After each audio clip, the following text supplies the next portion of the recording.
"Mama," said Sebastian, putting the car into reverse. "This is kidnapping. They have laws. Did you call the husband? You said you would call the husband." Neva opened her palm, finding it bloody. She had gripped the beaded crucifix so tightly the crosspiece had cut into her flesh. She let it fall to the floor of the car. 17th Precinct Headquarters, East 51st Street, Manhattan. The old professor sat at the very end of the bench inside lockup, as far away as possible from a shirtless, snoring man who had just relieved himself without wishing to trouble anyone else for directions to the toilet in the corner of the room, or even removing his pants. "Setrakian? Setrakian? Setraniac?" "Here," he answered, rising and walking toward the remedial reader in the police officer's uniform by the open tank door. The officer let him out and closed the door behind him. "Am I being released?" asked Setrakian. "I guess so.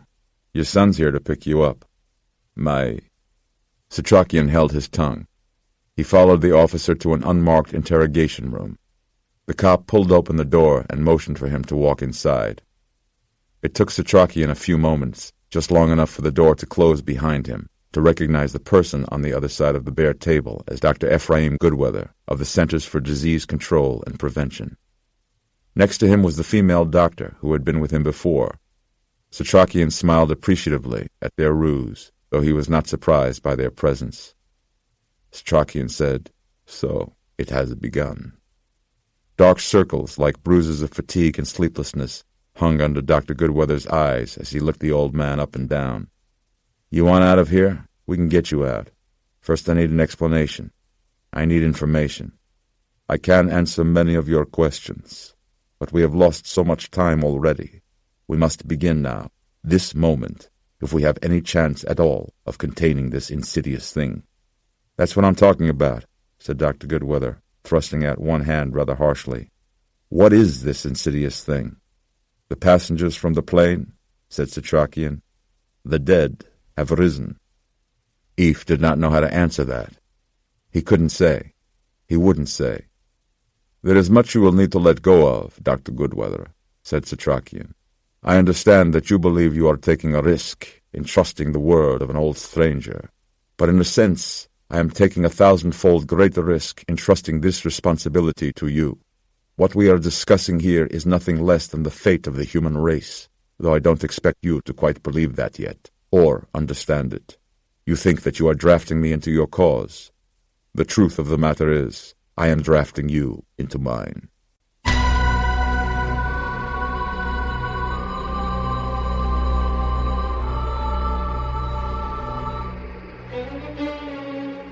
The Old Professor. Knickerbocker Loans and Curios, 118th Street, Spanish Harlem. Eve put up his emergency blood delivery windshield placard and parked in a marked loading zone on East 119th Street, following Setrakian and Nora 1 block south to his corner pawnshop. The doors were gated, the windows shuttered with locked metal plates. Despite the tilted closed sign jammed in the door glass over the store hours, a man in a tattered black peacoat and a high-knit hat, like the kind Rastafarians liked to wear, except that he lacked the ropey dreadlocks to fill it out, so it sagged off his head like a collapsed souffle, stood at the door with a shoebox in his hand, shifting his weight from foot to foot. Setrakian came out with keys dangling from a chain, busying himself with the locks up and down the door grates, making his gnarled fingers work. "No pawns today," he said, allowing himself a sidelong glance at the box in the man's hand. "Look here." The man produced a bundle of linen from the shoebox. A dinner napkin he unwrapped to reveal 9 or 10 utensils. "Good silverware. You buy silver, I know that." "I do, yes." Setrakian, having unlocked the grate, rested the handle of his tall walking stick against his shoulder and selected a knife, weighing it, rubbing the blade with his fingers. After patting his vest pockets, he turned to Eve. "You have $10, doctor." In the interest of hurrying this along, Eve reached for his money clip and peeled off a $10 bill. He handed it to the man with the shoebox. Setrakian then handed the man back his utensils. "You take," he said. "Not real silver." The man accepted the handout gratefully and backed away with the shoebox under his arm. "God bless." Setrakian said, entering his shop, We'll soon see about that. Eph watched his money hustle off down the street, then followed Setrakian inside. "The lights are right on the wall there," said the old man, pulling the gate ends to meet again, locking up. Nora threw all 3 switches at once, illuminating glass cabinets, display walls, and the entrance where they stood. It was a small corner shop, wedge-shaped, banged into the city block with a wooden hammer. The first word that came to Eph's mind was junk. Lots and lots of junk. Old stereo systems, VCRs and other outdated electronics, a wall display of musical instruments including a banjo and a guitar-like keyboard from the 1980s, religious statues and collectible plates, a couple of turntables and small mixing boards, a locked glass countertop featuring cheap brooches and high-flash, low-quality bling, racks of clothes, mostly winter coats with fur collars. So much junk that his heart fell a little. Had he entrusted this precious time to a crazy person? "Look," he told the old man, "we have a colleague. We believe he is infected." Setrakian passed him, tapping his oversized walking stick. He lifted the hinged counter with his gloved hand and invited Eph and Nora through. "We go up here." A back staircase led to a door on the second floor. The old man touched the mezuzah before entering, leaning his tall stick against the wall. It was an aged apartment of low ceilings and worn-out rugs. The furniture hadn't been moved in perhaps 30 years. "You are hungry?" Setrakian asked. "Look around. You'll find something." Setrakian lifted the top of a fancy pastry container, revealing an open box of devil dogs. He lifted one out, tearing open its cellophane wrapper. "Don't let your energy run down. Keep your strength. You'll need it." The old man bit into the cream-filled cake on his way to a bedroom to change clothes. Eph looked around the small kitchen and then at Nora. The place smelled clean despite its cluttered appearance. Nora lifted from the table with only one chair a framed black-and-white portrait of a young, raven-haired woman in a simple dark dress, posed upon a great rock at an otherwise empty beach, fingers laced over one bare knee, pleasant features arranged in a winning smile. Eph returned to the hallway through which they had entered, looking into the old mirrors hanging from the walls, dozens of them, all of different sizes, time-streaked and imperfect. Old books were stacked along both sides of the floor, narrowing the passageway. The old man reappeared, having changed into different articles of the same sort of clothing, an old tweed suit with vest, braces, a necktie, and brown leather shoes buffed until thin. He still wore wool-tipless gloves over his damaged hands. "I see you collect mirrors," Eph said. "Certain kinds. I find older glass to be most revealing. Are you ready now to tell us what is going on?" The old man dipped his head gently to one side.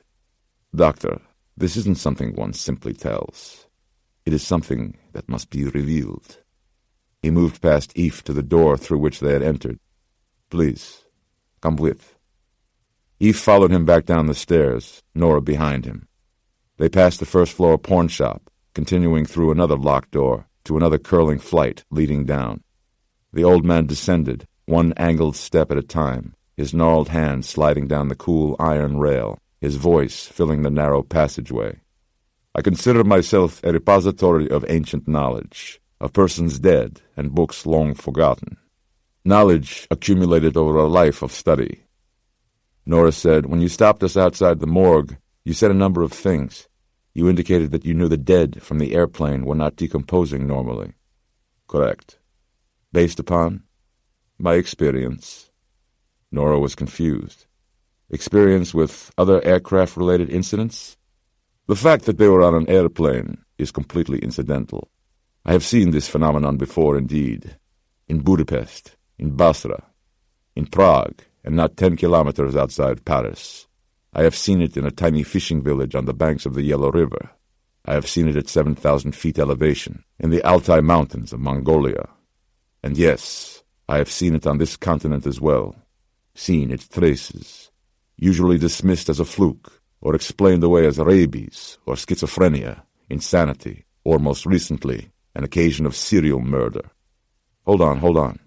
You yourself have seen corpses slow to decompose?" "It is the first stage, yes." Eve said, "The first stage." The landing curled to an end at a locked door. Setrakian produced a key, separate from the rest, hanging from a chain around his neck. The old man's crooked fingers worked the key into 2 padlocks, one large, one small. The door opened inward, hot lights coming on automatically, and they followed him inside the humming basement room, bright and deep. The first thing to catch Eve's eye was a wall of battle armor, ranging from full knight's wear to chainmail to Japanese samurai torso and neck plates, and Kruda gear, made of woven leather for protecting the neck, chest, and groin. Weapons also, mounted swords and knives, their blades fashioned of bright cold steel. More modern-looking devices were arranged at an old, low table, their battery packs in chargers. He recognized night vision goggles and modified nail guns, and more mirrors, mostly pocket-sized, arranged so that he could see himself staring in bewilderment at this gallery of what?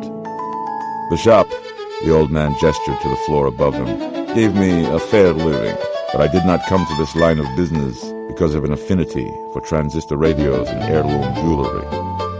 He closed the door behind them, the lights around the door frame going dark. The installed fixtures ran the height and length of the door. Purple tubes Eve recognized as ultraviolet lamps, arranged around the door like a force field of light. To prohibit germs from entering the room, or to keep something else out? No, he continued. The reason I chose it as my profession was because it afforded me ready access to an underground market of esoteric items, antiquities and tomes. Illicit, though not usually illegal, acquired for my personal collection and my research. Eve looked around again. This looked less like a museum collection than a small arsenal. Your research? Indeed. I was for many years a professor of Eastern European literature and folklore at the University of Vienna. Eve appraised him again. He sure dressed like a Viennese professor. And you retired to become a Harlem pawnbroker/curator? I did not retire. I was made to leave, disgraced. Certain forces aligned against me. And yet, as I look back now, going underground at that time most certainly saved my life. It was in fact the best thing I could have done. He turned to face them, folding his hands behind his back, professorially. This scourge we are now witnessing in its earliest stages has existed for centuries, over millennia. I suspect, though I cannot prove, it goes back to the most ancient of times. Eve nodded, not understanding the man, only glad to finally be making some progress. So we are talking about a virus? Yes, of sorts. A strain of disease that is a corruption of both the flesh and the spirit. The old man was positioned in such a way, from Eve's and Nora's perspective, the array of swords on the wall fanned out on either side of him like steel-bladed wings. So a virus? Yes. But I should also like to introduce you to another V word. What's that? He said. Vampire. A word like that, spoken in earnestness, hangs in the air for a while. You are thinking, said Setrakian, the former professor, of a moody overactor in a black satin cape, or else a dashing figure of power with hidden fangs, or some existential soul burdened with the curse of eternal life, or Bela Lugosi meets Abbott and Costello. Nora was looking around the room again. I don't see any crucifixes or holy water, no strings of garlic. Garlic has certain interesting immunological properties and can be useful in its own right. So its presence in the mythology is biologically understandable at any rate. But crucifixes and holy water, he shrugged. Products of their time, products of one Victorian author's fevered Irish imagination and the religious climate of the day. Setrakian had expected their expressions of doubt. They have always been here, he continued, nesting, feeding, in secret and in darkness, because that is their nature. There are 7 originals, known as the Ancients, the Masters. Not one per continent. They are not solitary beings as a rule, but clannish. Until very recently considering their open-ended lifespan, they were all spread throughout the greatest landmass. What we know today as Europe and Asia, the Russian Federation, the Arabian Peninsula, and the African continent, which is to say, the Old World. There was a schism, a clash among their kind. The nature of this disagreement I do not know. Suffice it to say, this rift preceded the discovery of the New World by centuries. Then the founding of the American colonies opened the door to a new and fertile land. 3 remained behind in the Old World, and 3 went ahead to the New. Both sides respected the other's domain, and a truce was agreed upon and upheld. The problem was that 7th ancient. He is a rogue who turned his back on both factions. While I cannot prove it at this time, the abrupt nature of this act leads me to believe that he is behind this. This, said Nora, this incursion into the New World, breaking the solemn truce, this upsetting of the balance of their breed's existence, an act essentially of war. Eve said, a war of vampires. Setrakian's smile was for himself. You simplify because you cannot believe. You reduce, you diminish, because you were raised to doubt and debunk, to reduce to a small set of knowns for easy digestion, because you are a doctor, a man of science, and because this is America, where everything is known and understood, and God is a benevolent dictator, and the future must always be bright. He clasped his gnarled hands as best he could, touching his bare fingertips to his lips in a pensive moment. This is the spirit here, and it is beautiful. Truly, I don't mock. Wonderful to believe only in what you wish to believe in, and to discount all else. I do respect your skepticism, Dr. Goodweather, and I say this to you in the hope that you will in turn respect my experience in this matter, and allow my observations into your highly civilized and scientific mind. Eve said, so you're saying the airplane, one of them was on it, this rogue? Exactly. In the coffin, in the cargo hold. A coffin full of soil. They are of the earth, and like to return to that from which they arose. Like worms, vermis, they burrow to nest. We would call it sleep. Away from daylight, said Nora. From sunlight, yes. It is in transit that they are most vulnerable. But you said this is a war of vampires. But isn't it vampires against people? All those dead passengers? This too will be difficult for you to accept, but to them we are not enemies. We are not worthy foes. We don't even rise to that level in their eyes. To them we are prey. We are food and drink, animals in a pen, bottles upon a shelf. Eve felt a chill, but then just as quickly rejected his own shivery response. And to someone who would say this sounds like so much science fiction, Setrakian pointed to him. That device in your pocket, your mobile telephone. You punch in a few numbers, and immediately you are in conversation with another person halfway around the world. That is science fiction, Dr. Goodweather. Science fiction come true. Here Setrakian smiled. Do you require proof? Setrakian went to a low bench set against the long wall. There was a thing there covered in a drape of black silk, and he reached for it in an odd way, his arm outstretched, pinching the nearest edge of fabric while keeping his body as far away from it as possible, and then drawing the cover off. A glass container, a specimen jar, available from any medical supply house. Inside, suspended in a dusky fluid, was a well-preserved human heart. Eve stooped to regard it from a few feet away. Adult female, judging by the size, healthy, fairly young, fresh specimen. He looked back at Setrakian. Where'd you get it? I cut it out of the chest of a young widow in a village outside Shkodër in northern Albania in the spring of 1971. Eve smiled at the strangeness of the old man's tale, leaning in for a closer look at the jar.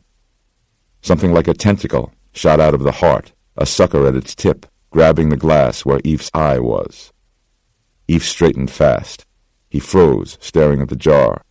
Nora next to him said, what the hell was that? The heart began moving in the serum. It was throbbing, beating. Eve watched the flattened, mouth-like sucker head scour the glass. He looked at Nora next to him, staring at the heart. Then he looked at Setrakian, who hadn't moved, hands resting inside his pockets. Setrakian said, It animates whenever human blood is near. Eve stared in pure disbelief. He edged closer again, this time to the right of the sucker's pale, lipless receptor. The outgrowth detached from the interior surface of the glass, then suddenly thrust itself toward him again. "Jesus!" exclaimed Eve. The beating organ floated in there like some meaty, mutant fish. "It lives on without—" There was no blood supply. He looked at the stumps of its severed veins, aorta, and vena cava. Setrakian said, "It is neither alive nor dead. It is animate, possessed, you might say, but in the literal sense. Look closely, and you will see." Eve watched the throbbing, which he found to be irregular, not like a true heartbeat at all. He saw something moving around inside it, wriggling. Worm?" said Nora. Thin and pale, lip-colored, 2 or 3 inches in length. They watched it make its rounds inside the heart like a lone sentry dutifully patrolling a long-abandoned base. "A bloodworm," said Setrakian. "A capillary parasite that reproduces in the infected. I suspect, though have no proof, that it is the conduit of the virus, the actual vector." Eve shook his head in disbelief. "What about this sucker?" "The virus mimics the host form, though it reinvents its vital systems in order to best sustain itself. In other words, it colonizes and adapts the host for its survival, the host being, in this case, a severed organ floating in a jar. The virus has found a way to evolve its own mechanism for receiving nourishment." Nora said, "Nourishment?" "The worm lives on blood, human blood." "Blood?" Eve squinted at the possessed heart. "From whom?" Setrakian pulled his left hand out of his pocket. The wrinkled tips of his fingers showed at the end of the glove.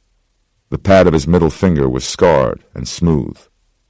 "A few drops every few days enough. It will be hungry. I have been away." He went to the bench and lifted the lid off the jar. Eve stepped back to watch, and with the point of a little penknife from his keychain, pricked the tip of his finger over the jar. He did not flinch, the act so routine that it no longer hurt him. His blood dripped into the serum. The sucker fed on the red drops with lips like that of a hungry fish. When he was done, the old man dabbed a bit of liquid bandage on his finger from a small bottle on the bench, returning the lid to the jar. Eve watched the feeder turn red. The worm inside the organ moved more fluidly and with increased strength.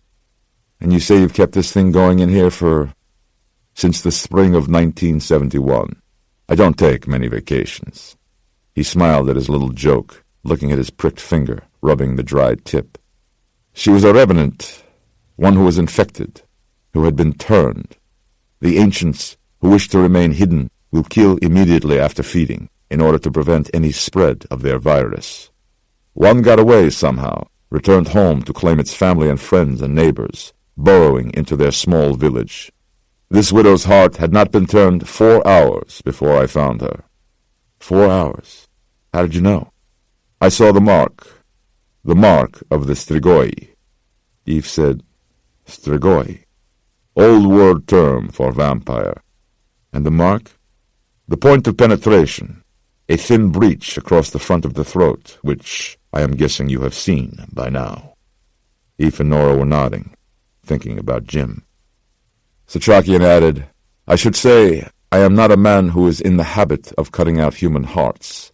This was a bit of dirty business I happened upon quite by accident. But it was absolutely necessary."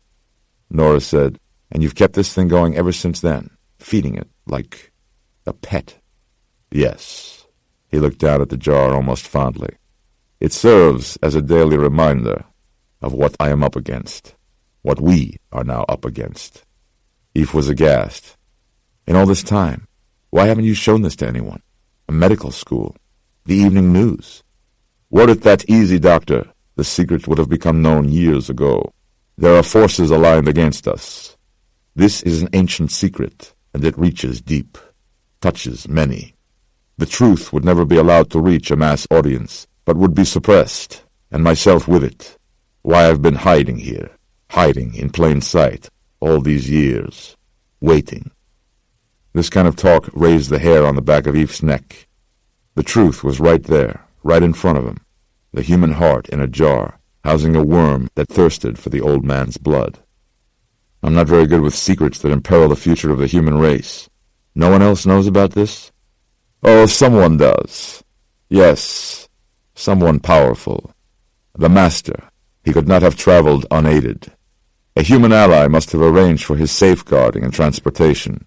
You see, vampires cannot cross bodies of flowing water unless aided by a human inviting them in. And now the seal, the truce, has been broken by an alliance between Strigoi and human. That is why this incursion is so shocking and so fantastically threatening. Nora turned to Setrakian. How much time do we have? The old man had already run the numbers. It will take this thing less than 1 week to finish off all of Manhattan, and fewer than 3 months to overtake the country. In 6 months, the world. No way, said Eve. Not going to happen. I admire your determination, said Setrakian, but you still don't quite know what it is you are up against. Okay, Eve said. Then tell me, where do we start? Park Place, Tribeca. Vasily Fett pulled up in his city-marked van outside an apartment building down in Lower Manhattan. It didn't look like much from the outside, but had an awning and a doorman, and this was Tribeca after all. He would have double-checked the address were it not for the health department van parked illegally out in front, yellow dash light twirling. Ironically, in most buildings and homes in most parts of the city, exterminators were welcomed with open arms, like police arriving at the scene of a crime. Vasily didn't think that would be the case here. His own van said BPCS-CNY on the back, standing for Bureau of Pest Control Services, City of New York. The health department inspector, Bill Ferber, met him on the stairs inside. Billy had a sloping blonde mustache that rode out the face waves caused by his constant jaw of nicotine replacement gum. Vaz, he called him, which was short for Vasya, the familiar diminutive form of his given Russian name. Vaz, or simply V as he was often called, second-generation Russian, his gruff voice all Brooklyn. He was a big man, filling most of the stairway. Billy clapped him on the arm, thanked him for coming. My cousin's niece here got bit on the mouth. I know, not my kind of building, but what can I do? They married into real estate money. Just so you know, it's family. I told him I was bringing in the best rat man in the 5 boroughs. Vasily nodded with the quiet pride characteristic of exterminators. An exterminator succeeds in silence. Success means leaving behind no indication of his success, no trace that a problem ever existed, that a pest had ever been present or a single trap laid. It means that order has been preserved. He pulled his wheeled case behind him like a computer repairman's toolkit. The interior of the loft opened to high ceilings and wide rooms, an 1,800-square-foot condo that cost $3 million easily in New York real estate dollars. Seated on a short, firm, basketball orange sofa inside a high-tech room done in glass, teak, and chrome, a young girl clutched a doll and her mother. A large bandage covered the girl's upper lip and cheek. The mother wore her hair buzzed short, eyeglasses with narrow, rectangular frames, and a nubby, green, knee-length wool skirt. She looked to Vasily like a visitor from a very hip, androgynous future. The girl was young, maybe 5 or 6, and still frightened. Vasily would have attempted a smile, but this was the sort of face that rarely put children at ease. He had a jaw like the flat back of an axe blade and widely spaced eyes. A panel television hung on the wall like a wide, glass-framed painting. On it, the mayor was speaking into a bouquet of microphones.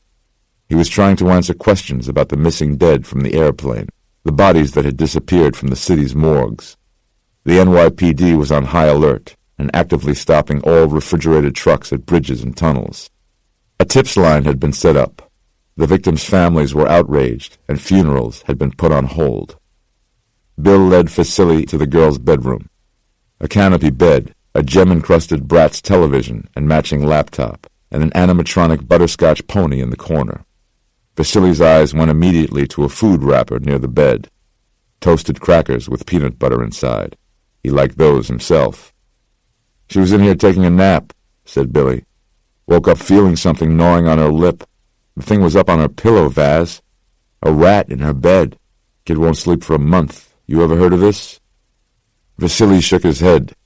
There were rats in and around every building in Manhattan, no matter what landlords say or tenants think, but they didn't like to make their presence known, especially in the middle of the day. Rat attacks generally involve children, most often around the mouth because that's where the food smell is. Norway rats, Rattus norvegicus, city rats, have a highly defined sense of smell and taste. Their front incisors are long and sharp, stronger than aluminum, copper, lead, and iron. Gnawing rats are responsible for 1/4 of all electric cable breaks in the city, and the likely culprit behind the same percentage of fires of unknown origin. Their teeth are comparable in pure hardness to steel, and the alligator-like structure of their jaw allows for thousands of pounds of biting pressure. They can chew through cement and even stone. Vasily said, "Did you see the rat?" She didn't know what it was. She screamed and flailed, and it ran off. The emergency room told them it was a rat. Vasily went to the window that was open a few inches to let in a breeze. He pushed it open farther and looked down 3 stories to a narrow cobblestone alley. The fire escape was 10 or 12 feet from the window, but the centuries-old brick facing was uneven and craggy. People think of rats as squat and waddling, when in fact they move with squirrel-like agility, especially when motivated by food or by fear. Vasily pulled the girl's bed away from the wall and shed its bedding. He moved a dollhouse, a bureau, and a bookcase in order to look behind them, but he did not expect to find the rat still in the bedroom. He was merely eliminating the obvious. He stepped out into the hallway, pulling his wheeled cart along the smooth, varnished wood. Rats have poor eyesight and move largely by feel. They get about quickly by repetition, wearing paths along low walls, rarely traveling more than 60 feet from their nest. They don't trust unfamiliar settings. This rat would have found the door and turned the corner, hugging the right-hand wall, his coarse fur gliding against the floorboard. The next open door led into a bathroom, the young daughter's own, decorated with a strawberry-shaped bath mat, a pale pink shower curtain, and a basket of bath bubbles and toys. Vasily scanned the room for hiding places, then sniffed the air. He nodded to Billy, who then closed the door on him. Billy lingered a minute, listening, then decided to head back out to reassure the mother. He was almost there when he heard from the hallway bathroom a terrific bang, the sound of bottles falling into the bathtub, and a loud grunt, and Vasily's voice, grown fierce, spurting Russian invective. The mother and daughter looked stricken. Billy held out a hand to them in a gesture of patience, having accidentally swallowed his gum, then rushed back down the hall. Vasily opened the bathroom door. He was wearing Kevlar-sleeved trapping gloves and holding a large sack. Something in the sack was writhing and pawing, and that something was big. Vasily nodded once and handed the sack to Billy. Billy couldn't do anything other than take it, otherwise the sack would fall and the rat would escape. He hoped the fabric was as sturdy as it seemed, the big rat twisting and fighting inside. Billy held the sack out as far from his body as his arm would reach, while still allowing him to hold the flailing rat aloft. Vasily was, meanwhile, calmly, but too slowly, opening his cart. He removed a sealed package, a sponge prepared with halothane. Vasily took back the sack, and Billy was only too happy to relinquish it. He opened the top just long enough to drop the anesthetic inside, then closed it again. The rat struggled just as violently at first, then it began to slow down. Vasily shook the sack to speed up the process. He waited a few more moments after the fighting stopped, then opened the sack and reached inside, pulling the rat out, tail first. It was sedated, but not unconscious, its pink, digited front paws still digging their sharp nails into the air, its jaw snapping, its shiny black eyes open. This was a good-sized one, maybe 8 inches of body, the tail another 8. Its tough fur was dark gray on top, dirty white below. Nobody's escaped pet. This was a wild city rat. Billy had moved many steps back. He had seen plenty of rats in his day, yet he never got used to them. Vasily seemed to be okay with it. "She's pregnant," he said. "Rats gestate for just 21 days and can birth a litter of up to 20 pups.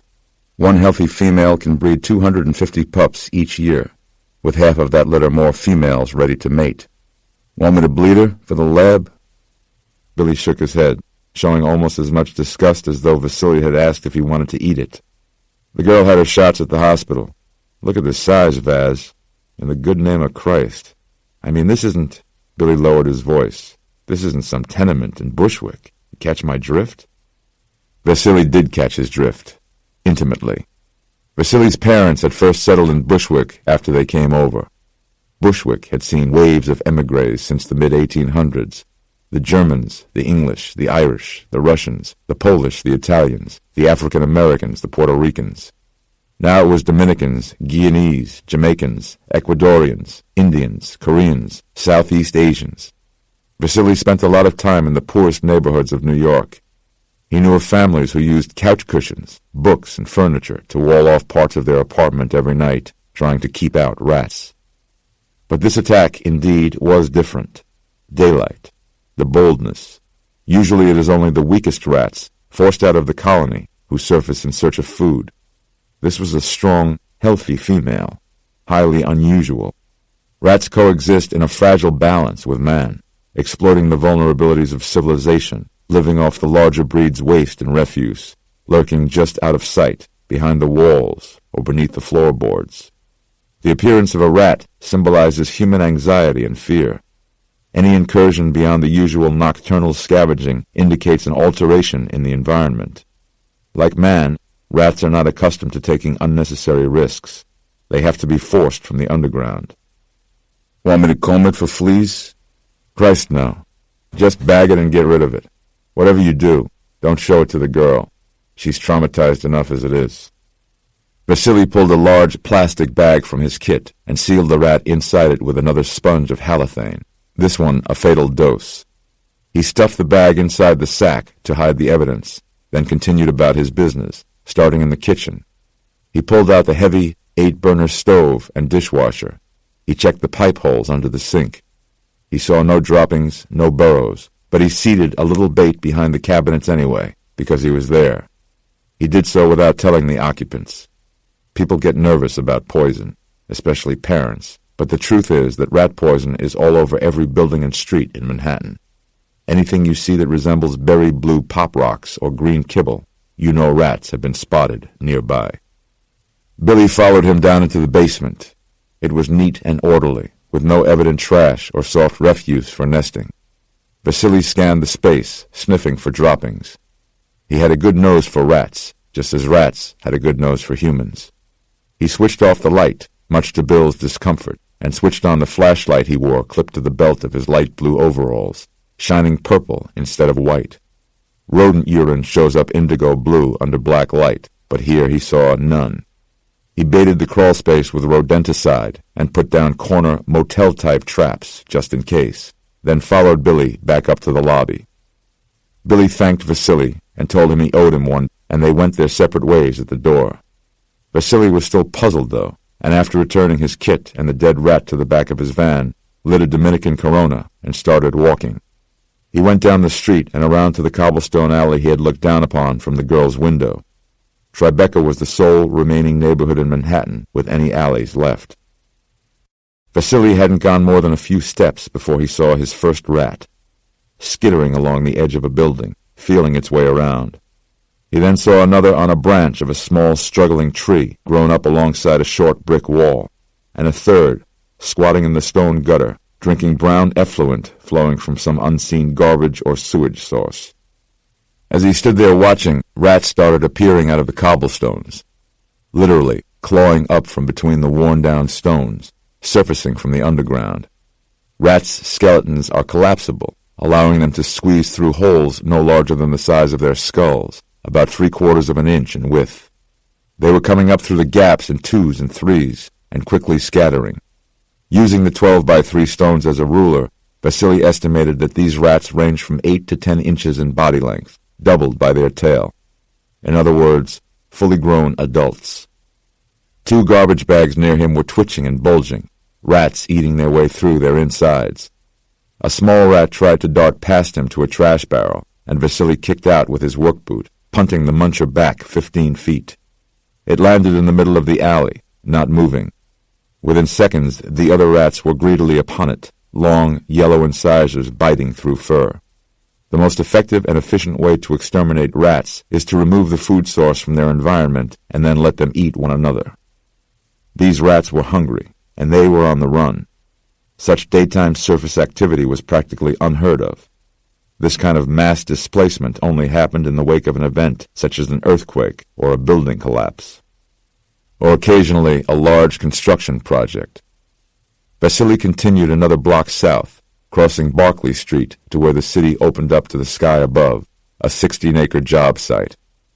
He stepped up to one of the viewing platforms overlooking the location of the former World Trade Center. They were nearing completion of the deep underground basin meant to support the new construction, the cement and steel columns now starting to rise out of the ground. The site existed like a gouge in the city, like the gnaw in a little girl's face. Vasily remembered that apocalyptic September of 2001. A few days after the Twin Towers collapsed, he had gone in with the health department, starting with the shuttered restaurants around the perimeter of the site, clearing away abandoned food, then down into the basements and underground rooms, never once seeing a live rat, but plenty of evidence of their presence, including miles of rat tracks enshrined in the settled dust. He remembered most vividly a Mrs. Field's cookie shop, almost entirely eaten through. The rat population was exploding at the site, the concern being that the rats would spill out of the ruins in search of new food sources, swarming into the surrounding streets and neighborhoods. So a massive, federally funded containment program was undertaken. Thousands of bait stations and steel wire traps were set down in and around Ground Zero, and thanks to Vasily's vigilance and that of others like him, the feared invasion never did materialize. Vasily remained on a government contract to this day, his department overseeing a rat control study in and around Battery Park. So he was pretty well caught up on local infestations, and had been throughout the beginnings of the construction project. And until now, everything had been business as usual. He looked down at the trucks pouring cement and the cranes moving rubble. He waited 3 minutes for a young boy to finish with one of the mounted viewfinders, the same kind they have on top of the Empire State Building, then dropped in his 2 quarters and scanned the worksite. In a moment he saw them, their little brown bodies scuttling out from corners, racing around stone piles, a few scampering hell-bent for leather up the access road toward Liberty Street, racing around rebar spikes, marking the foundation of the Freedom Tower as though running a goddamn obstacle course. He looked for the breaks where the new construction would connect underground with the PATH subway. Then he turned the viewfinder higher and followed a line of them, scrambling up the underpinnings of a steel platform along the east corner, clambering out onto strung wires. They were racing out of the basin, a mass exodus, following any escape route they could find. Isolation Ward, Jamaica Hospital Medical Center, Queens.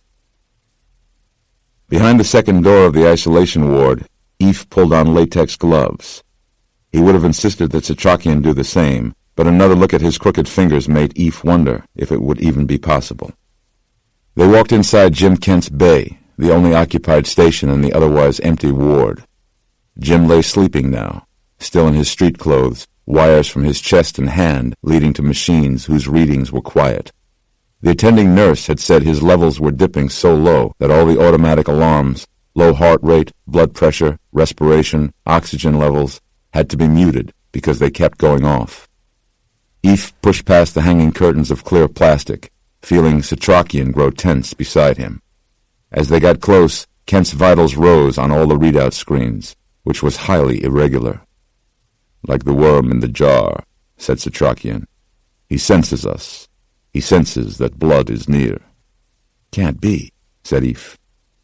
He advanced farther. Jim's vitals and brainwave activity increased. "Jim," said Eve. His face was slack in sleep, his dark skin turning a putty gray color.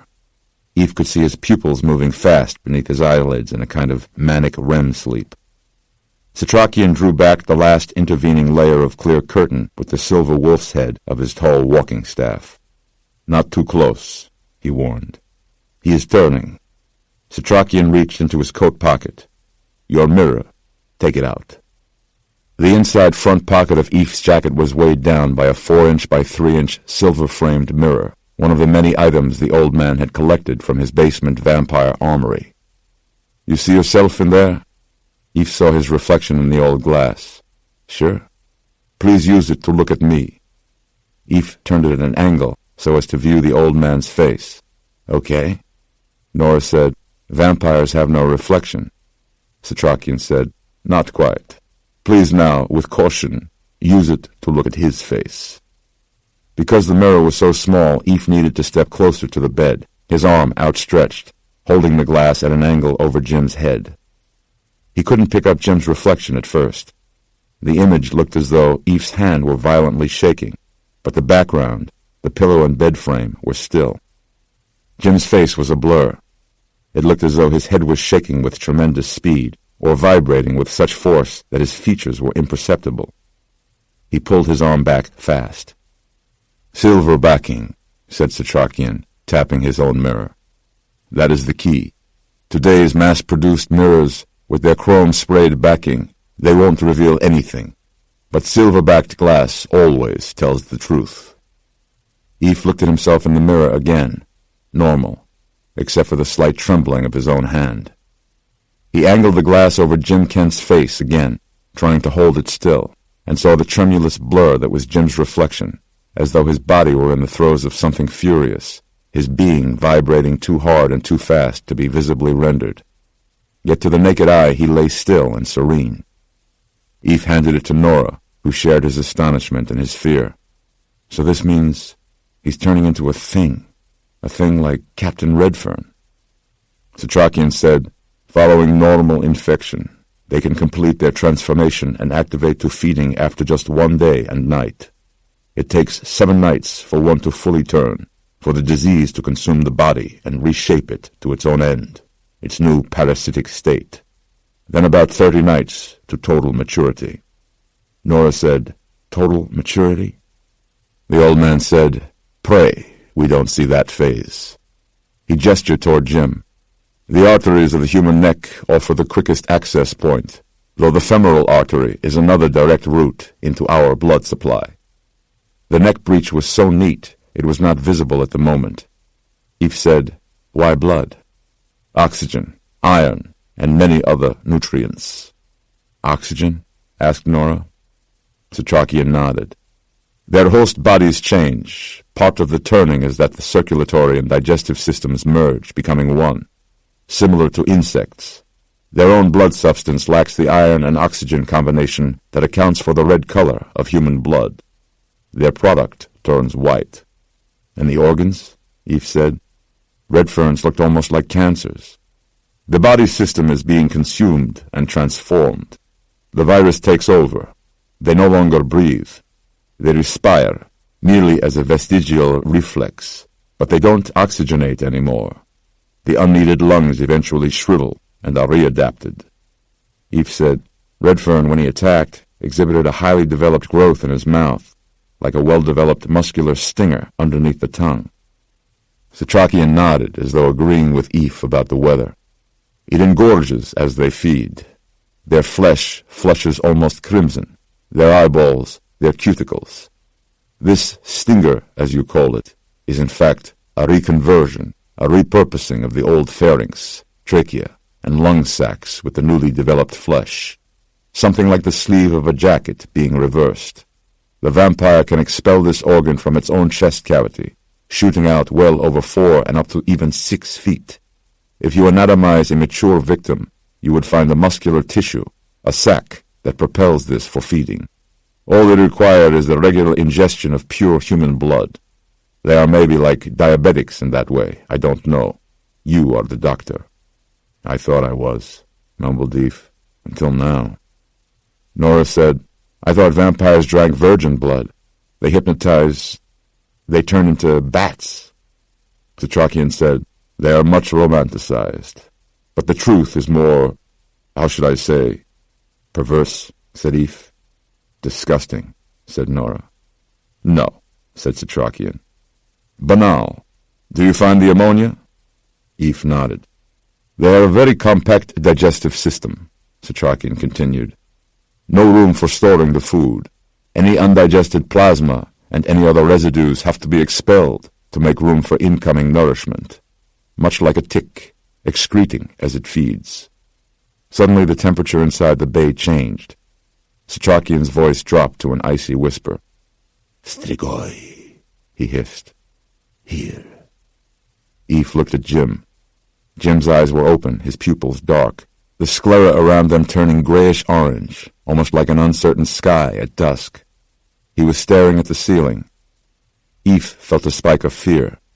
Setrakian stiffened, his gnarled hand poised near the wolf's head handle of his walking stick, ready to strike. Eve felt the electricity of his intent and was shocked by the deep, ancient hatred he saw in the old man's eyes. "Professor," said Jim on a slight groan escaping from his lips. Then his eyelids fell closed again, Jim lapsing back into a REM-like trance. Eve turned to the old man. "How did he know you?" "He doesn't," said Setrakian, still on alert, poised to strike. "He is like a drone now, becoming a part of a hive. A body of many parts, but one single will." He looked at Eve. "This thing must be destroyed." "What?" said Eve. "No." "He is no longer your friend," said Setrakian. "He is your enemy. Even if that is true, he is still my patient. This man is not ill. He has moved into a realm beyond illness.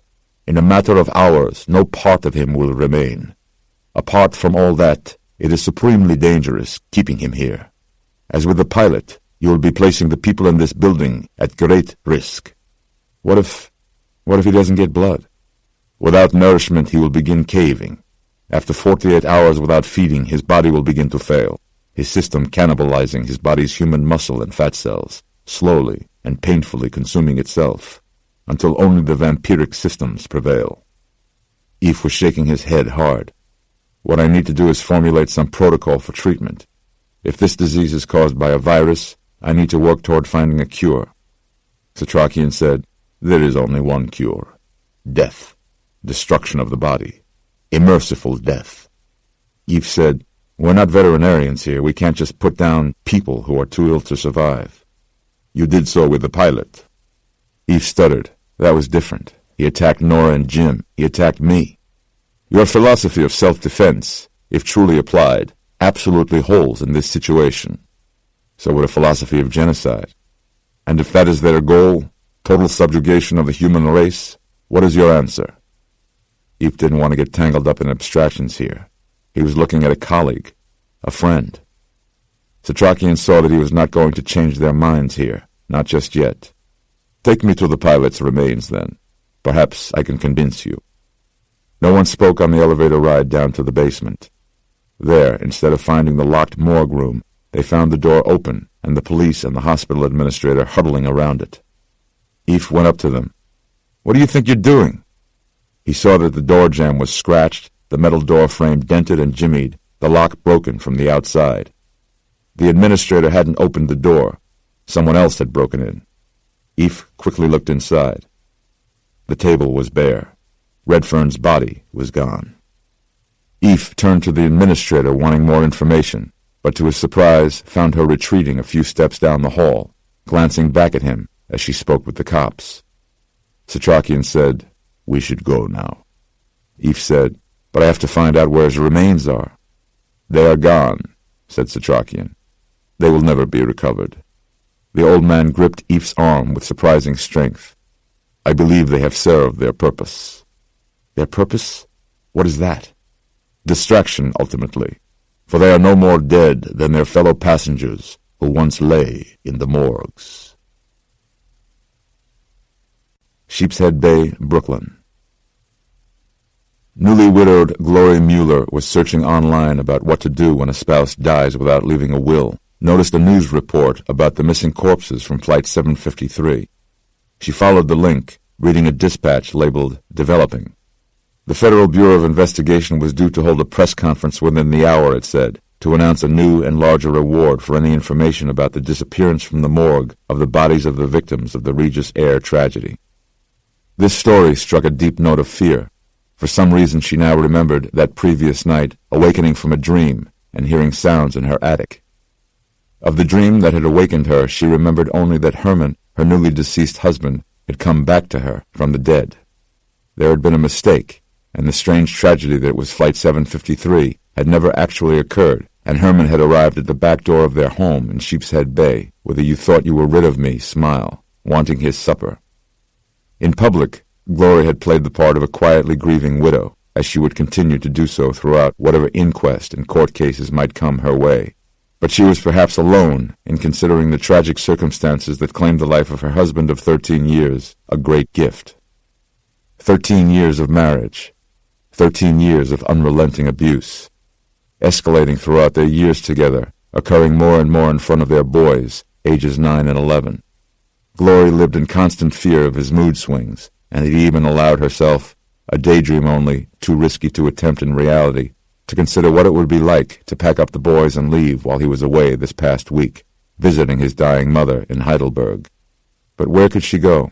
And more important, what would he do to her and the boys if he caught up with them, as she knew he would? But God was good. He had finally answered her prayers. She and her boys had been delivered. This dark pall of violence had been lifted from their home. She went to the bottom of the stairs, looking up to the second floor and the trap door in the ceiling there, its rope pull hanging down. The raccoons, they were back. Herman, he'd first trapped one in the attic. He'd taken the fear-crazed intruder out into the backyard and made an example of it in front of her boys. No more. She had nothing to be afraid of now. The boys wouldn't be home for at least another hour, and she decided to go up there now. She had planned to start going through Herman's things anyway. Trash day was Tuesday, and she wanted to have it all gone by then. She needed a weapon, and the first one that came to mind was Herman's own machete. He had brought it home some years ago and kept it wrapped in oilcloth in the locked plastic tool shed against the side of the house. When she asked him why he would ever want such a thing, a jungle tool here in Sheepshead Bay of all places, he just sneered at her. You never know. These constant little insinuated threats were part of his daily menacing. She pulled the key from the hook behind the pantry door and went outside and sprang the lock. She found the oilcloth buried under yard tools and an old splintered croquet set they had received as a wedding gift, which she would use for kindling now.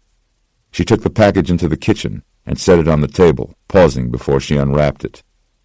She had always ascribed evil to this object, had always imagined it would be somehow significant in the fate of this household, possibly as an instrument of Glory's own demise at Herman's hands.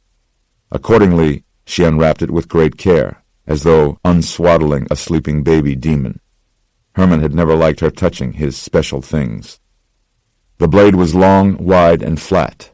The grip was formed of wrapped leather straps, worn to a soft brown by the hand of the former owner. She lifted it, turning it over, feeling the weight of this strange object in her hand. She caught sight of her reflection in the microwave door, and it scared her. A woman standing with a machete in her kitchen. He had made her crazy. She walked upstairs with it in her hand. She stopped beneath the ceiling door and reached for the bottom knot of the dangling white rope handle. It opened down to a 45-degree angle on groaning springs. That noise should have scared any lurking critters.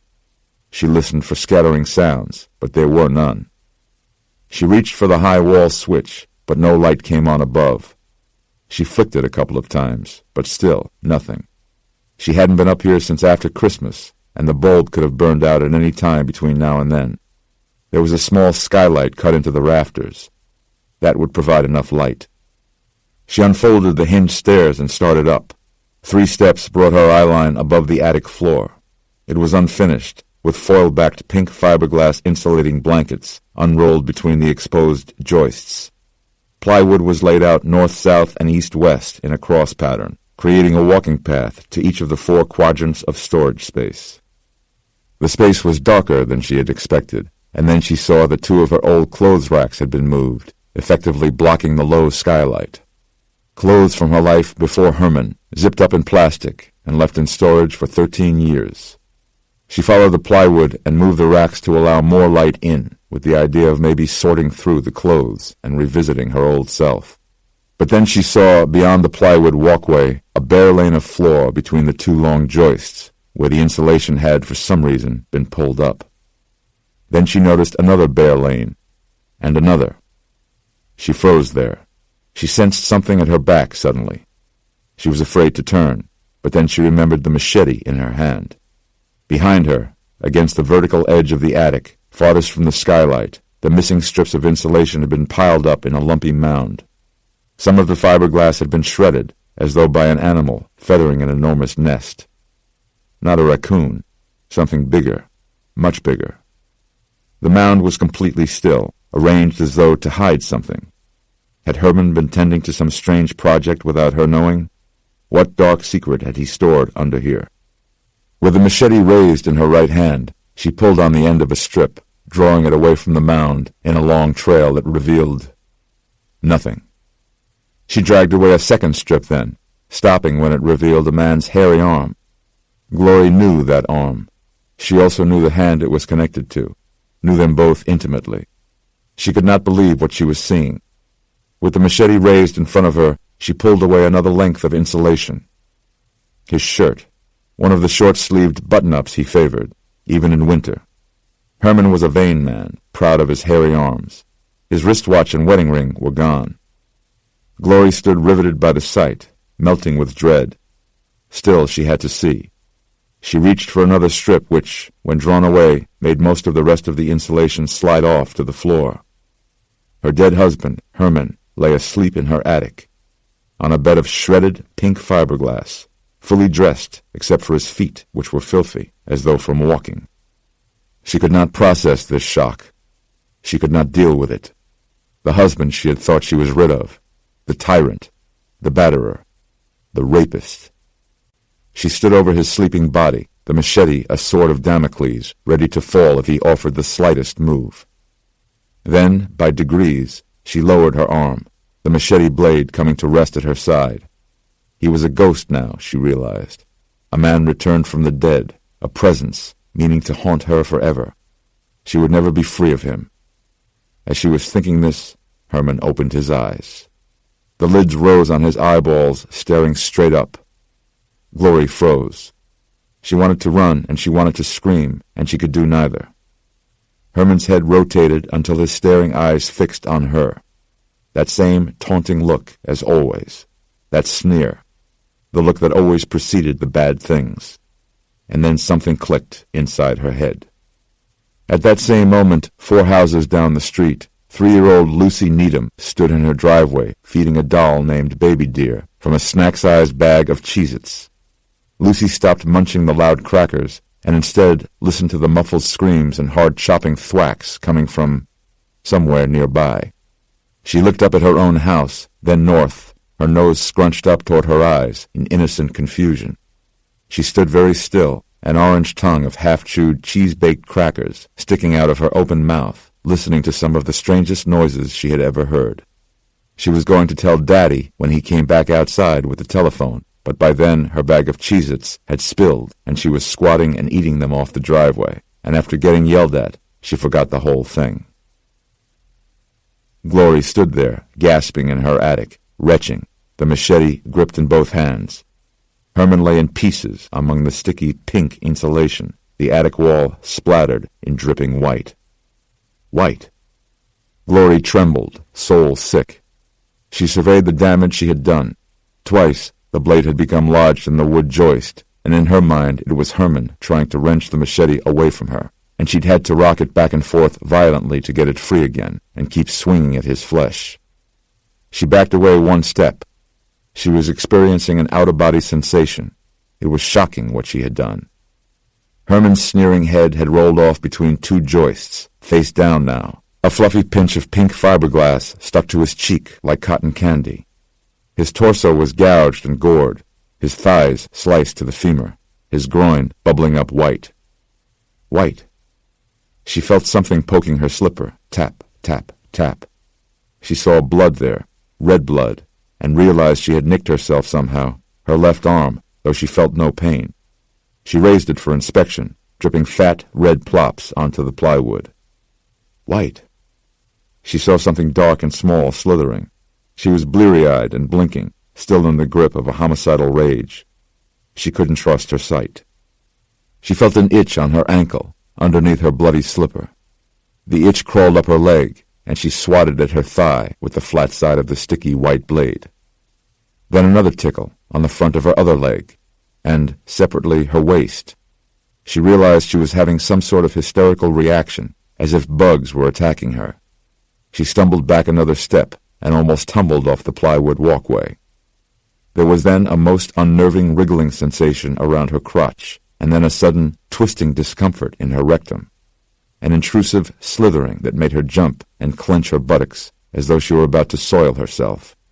Her sphincter dilated, and she stood that way for a long moment, paralyzed, until the feeling started to fade. She allowed herself to unclench, to relax. She needed to get to the bathroom. Another wriggle distracted her, inside her blouse sleeve now, and she felt a burning itch over the cut in her arm. Then a wrenching pain, from deep within her bowels, doubled her over fast. The machete fell to the plywood, and a scream that was a shriek of anguish and violation came out of Glory's mouth. She felt something rippling up her arm, beneath her flesh now, her skin crawling, and while her mouth was open and still screaming, another thin capillary worm slithered from behind her neck and across her jaw to her lip, darting inside the wall of her cheek, wriggling down the back of her throat. Freeburg, New York. Night was fast approaching as Eve drove east over the Cross Island Parkway into Nassau County. Eve said, "So you're telling me that the passengers from the city morgues, the ones the entire city is looking for, they all just went home?" The old professor sat in the back seat with his hat on his lap. "Blood wants blood," he said. "Once turned, the revenants first seek out family and friends still uninfected. They return by night to those with whom they share an emotional attachment. Their dear ones, like a homing instinct, I suppose. The same animal impulse that guides lost dogs hundreds of miles back to their owners. As their higher brain function falls away, their animal nature takes over. These are creatures driven by urges, to feed, to hide, to nest." "Returning to the people who are mourning them," said Nora, sitting next to Eve in the front passenger seat. "To attack and infect. To feed. It is the nature of the undead to torment the living." Eve exited the highway in silence. This vampire business was the mental equivalent of eating bad food. His mind refused to digest it. He chewed and chewed, but could not get it down. When Setrakian had asked him to pick a passenger from the list of Flight 753 victims, the first one who came to mind was the young girl, Emma Gilbarton, the one he had found still holding hands with her mother in the airplane. It seemed a good test for Setrakian's hypothesis. How could an 11-year-old dead girl journey at night from a Queens morgue all the way out to her family home in Freeburg?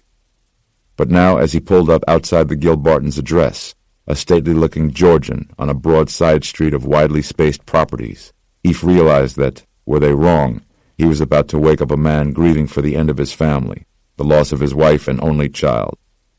This was something Eve knew a little bit about. Setrakian stepped out of the Explorer, fixing his hat on his head, carrying the long walking stick that he did not need for support. The street was quiet at that evening hour, lights glowing inside some of the other houses, but no people out and about, no cars driving past. The windows of the Gilbartons' house were all dark. Setrakian handed them each a battery-powered light with dark bulbs that looked like their Luma-lamps, only heavier. They went to the door, and Setrakian rang the doorbell by using the head of the walking stick. He tried the doorknob when no one answered, using the gloved part of his hand only, keeping his bare fingertips off the knob, not leaving any fingerprints. Eve realized that the old man had done this sort of thing before. The front door was firmly locked. "Come," said Setrakian. They went back down the stairs and started around the house. The backyard was a wide clearing set on the edge of an old wood. The early moon provided decent light, enough to cast faint shadows of their bodies over the grass. Setrakian stopped and pointed with his walking stick. A bulkhead rose out of an angle from the cellar, its doors wide open to the night. The old man continued to the bulkhead, Eve and Nora following. Stone steps led down into a dark cellar. Setrakian scanned the high trees buffering the backyard. Eve said, "We can't just go inside." "This is exceedingly unwise after sundown," Setrakian said, "but we do not have the luxury of waiting." Eve said, "No, I mean this is trespassing. We should call the police first." Setrakian took Eve's lamp from him with a scolding look. What we have to do here. They would not understand. He switched on the lamp, 2 purple bulbs emitting black light. It was similar to the medical-grade wands Eve used, but brighter and hotter, and fitted with bigger batteries. "Black light?" said Eve. "Black light is merely long-wave ultraviolet, or UVA, revealing but harmless. UVB is medium wave, can cause sunburn or skin cancer. This," he took care to aim the beam away from them as well as himself, "is shortwave UVC, a germicidal used for sterilization. Excites and smashes DNA bonds. Direct exposure is very harmful to human skin, but to a vampire, this is weapons grade." The old man started down the steps with the lamp, his walking stick in his other hand. The ultraviolet spectrum provides little real illumination, the UVC light adding to the gloom of the situation rather than alleviating it. Over the stone walls on the sides of the stairs as they passed from the chill of the night into the cool of a cement foundation cellar, moss glowed a spectral white. Inside, Eve made out the dark outline of stairs going up to the first floor, a laundry area and an old-fashioned pinball machine, and a body lying on the floor.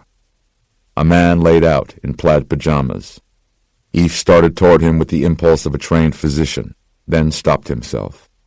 Nora groped the wall opposite the inside door, flipping the switch there, but no light came on. Setrakian moved toward the man, thrusting the lamp close to his neck. The weird indigo glow revealed a small, perfectly straight fissure in glowing blue, just left of the center of his throat. "He is turned," said Setrakian. The old man pushed the lumalamp back into Eve's hands. Nora turned on hers and shone it over the man's face, revealing a mad, subcutaneous being, a scowling, death-like mask shifting and writhing, looking indefinably yet undoubtedly evil. Setrakian went and found, leaning against a corner workbench, a new axe with a glossy wooden handle and a shiny red and silver steel blade.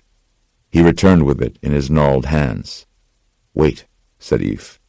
Setrakian said, "Please stand back, Doctor." "He's just lying here," said Eve. "He will soon arise."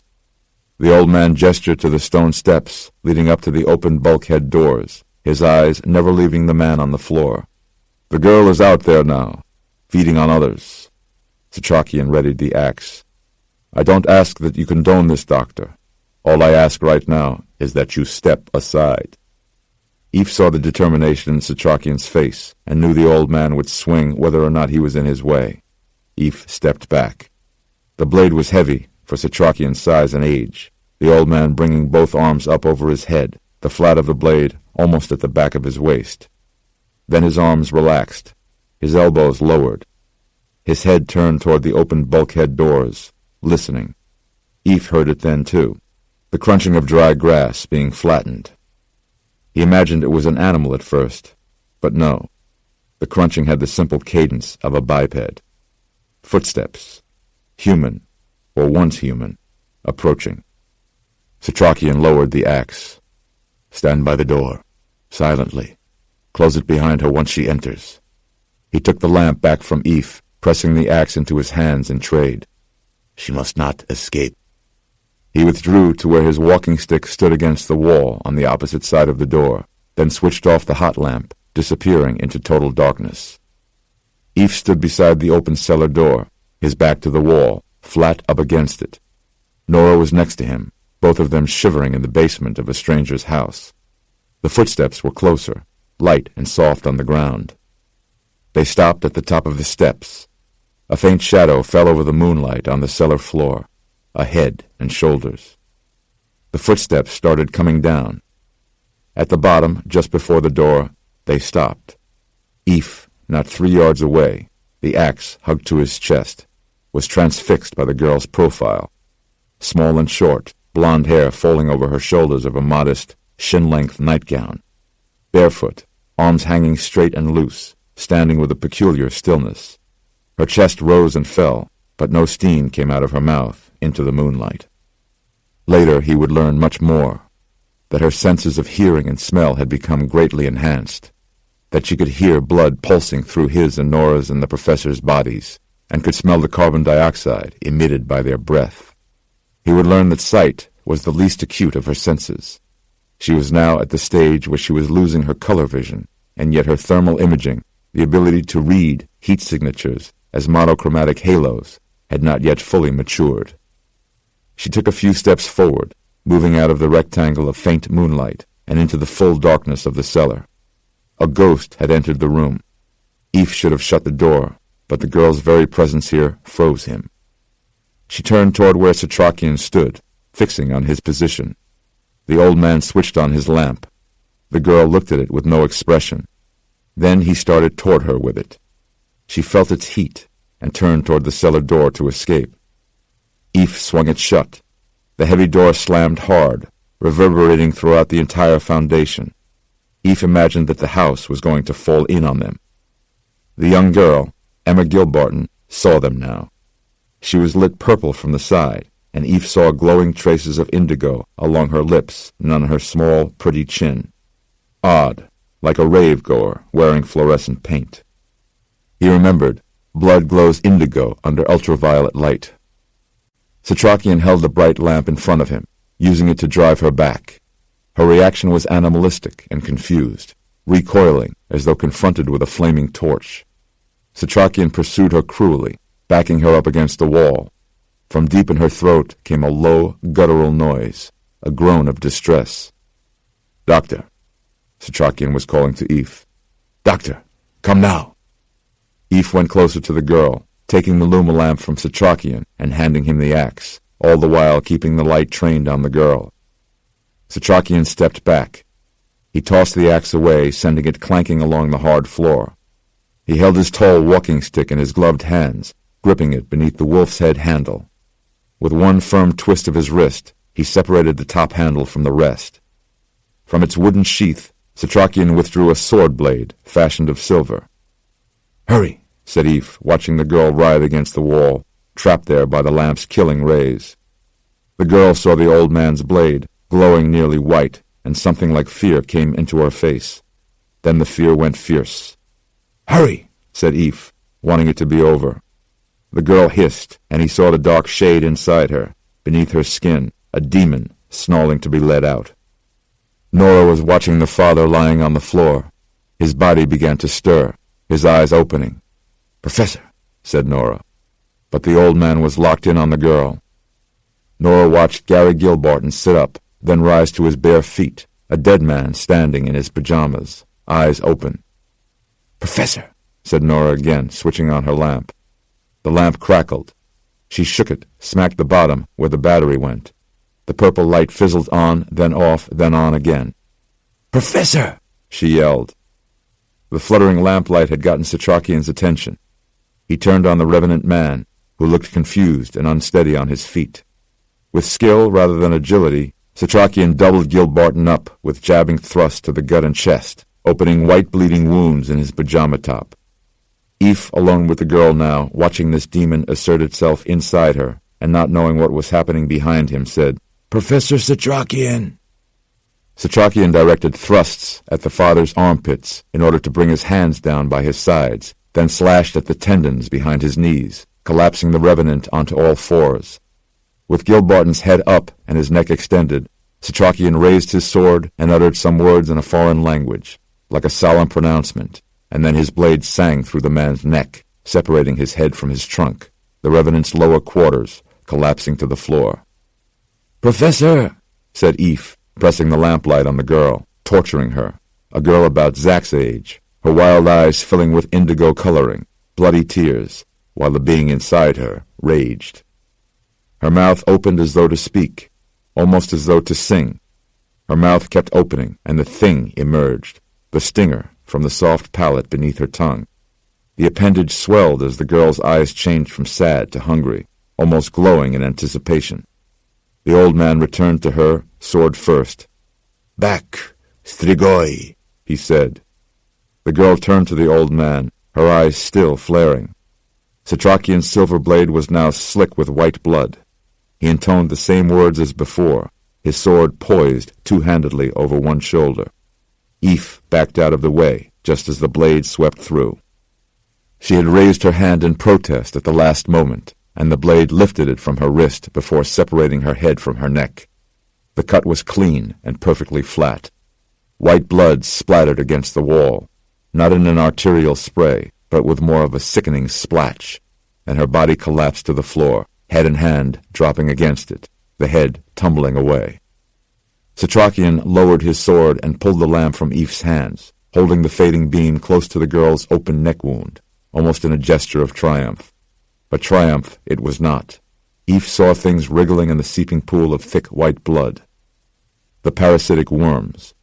They curled tight and went still when the light hit them. The old man was irradiating the scene. Eph heard footfalls on the stone steps, Nora racing out through the bulkhead. He ran after her, nearly tripping over the decapitated body of the girl's father, surfacing onto the grass and the night air. Nora was running to the swaying dark trees. He caught up to her before she reached them, pulling her close, wrapping her up tight. She screamed into his chest, as though afraid to allow her cry to escape into the night, and he held her until Setrakian surfaced onto the yard. The old man's breath steamed into the cool night, chest pumping from exertion. He pressed his fingers to his heart. His white hair was mussed and shiny in the moonlight, making him appear, as did everything to Eph at that moment, quite mad. He cleaned his blade on the grass before returning it to the sheath end of the walking stick. He fixed the two pieces together with a firm twist, and the overlong walking stick was as it had been before. "She is released now," he said. "The girl and her father are at peace." He was checking his shoes and pants cuffs for vampire blood in the moonlight. Nora viewed him through wild eyes. "Who are you?" she said. "Just a pilgrim," he answered. "Same as you." They walked back to Eph's Explorer. Eph felt all jittery and exposed out in the front yard. Setrakian opened the passenger door and pulled out a spare battery pack. He swapped batteries with the one in Eph's lamp, then checked the purple light briefly against the side of the truck. Setrakian said, "You wait here, please." "For what?" said Eph. "You saw the blood on her lips, her chin. She was flushed. She had fed. This is not done yet." The old man set off toward the next house. Eph watched him, Nora leaving Eph's side in order to lean against the truck. She swallowed hard, as though about to be sick. "We just killed 2 people in the cellar of their own home. This thing is spread by people, by unpeople. Vampires. My God." Eph said, "Rule number 1 is always fight the disease, not its victims." "Don't demonize the sick," said Nora. "But now the sick are the demons. Now the infected are active vectors of the disease and have to be stopped, killed, destroyed. What will Director Barnes say about that?" Eph said, "We can't wait for him. We've already waited too long." They fell silent. Soon Setrakian returned, carrying his walking stick/vampire sword and the still warm lamp. "It is done," he said. "Done?" Nora said, still appalled by what she had seen. "Now what? You do realize there were some 200 other passengers aboard that plane?" "It is much worse than that. The second night is upon us. The second wave of infection is happening now."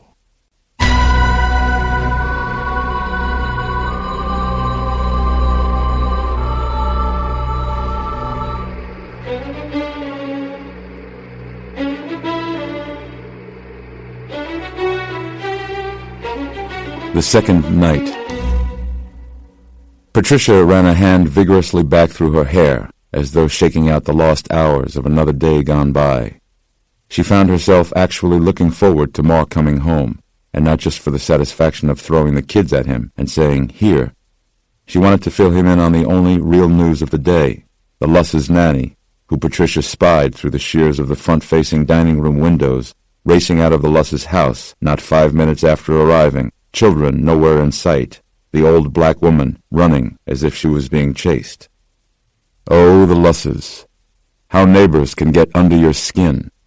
Whenever she thought of Skin and Bones, Joni tossing off a description of her European-style pure-soil wine cellar, Patricia shot an automatic middle finger in the general direction of the Luss house. She was dying to find out what Mark knew about Roger Luss, if he was still overseas. She wanted to compare notes. The only time she and her husband seemed to get on the same page was when they were tearing down friends family, and neighbors. Maybe because savoring others' marital problems and family misfortunes somehow made hers and Mark's seem less troublesome.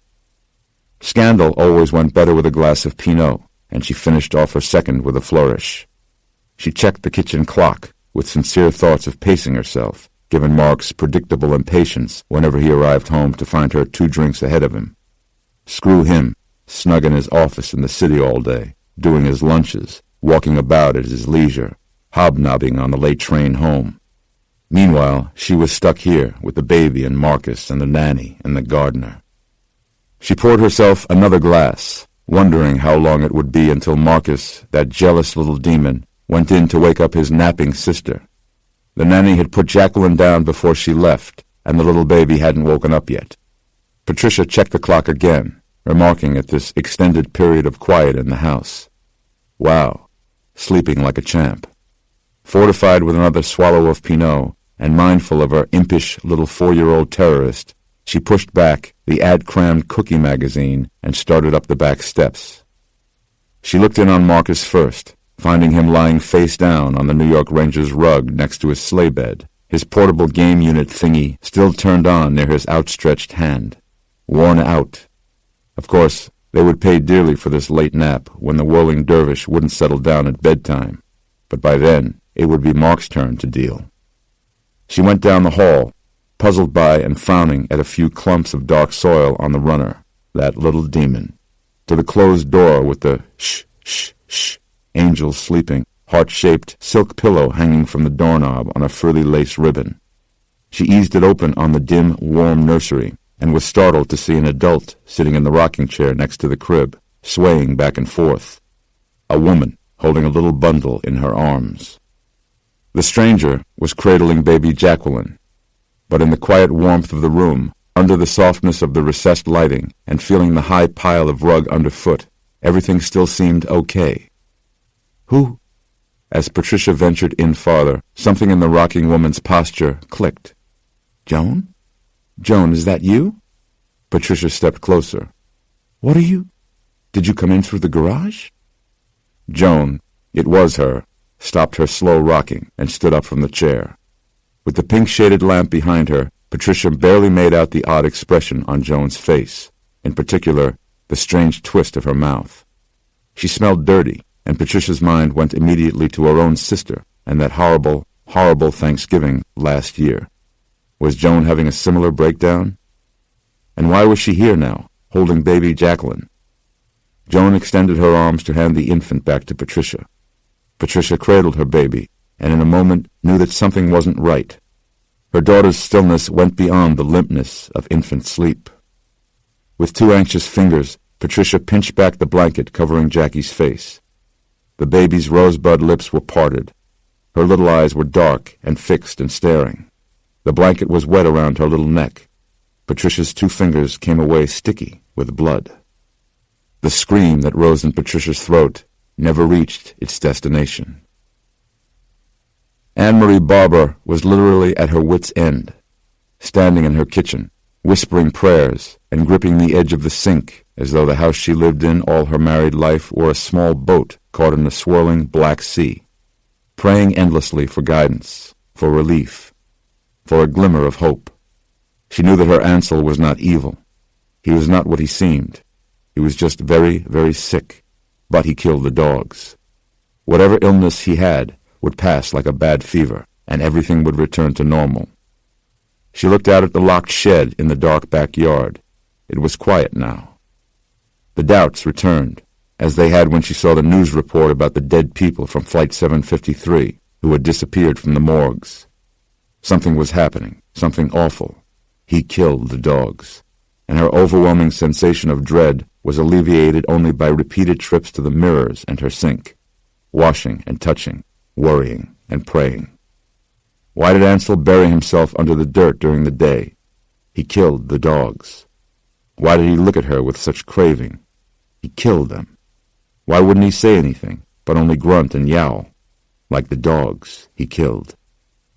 Night had again taken the sky, the thing she had dreaded all day. Why was he so quiet out there now? Before she could think about what she was doing, before she could lose her reserve, She went out the door and down the porch stairs, not looking at the dogs' graves in the corner of the yard, not giving in to that madness. She had to be the strong one now, for just a little while longer. The shed doors, the lock and the chain. She stood there, listening, her fist pressed hard against her mouth until her front teeth started to hurt. What would Ansel do? Would he open the door if it were she inside? Would he force himself to face her? Yes, he would. Anne-Marie undid the lock with the key from around her neck. She threaded out the thick chain, and this time stepped back to where she knew he could not reach her, past the length of the runner leash fixed to the dog pole, as the doors fell open. An awful stink. A godless feeder. The stench alone brought tears to her eyes. That was her Ansel in there. She saw nothing. She listened. She would not be drawn inside. Ansel. Barely a whisper on her part. Nothing came in return. Ansel? A rustling. Movement in the dirt. Oh, why hadn't she brought a flashlight? She reached forward just enough to nudge one door open more widely, enough to let in a little more of the moonlight. There he was, lying half in a bed of soil, his face raised to the doors, eyes sunken and fraught with pain. She saw at once that he was dying. Her Ansel was dying. She thought again of the dogs who used to sleep here, Pap and Gertie, the dear St. Bernard she had loved more than mere pets, whom he had killed and whose place he had willingly taken. Yes, in order to save Anne-Marie and the children. And then she knew. He needed to hurt someone else in order to revive himself, in order to live. She shivered in the moonlight, facing the suffering creature her husband had become. He wanted her to give herself over to him. She knew that. She could feel it. Ansel let out a guttural groan, voiceless, as though from deep in the pit of his empty stomach. She couldn't do it. Anne-Marie wept as she closed the shed doors on him. She pressed her shoulder to them, shutting him up like a corpse, neither quite alive nor yet quite dead. He was too weak to charge the doors now. She heard only another moan of protest.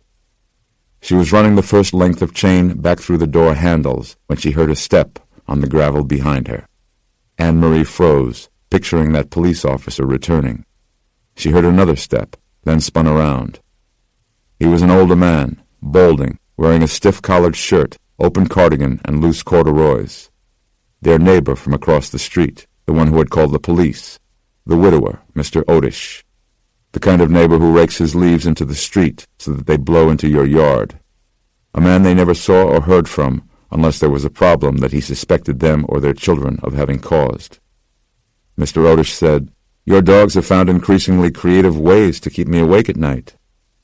His presence, like a ghostly intrusion upon a nightmare, mystified Anne-Marie. The dogs? He was talking about Ansel, the noises he made in the night. If you have a sick animal, you need to take it to the veterinarian and have it treated, or put down. She was too stunned even to reply. He walked closer, coming off the driveway and onto the edge of the backyard grass, eyeing the shed with contempt. A hoarse moan rose from inside. Mr. Odish's face shriveled in disgust. "You are going to do something about those curs, or else I am going to call the police again right now." "No." Fear escaped before she could hold it in. He smiled, surprised by her trepidation, enjoying the sense of control over her that it gave him. "Then what is it you plan to do?" Her mouth opened, but she couldn't think of anything to say. I'll take care of it. I don't know how." He looked at the back porch, curious about the light on in the kitchen. "Is the man of the house available? I would prefer to speak with him." She shook her head. Another pained groan from the shed. "Well, you had damn well better do something about those sloppy creatures, or else I will. Anybody who grew up on a farm will tell you, Mrs. Barber, dogs are service animals and don't need coddling. Far better for them to know the sting of the switch than the pat of the hand, especially a clumsy breed such as the St. Bernard." Something he'd said got through to her. Something about her dogs. Sting of the switch. The whole reason they'd built the chain and post contraption in the shed in the first place was because Pap and Gertie had run off a few times, and once, not too long ago, Gertie, the sweetheart of the two, the trusting one, came home with her back and legs all ripped up, as though someone had taken a stick to her. The normally shy and retiring Anne-Marie Barber forgot all of her fear at that moment. She looked at this man, this nasty, little shriveled-up excuse for a man, as though a veil had been lifted from her eyes. "You," she said. Her chin trembled, not from timidity anymore, but from rage. "You did that. To Gertie. You hurt her." His eyes flickered for a moment, unused to being confronted, and simultaneously betraying his guilt. "If I did," he said, regaining his usual condescension, "I am sure he had it coming." Anne-Marie burst with hatred suddenly. Everything she had been bottling up over these past few days, sending away her children, burying her dead dogs, worrying about her afflicted husband. "She," Anne-Marie said. "What?" "She, Gertie, is a she." Another tremulous groan from within the shed. Ansel's need, his craving. She backed up, shaking, intimidated not by him, but by these new feelings of rage. "You want to see for yourself?" she heard herself say. "What is that?" The shed crouched behind her like some beast itself. "Go ahead, then. You want a chance to tame them? See what you can do." He stared, indignant, challenged by a woman. "You aren't serious. You want to fix things? You want peace and quiet? Well, so do I." She wiped a bit of saliva off her chin and shook her wet finger at him. "So do I." Mr. Odish looked at her for one long moment. "The others are right," he said. "You are crazy." She flashed him a wild, nodding grin, and he walked to a low branch of the trees bordering their yard. He pulled at a thin switch, twisting it, tugging hard until it finally tore free. He tested it, listened for the rapier-like swish as he sliced it through the air, and satisfied, stepped to the doors. "I want you to know," said Mr. Odish, "I do this for your benefit more than mine." Anne-Marie trembled as she watched him run the chain through the shed door handles. The door started to swing open, Mr. Odish standing near enough to the opening for the pole chain to reach him. "Now," he said, "where are these beasts?" Anne-Marie heard the inhuman growl and the chain leash moving fast, sounding like spilled coins. Then the doors flew open. Mr. Odish stepped up, and in an instant his stupefied cry was cut short. She ran and threw herself against the shed doors, fighting to close them as the struggling Mr. Odish batted against them. She forced the chain through and around the handles, clasping the lock tight, then fled into her house, away from the shuddering backyard shed and the merciless thing she had just done. Mark Blessage stood in the foyer of his home with his BlackBerry in hand, not knowing which way to turn. No message from his wife. Her phone was in her Burberry bag, the Volvo station wagon in the driveway, the baby bucket in the mudroom. No note on the kitchen island, only a half-empty glass of wine abandoned on the counter. Patricia, Marcus, and baby Jackie were all gone. He checked the garage and the cars, and the strollers were all there. He checked the calendar in the hallway. Nothing was listed. Was she pissed at him for being late again and had decided to do a little passive-aggressive punishment? Mark tried to flip on the television and wait it out, but then realized his anxiety was real. Twice he picked up the telephone to call the police, but didn't think he could live down the public scandal of a cruiser coming to his house. He went out his front door and stood on the brick step, overlooking his lawn and lush flower beds. He looked up and down the street, wondering if they could have slipped over to a neighbor's, and then noticed that almost every house was dark. No warm yellow glow from heirloom lamps shining on top of polished credenzas. No computer monitor lights or plasma TV screens flashing through hand-sewn lace. He looked at the Luss's house, directly across the street, its proud patrician face and aged white brick. Nobody home there either, it seemed. Was there some looming natural disaster he didn't know about? Had any evacuation order been issued? Then he saw someone emerge from the high bushes, forming an ornamental fence between the Luss's property and the Perrys. It was a woman, and in the dappling shadow of the oak leaves overhead she appeared disheveled. She was cradling what looked to be a sleeping child of 5 or 6 in her arms. The woman walked straight across the driveway, obscured for a moment by the Luss's Lexus SUV, then entered the side door next to the garage. Before entering, her head turned, and she saw Mark standing out on his front step. She didn't wave or otherwise acknowledge him, but her glance, brief though it was, put a block of ice against his chest.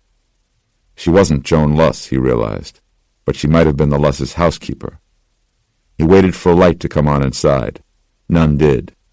Super strange, but whatever the case, he hadn't seen anyone else out and about this fine evening. So he started out across the road, first down his walk to the driveway, avoiding stepping on the lawn grass, and then hands slipped casually into his suit pants pockets, up the Lusses' drive to the same side door. The storm door was shut, but the interior door was open. Rather than ring the bell, he gave the glass a jaunty knock and entered, calling, "Hello?" He crossed the tiled mudroom to the kitchen, flipping on the light. "Joan? Roger?" The floor was streaked all over with dirty footprints, apparently from bare feet. Some of the cabinets and the counter edges were marked with soil-smudged handprints. Pears were rotting in a wire bowl on the kitchen island. "Anybody home?" He wagered that Joan and Roger were gone, but he wanted to speak to the housekeeper anyway. She wouldn't go around blabbing how the Blessages didn't know where their children were, or that Mark Blessage couldn't keep track of his boozy wife. And if he was wrong, and Joni was here, well then he'd ask her about his family, as though he had a tennis racket on his shoulder. The kids are so busy, how do you keep track? And if he ever heard anything from anyone else about his wayward brood, he'd have to bring up the horde of barefoot peasants the Lusses evidently had stampeding through their kitchen. "It's Mark Blessage from across the street. Anybody home?" He hadn't been in their house since the boy's birthday party in May. The parents had bought him one of those electric kiddie race cars, but because it didn't come with a pretend trailer hitch, the kid was obsessed with trailer hitches, apparently. He drove the car straight into a cake table just after the hired help in the SpongeBob SquarePants costume had filled all the cups with juice. "Well," Roger had said, "at least he knows what he likes." Cue forced laughter and a fresh round of juice. Mark ducked through a swinging door into a sitting room where, through the front windows, he got a good look at his own house. He savored the view for a moment, as he didn't often get a neighbor's perspective. Damn fine house. Although that stupid Mexican had clipped the west hedges unevenly again. Footsteps came up the basement stairs. More than one set, more even than a few sets. "Hello?" he said, wondering about those barefoot hordes, and supposing he had gotten too comfortable in the neighbor's house. "Hi there. Mark Blessage from across the way." No voices answered.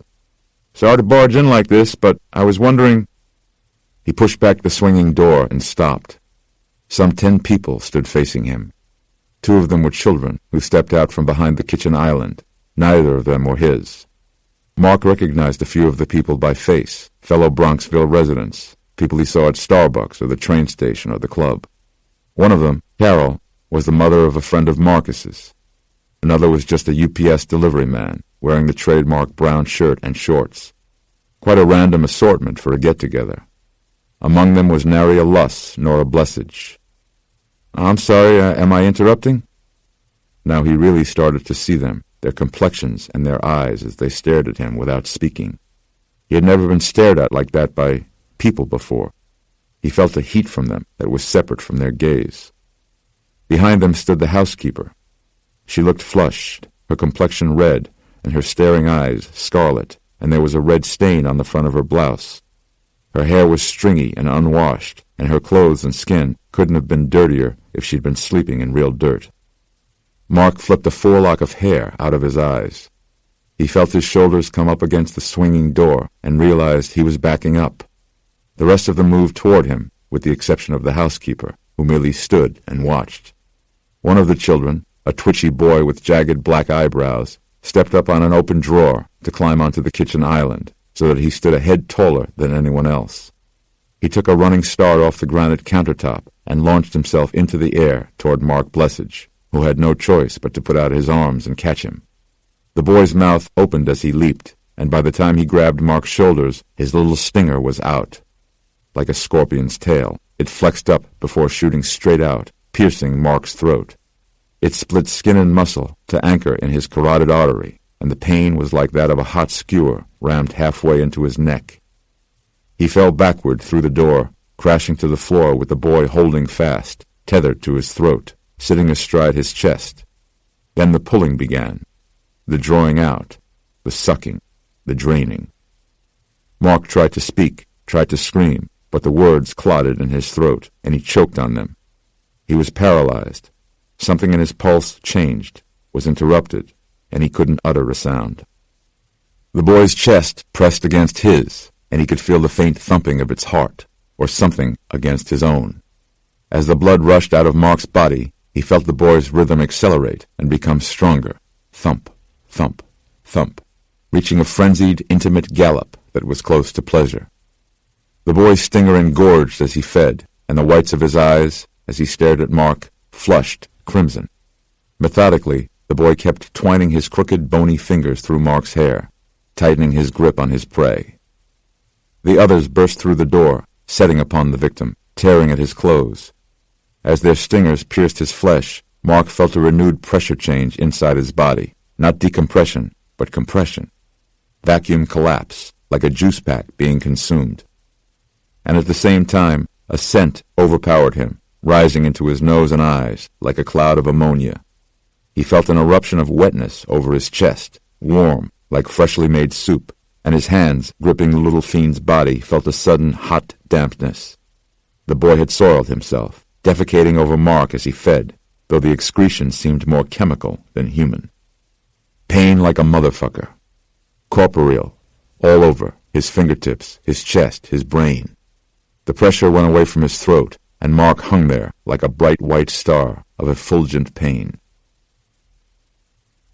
Neva pushed open the bedroom door just a sliver to see that the children were finally asleep.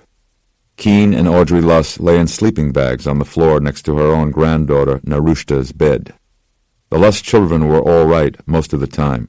Neva, after all, had been their sole daytime caretaker since Keen was 4 months old, but they had both cried tonight. They missed their beds. They wanted to know when they could go home, when Neva would take them back. Sebastian, Neva's daughter, was constantly asking how long until the police came and knocked down their door, but it was not the police coming for them that concerned Neva. Sebastian had been born in the United States, educated in United States schools, stamped with an American arrogance. Neva took her daughter back to Haiti once each year, but it was not home to her. She rejected the old country and its old ways. She rejected old knowledge because new knowledge was so shiny and neat. But Sebastian, making her mother out to be a superstitious fool, was almost more than Neva could take, especially since, by acting as she had, saving these two spoiled yet potentially redeemable children, she had placed the members of her own family at risk. Though she had been raised a Roman Catholic, Neva's maternal grandfather was voodoo and a village bokor, which is a kind of hungan, or priest, some call them sorcerers, who practices magic, both the benevolent kind and the dark kind. Though he was said to bear a great ashe, wield much spiritual power, and dabbled often with healing zombie astrals, that is, capturing a spirit in a fetish, an inanimate object, he never attempted the darkest art, that of reanimating a corpse, raising a zombie from a dead body whose soul has departed. He never did so because he said he has too much respect for the dark side, and that crossing that infernal border was a direct affront to the Loa, or the spirits of the voodoo religion, akin to saints or angels who act as intermediaries between man and the indifferent Creator. But he had participated in services that were a kind of backcountry exorcism, righting the wrongs of other wayward hungan, and she had accompanied him and had seen the face of the undead. When Joan had shut herself away in her room that first night, her richly appointed bedroom, as nice as any of the hotel suites Neva used to clean in Manhattan when she first arrived in America, and the moaning finally stopped, Neva had peeked in to check on her. Joan's eyes looked dead and far away. Her heart was racing. The sheets were soaked and putrid with sweat. Her pillow was stained with whitish, coughed-up blood. Neva had nursed the ill and the dying alike, and she knew, looking at Joan Luss, that her employer was sinking not merely into sickness, but into evil. That was when she took the children and left. Neva went around checking the windows again. They lived on the first floor of a 3-family house and could view the street and the neighbors' houses only through iron bars. Security bars were a good deterrent for burglars, but beyond that, Neva wasn't sure. That afternoon she had gone around the outside of the house, pulling on them, and they felt strong. As an extra precaution she had, without Sebastian's knowledge, saving Neva a lecture on fire safety, nailed the frames to the sills, and then blocked the children's window view with a bookshelf as a makeshift barricade. She had also, smartly telling no one, smeared garlic on each of the iron bars. She kept a quart bottle of holy water from her church, consecrated by the parish priest, though she remained mindful of how ineffectual her crucifix had been inside the Luss's basement. Nervous but confident, she drew all the shades and put on every light, then took to her chair and put up her feet. She left her thick-heeled black shoes on. They were orthopedic, bad arches, in case she had to rush somewhere, had to be ready to stand watch for another night. She put the TV on low, just for company. It drew more electricity out of the wall than attention from Neva. She was more bothered by her daughter's condescension than perhaps she should have been. It is the concern of every immigrant that their offspring will grow to embrace their adoptive culture at the expense of their natural heritage. But Neva's fear was much more specific. She was afraid that her Americanized daughter's overconfidence would end up hurting her. To Sebastian, the dark of the night was merely an inconvenience, a deficient amount of light, which immediately went away when you flipped a switch. Night was leisure time to her, playtime, time to relax, when she let her hair down and her guard. To Neva, electricity existed as little more than a talisman against the dark. Night is real. Night is not an absence of light, but in fact, it is daytime that is a brief respite from the looming darkness. The faint sound of scratching awoke her with a start. Her chin bobbed off her chest, and she saw that the television was showing an infomercial for a sponge mop that was also a vacuum. She froze and listened. It was a clicking coming from the front door. At first, she thought Emile was coming home. Her nephew drove a taxi nights. But if he had forgotten his key again, he would have rung the bell. Somebody was outside the front door, but they didn't knock or press the bell. Neva got to her feet as quickly as she could. She crept down the hallway and stood before the door, listening, only a slab of wood separating her from whoever, whatever, was on the outside.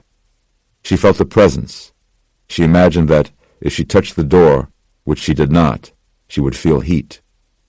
It was a plain exterior door with a security deadbolt lock, no screen outside, no windows in the wood. Only an old-fashioned mail slot was centered near the bottom, 1 foot above the floor. The hinge on the mail slot creaked. The brass flap moved, and Neva rushed back down the hall. She stood there for a moment, out of sight in a panic, then rushed to the bathroom and the basket of bath toys. She grabbed her granddaughter's water gun and uncapped the bottle of holy water and poured it into the tiny aperture, spilling much of it as she filled the plastic barrel. She took the toy to the door. It was quiet now, but she felt the presence. She knelt down clumsily on her swollen knee, snagging her stocking on the roughened wood of the floor. She was near enough to feel the whisper of cold night air through the brass flap and see a shadow along its edge. The toy gun had a long front nozzle. Neva remembered to slide back the underside pump action to prime the pressure, then use the very end of the muzzle to tip up the flap. When the hinge emitted a plaintive squeak, she put the gun in, thrusting the nozzle through and squeezing the trigger. Neva aimed blindly, up, down, and from side to side, squirting holy water in all directions. She imagined Joan Luss being burned, the acid-like water cutting through her body like Jesus' own golden sword, yet she heard no wailing. Then a hand came through the slot. It grabbed at the gun muzzle, trying to take it away. Neva pulled it back reflexively and got a good look at the fingers. They were gravedigger dirty. The nail beds were blood red. The holy water spilled down the skin, merely smearing the dirt, with no steaming or burning. No effect at all. The hand pulled hard on the muzzle, jamming it inside the mail slot. Now Neva realized the hand was trying to get at her. So she let go of the gun, the hand pulling and twisting until the plastic toy cracked, loosening a final splash of water. Neva pushed away from the slot, on her hands and her bottom, as the visitor began ramming the door, throwing her entire body against it, rattling the knob. The hinges trembled, and the adjoining walls shook. The picture of the man and the boy hunting fell off its nail, shattering the protective glass. Neva kicked her way to the end of the short entrance hall. Her shoulder knocked over the umbrella stand with the baseball bat in it, and Neva grabbed the bat and gripped the black-taped handle, sitting there on the floor. The wood held. The old door she hated for swelling and sticking to the frame in the summer heat was solid enough to withstand the blows, as was the deadbolt and even the smooth iron doorknob. The presence behind the door eventually went silent, maybe even went away altogether. Neva looked at the puddle of Christ's tears on the floor. When the power of Jesus fails you, then you know you truly are shit out of luck. Wait for daylight. That was all she could do. Neva. Keen, the lust boy, stood behind her in sweatpants and a t-shirt. Neva moved faster than she imagined she ever could, clamping a hand over the young boy's mouth and sweeping him away around the corner. Neva stood there with her back against the wall, the boy wrapped in her arms. Had the thing at the door heard its son's voice? Neva tried to listen. The boy squirmed against her, trying to speak. Hush, child. Then she heard it. The squeak again. She grasped the boy even more tightly as she leaned to her left, risking a look around the corner. The mail slot was propped open by a dirty finger. Neva whipped back around the corner again, but not before she glimpsed a pair of glowing red eyes looking inside. Gabriel Bolivar's manager, Rudy Wayne, cabbed over to his townhouse from Hudson Street after a late dinner meeting at Mr. Chow's with the BMG people. He hadn't been able to get Gabe on the phone, but there were whispers about his health now, following the Flight 753 thing, and a paparazzi picture of him in a wheelchair, and Rudy had to see for himself. When he showed up at the door on Vestry Street, there were no paparazzi in sight, only a few dopey-looking goth fans sitting around on the sidewalk smoking. They stood up rather expectantly when Rudy walked up the front stoop stairs. "What's up?" asked Rudy. "We heard he's been letting people in." Rudy looked straight up, but there were no lights on anywhere in the twin townhouses, not even in the penthouse. "Looks like the party's over." "It's no party," said one chubby kid with colored elastic bands hanging from a pin through his cheek. "He let the paparazzi in, too." Rudy shrugged and punched in his key code, entered and closed the door behind him. At least Gabe was feeling better. Rudy entered, past the black marble panthers, and into the dark foyer. The construction lights were all dark, and the light switches still weren't connected to anything. Rudy thought for a moment, then brought out his BlackBerry, changing the display to Always On. He shone the blue light around, noticing, at the foot of the winged angel by the stairs, a heap of high-end digital SLRs and video cameras, weapons of the paparazzi, all piled there like shoes outside a swimming pool. "Hello?" His voice echoed dully through the unfinished first few floors. Rudy started up the curling marble stairs, following his BlackBerry's pool of electronic blue light. He needed to motivate Gabe for his Roseland show next week, and there were scattered U.S. dates around Halloween to prepare for. He reached the top floor, Bolivar's bedroom suite, and all the lights were off. "Hey, Gabe, it's me, man. Don't let me walk in on anything." Too quiet. He pushed into the master bedroom, scanning it with his phone light, finding the bedsheets tossed, but no hungover Gabe. Probably out night-crawling as usual. He wasn't here. Rudy popped into the master bathroom to take a leak. He saw an open prescription bottle of Vicodin on the counter and a crystal cocktail glass that smelled of booze. Rudy deliberated a moment, then dealt himself 2 Vikes, rinsing out the glass in the sink and washing the pills down with tap water. As he was replacing the glass on the counter, he caught sight of movement somewhere behind him. He turned fast, and there was Gabe, coming out of the darkness and into the bathroom. The mirrored walls on both sides made it seem as though there were hundreds of him. "Gabe, Jesus, you scared me," said Rudy. His genial smile faded as Gabe stood there staring at him. The blue phone light was indirect and faint, but Gabe's skin looked dark, his eyes tinged red. He wore a thin black robe to his knees, with no shirt underneath. His arms hung straight, and he offered his manager no indication of greeting. "What's wrong, man?" His hands in his chest were dirty. "You spend the night in the coal bin?" Gabe just stood there, multiplied in the mirrors out to infinity. "You really stink, man," said Rudy, holding his hand to his nose. "The hell you been into?" Rudy felt a strange heat coming off Gabe. He held his phone closer to Gabe's face. His eyes didn't do anything in the light. "Dude, you left your makeup on way too long." The Vikes were starting to kick in. The room with its facing mirrors expanded like an unpacked accordion. Rudy moved the phone light, and the entire bathroom flickered. "Look, man," said Rudy, unnerved by Gabe's lack of reaction. "If you're tripping, I can come back."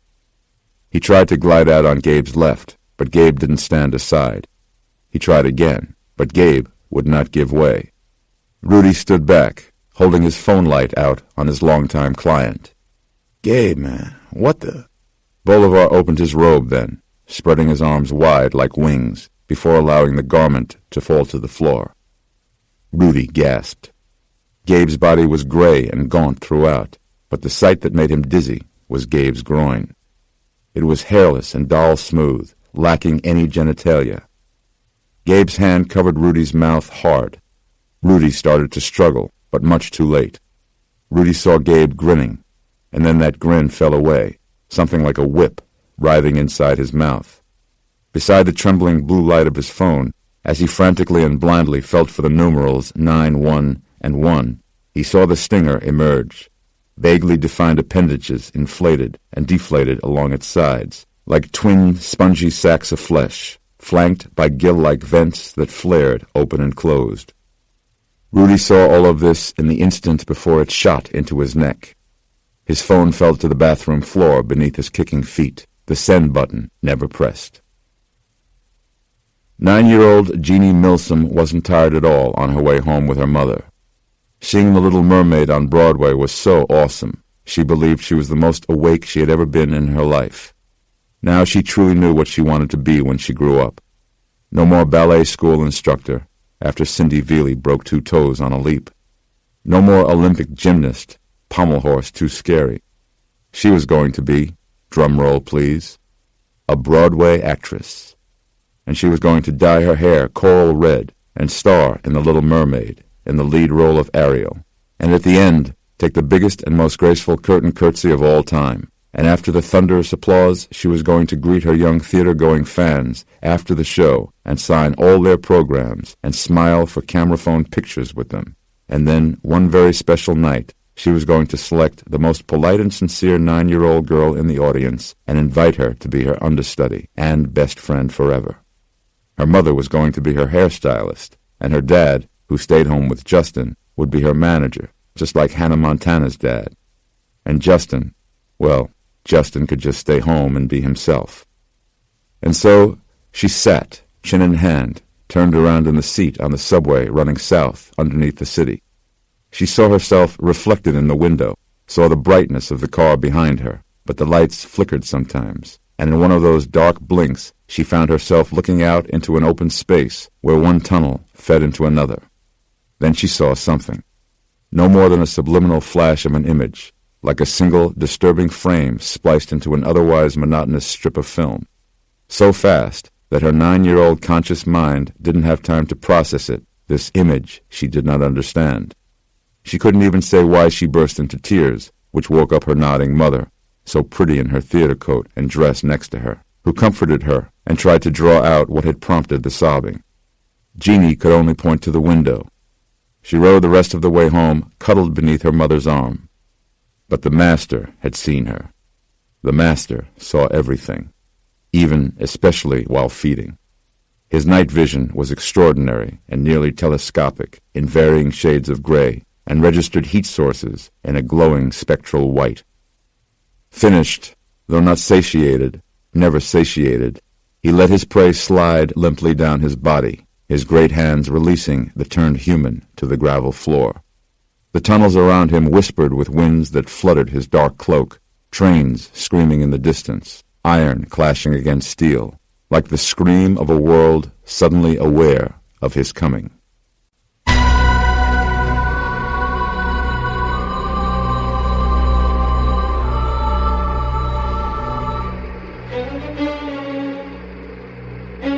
Exposure.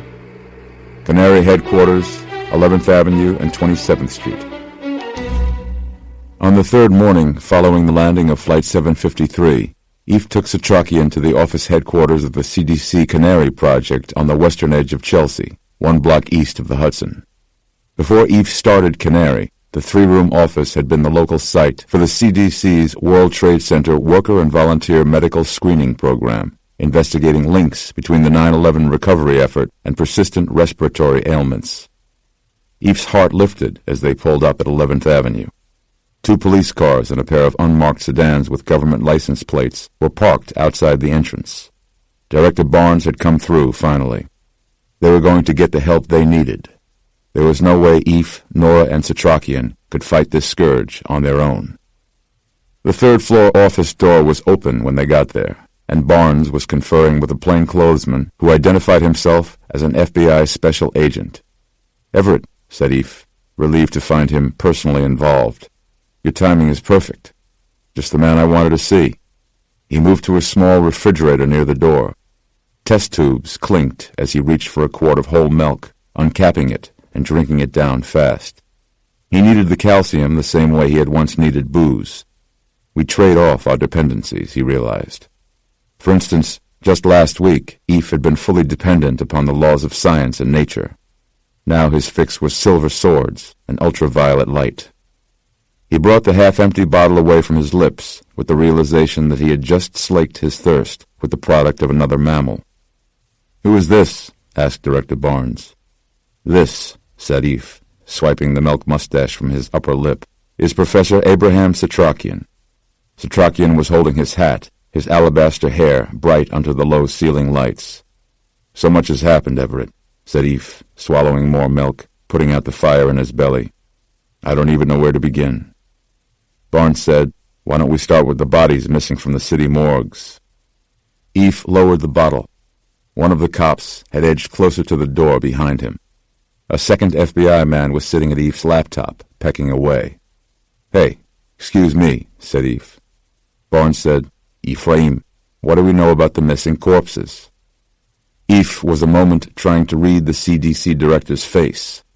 He glanced back at Setrakian, but the old man offered him nothing, standing very still with his hat in his gnarled hands. Eve turned back to his boss. "They've gone home." "Home," said Barnes, turning his head as though trying to hear him better. "To heaven?" "To their families, Everett." Barnes looked at the FBI agent, who kept looking at Eve. "They're dead," said Barnes. "They aren't dead. At least, not in the way we understand it. There is only one way to be dead, Ephraim." Eve shook his head. "Not anymore. Ephraim." Barnes took one sympathetic step forward. "I know you've been under a keen amount of stress recently. I know you've had family troubles." Eve said, "Hold on. I don't think I understand what the hell this is." The FBI agent said, "This is about your patient, Doctor. One of the pilots of Regis Air Flight 753, Captain Doyle Redfern. We have a few questions about his care." Eve hit a chill. "Get a court order, and I'll answer your questions. Maybe you would like to explain this." He opened a portable video player on the edge of the desk and pressed play. It showed a security camera view of a hospital room. Redfern was seen from behind, staggering, his Johnny open in back. He looked wounded and confused rather than predatory and enraged. The camera angle did not show the stinger swirling out of his mouth. It did, however, show Eve facing him with a whirling tree fine, jabbing at Redfern's throat with a circular blade. There was a flicker of a jump cut, and now Nora was in the background, covering her mouth as Eve stood by the doorway with his chest heaving, Redfern in a heap on the floor. Then another sequence began, a different camera farther along the same basement hallway, set at a higher angle. It showed two people, a man and a woman, forcing their way into the locked morgue room where Redfern's body was being held. Then it showed them leaving with a heavy body bag. The two people looked very much like Eve and Nora. Playback stopped. Eve looked at Nora, who was shocked, and then at the FBI agent and Barnes. That attack was edited to look bad. There was a cut there. Redfern had... Where are Captain Redfern's remains? Eve couldn't think. He couldn't get past the lie he had just seen. That wasn't us. The camera was too high to... So are you saying that was not you and Dr. Martinez? Eve looked at Nora, who was shaking her head, both of them too mystified to mount any immediate coherent defense. Barnes said, "Let me ask you one more time, Ephraim. Where are the missing bodies from the morgues? Eve looked back to Setrakian, standing near the door, then at Barnes. He couldn't come up with anything to say. Ephraim, I am shutting Canary down as of this moment. What? Said Eve, coming around. Wait, Everett. Eve moved fast toward Barnes. The other cops started toward him as though he was dangerous, their reaction stopping Eve, alarming him even more. Dr. Goodweather, you have to come with us, said the FBI agent. All of you. Hey! Eve turned. Setrakian was gone. The agent sent 2 cops out to get him. Eve looked back toward Barnes. Everett, you know me. You know who I am. Listen to what I am about to tell you. There is a plague spreading throughout this city, a scourge unlike anything we've seen. The FBI agent said, Dr. Goodweather, we want to know what you injected into Jim Kent. What? What? Barnes said, Ephraim, I've made a deal with them. They will spare Nora if you agree to cooperate. Spare her the scandal of arrest and preserve her professional reputation. I know that you two are close. And how exactly do you know that? Eve looked around at his persecutors, moving past bewilderment and into anger. This is bullshit, Everett. You were on video attacking and murdering a patient, Ephraim. You have been reporting fantastic test results, unexplained by any rational measurement, unsubstantiated and most likely doctor-manipulated. Would I be here if I had a choice? If you had a choice? Eve turned to Nora. She would be spared. She could perhaps fight on. Barnes was right. For the moment at least, in a room full of lawmen, he had no choice. Don't let this slow you down, Eve told Nora. You may be the only one left who knows what's really happening. Nora shook her head. She turned to Barnes.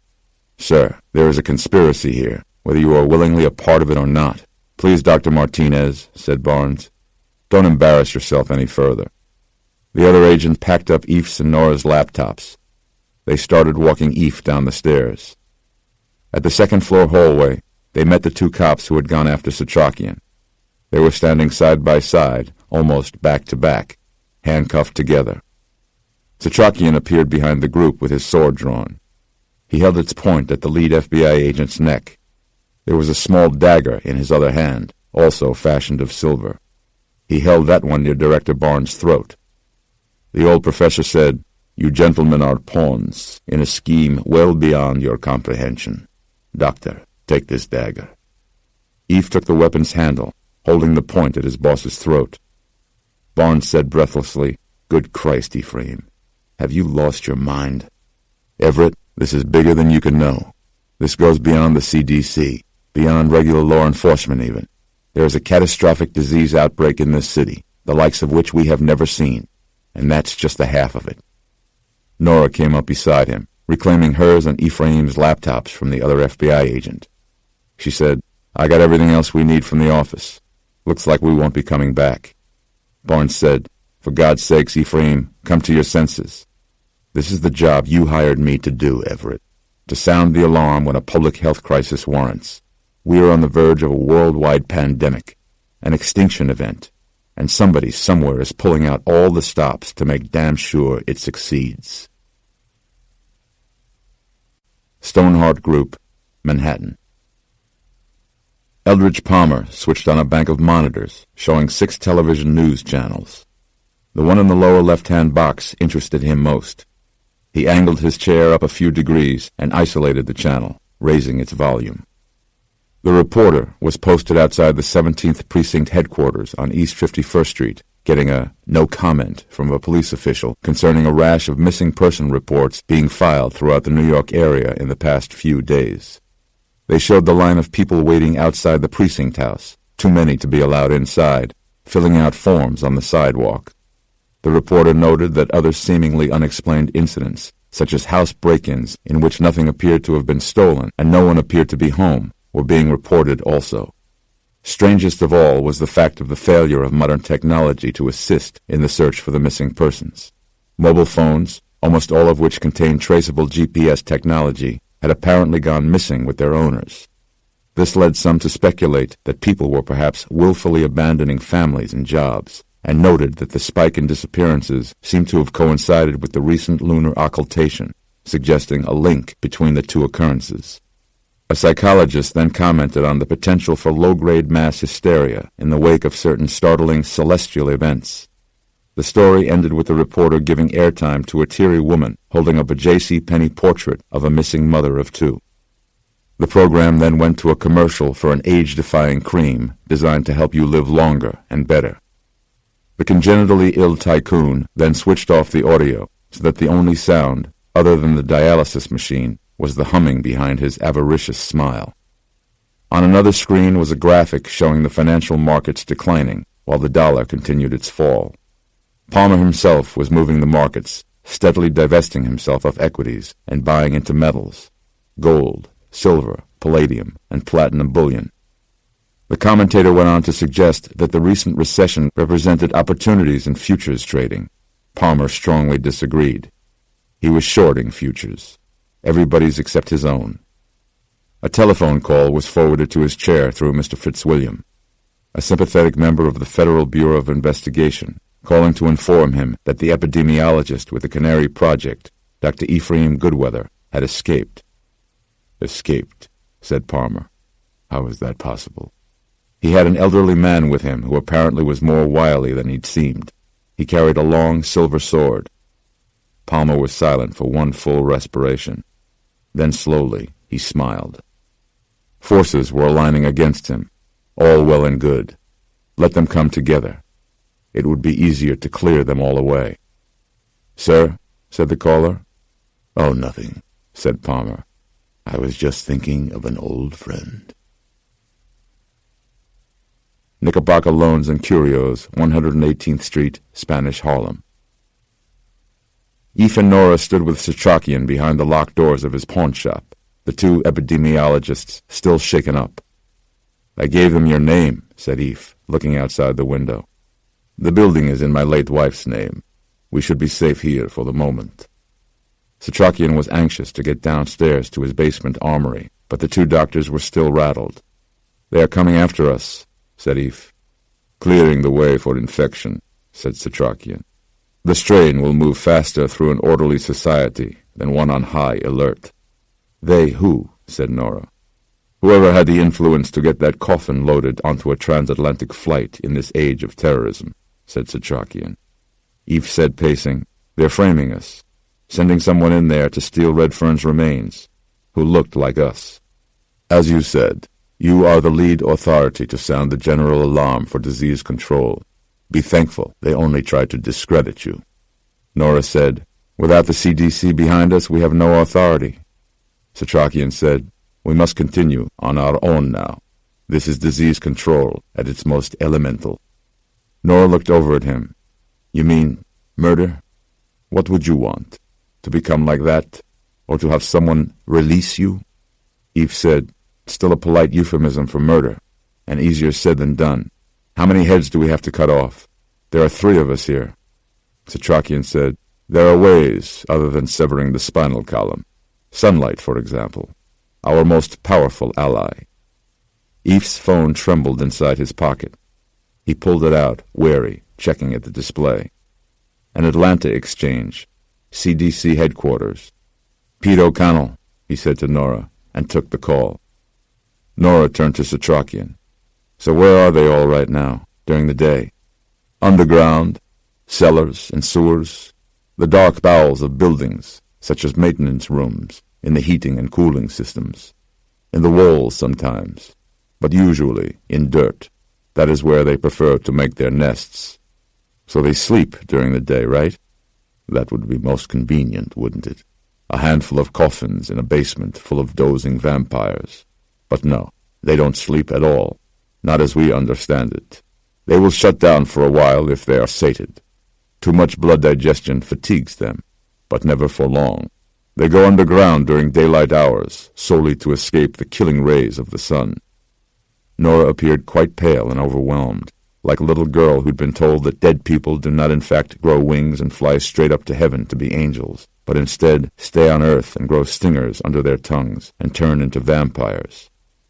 "That thing you said," she said, "before you cut them down, something in another language, like a pronouncement or a kind of curse." The old man winced. something I say only to calm myself, to steady my hand for the final blow. Nora waited to hear what it was. Setrakian saw that, for whatever reason, she needed to know. I say, Strigoi, my sword sings of silver. Setrakian winced again, uncomfortable saying this now. Sounds better in the old language. Nora saw that this old vampire killer was essentially a modest man. Silver, she said. Only silver, he said. Renowned throughout the ages for its antiseptic and germicidal properties. You can cut them with steel or shoot them with lead, but only silver really hurts them. Eve had his free hand over his other ear, trying to hear Pete, who was driving in a car just outside Atlanta. Pete said, "What's going on up there?" "Well, what have you heard? That I'm not supposed to be talking to you, that you're in trouble, that you've gone off the reservation or some such? It's a mess here, Pete. I don't know what to tell you." "Well, I had a call anyway. I've been putting in time on the samples you sent me." Eve felt another stone fall into his gut. Dr. Peter O'Connell was one of the heads of the Unexplained Deaths Project at the CDC's National Center for Zoonotic, Vector-Borne, and Enteric Disease. UNEX was an interdisciplinary group made up of virologists, bacteriologists, epidemiologists, veterinarians, and clinicians from inside and outside the CDC.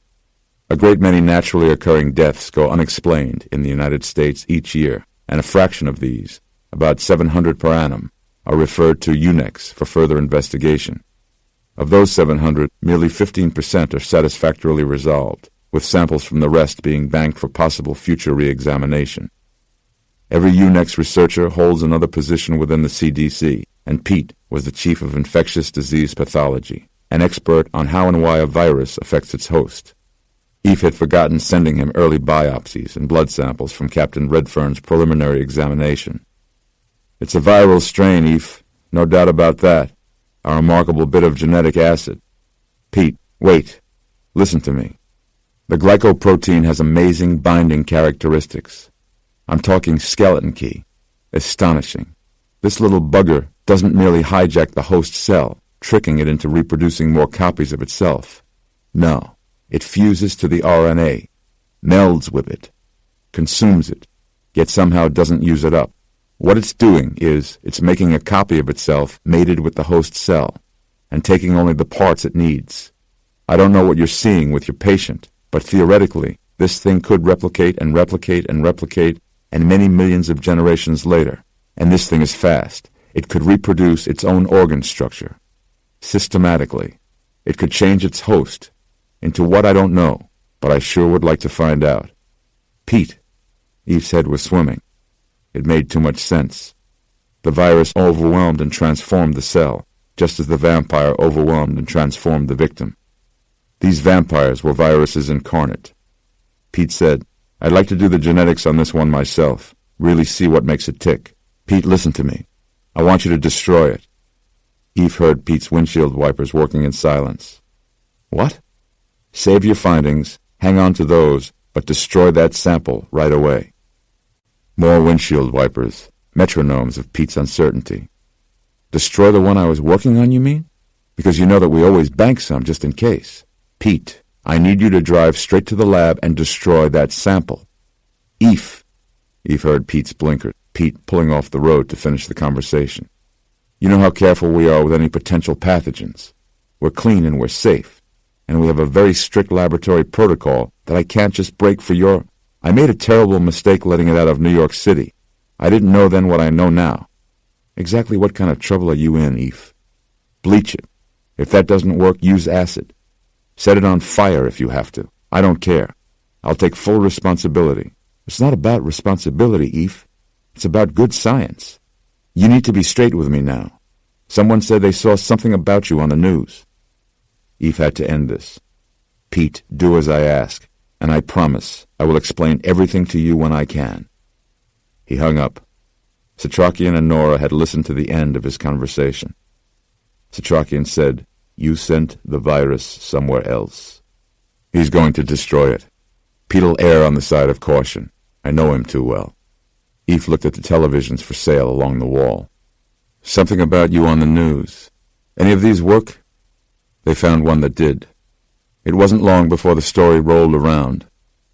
They showed Eph's photograph from his CDC identification card, then a blurry snippet of his encounter with Redfern and one of the two look-alikes carrying a body bag from the hospital room. It said that Dr. Ephraim Goodweather was being sought as a person of interest in the disappearance of the corpses of the Flight 753 airline passengers. Eph stood motionless. He thought of Kelly watching this, of Zach. "Those bastards," he hissed. Setrakian switched off the television. "The only good news about this is that they still consider you a threat. That means there is still time, still hope, a chance." Nora said, "You sound like you have a plan." "Not a plan, a strategy." Eph said, "Tell us." "Vampires have their own laws, both savage and ancient. One such commandment that endures is that a vampire cannot cross moving water, not without human assistance." Nora shook her head. "Why not?" "The reason, perhaps, lies in their very creation, so long ago. The lore has existed in every known culture on the planet, for all time. Mesopotamians, ancient Greeks and Egyptians, Hebrews and Romans. Old as I am not old enough to know, but the prohibition holds even today, giving us something of an advantage here. Do you know, what is New York City?" Nora got it right away. "An island. An archipelago. We are surrounded on all sides by water right now. The airline passengers, they went to morgues in all 5 boroughs." "No," said Nora, "only 4. Not Staten Island." "4, then. Queens and Brooklyn are both separated from the mainland by the East River and the Long Island Sound, respectively. The Bronx is the only borough connected to the United States." Eph said, "If only we could seal off the bridges. Set up fire lines north of the Bronx, east of Queens at Nassau." "Wishful thinking at this point," said Setrakian. "But can you see? We do not have to destroy every one of them individually. They are all of one mind, operating in a hive mentality, controlled by a single intelligence, who is very likely landlocked somewhere here in Manhattan." "The master," said Eph. "The one who came over in the belly of the airplane, the owner of the missing coffin." Nora said, "How do you know he's not back near the airport, if he can't cross the East River on his own?" Setrakian smiled flatly. "I feel very confident that he did not journey all the way to America to hide out in Queens." He opened the rear door, the steps leading to his basement armory. "What we have to do now is hunt him down." Liberty Street, the World Trade Center site. Vasily Fett, the exterminator with the New York City Bureau of Pest Control, stood at the construction fence above the great Bathtub Foundation at the site of the former World Trade Center complex. He had left his handcart in his van, parked over on West Street, in a Port Authority lot with the other construction vehicles. In one hand he carried rodenticide and light tunnel gear in a red and black Puma sport bag. In his other, he held his trusty length of rebar, found at a job site once, a 1-meter-long steel rod, perfect for probing rat burrows and pushing bait inside, and occasionally beating back aggressive or panicked vermin. He stood between the Jersey barriers and the construction fence at the corner of Church and Liberty, among the orange and white caution barrels along the wide pedestrian walkway. People walked past, striding toward the temporary subway entrance at the other end of the block. There was a sense of new hope in the air here, warm, like the abundant sunshine that blessed the destroyed part of the city. The new buildings were starting to go up now, after years of planning and excavation, and it was as though this terrible black bruise was finally starting to heal. Only Fett noticed the oily smears discoloring the vertical edges of the curb, the droppings around the parking barriers, the gnaw marks scoring the lid of the corner garbage can, telltale signs of surface rat presence. One of the sandhogs took him down the Hall Road and into the basin. He pulled up at the foot of the structure that would become the new underground WTC PATH station, with 5 tracks and 3 underground platforms. For now, the silver trains entered through daylight and open air as they made their way along the bottom of the bathtub toward the temporary platforms. Vasily stepped out of the pickup, down among the concrete footings, looking up 7 stories to the street above him. He was in the pit where the towers had fallen. It was enough to take his breath away. Vasily said, "This is a holy place." The sandhog had a bushy, gray-flecked mustache and wore a loose flannel shirt over a tucked-in flannel shirt, both heavy with soil and sweat, and blue jeans with muddy gloves tucked into the belt. His hard hat was covered with stickers. "I always thought so," he said. "Recently, I'm not so sure." Fett looked at him. "Because of the rats?" "There's that, sure. Gushing out of the tunnel the past few days like we struck rat oil. But that's fallen off now." He shook his head, looking at the slurry wall erected beneath Vesey Street, 70 sheer feet of concrete, studded with tiebacks. Fett said, "Then what?" The guy shrugged. "Sandhogs are a proud lot. They built New York City, its subways and sewers, every tunnel, pier, skyscraper, and bridge foundation. Every glass of clean water comes out of the tap thanks to a sandhog. A family job, different generations working together on the same sites. Dirty work done right." So the guy was reluctant to sound reluctant. "Everyone's in kind of a funk. We had 2 guys walk off, disappear. Clocked in for a shift, went down into the tunnels, but never clocked out. We're 24/7 here, but nobody wants night shifts anymore. Nobody wants to be underground. And these are young guys, my daredevils." Fett looked ahead to the tunnel openings where the subterranean structures would be joined beneath Church Street. "So, no new construction these past few days? Breaking new ground?" "Not since we got the basin hollowed out." "And all this started with the rats?" "Around then. Something's come over this place just in the past few days." The sandhog shrugged, shaking it off. He had a plain white hard hat for Vasily. "And I thought I had a dirty job. What makes someone want to become a rat catcher anyway?"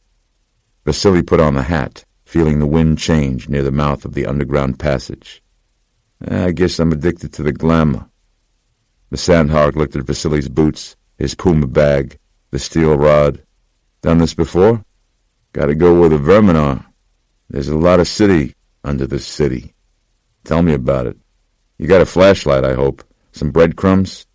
"I think I'm good." Vasily shook the sandhog's hand, then started inside. The tunnel was clean at first, where it had been shored up. He followed it out of the sunlight, yellow lights strung every 10 or so yards, marking his way. He was under where the original concourse had been located. This big burrow would, when all was said and done, connect the new path station to the transportation hub, located between towers 2 and 3, a half-block away. Other feed tunnels connected to city water, power, and sewer. Deeper in, he couldn't help but notice fine powdery dust still coating the walls of the original tunnel.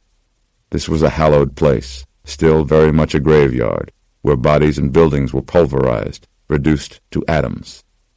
He saw burrows, he saw tracks and scat, but no rats. He picked away at the burrows with his rod and listened. He heard nothing. The strung-up work lights ended at a turn, a deep, velvety blackness lying ahead. Vasily carried a 1,000,000-candle-power spot lamp in his bag, a big yellow Garrity with a bullhorn grip, as well as 2 backup mini-mag lights. But artificial light in a dark enclosure wiped out one's night vision altogether, and for rat hunting, he liked to stay dark and quiet. He pulled out a night vision monocular instead, a handheld unit with a strap that attached nicely to his hard hat, coming down over his left eye. Closing his right eye, turned the tunnel green. Rat vision, he called it, their beady eyes glowing in the scope. Nothing. Despite all the evidence to the contrary, the rats were gone, driven off. That stumped him. It took a lot to displace rats. Even once you removed their food source, it could be weeks before seeing a change, not days. The tunnel was joined by older passages, Vasily coming across filth-covered rail tracks, unused for many years. The quality of the ground soil had changed, and he could tell by its very texture that he had crossed over from New Manhattan, the landfill that had been brought in to build up Battery Park out of sludge, into Old Manhattan, the original dry island bedrock. He stopped at a junction to make certain he had his bearings. As he looked down the length of the crossing tunnel, he saw in his rat vision a pair of eyes. They glowed back at him like rat eyes, but bigger and high off the ground. The eyes were gone in a flash, turning out of sight. "Hey!" yelled Vasily, his call echoing. "Hey, up there!"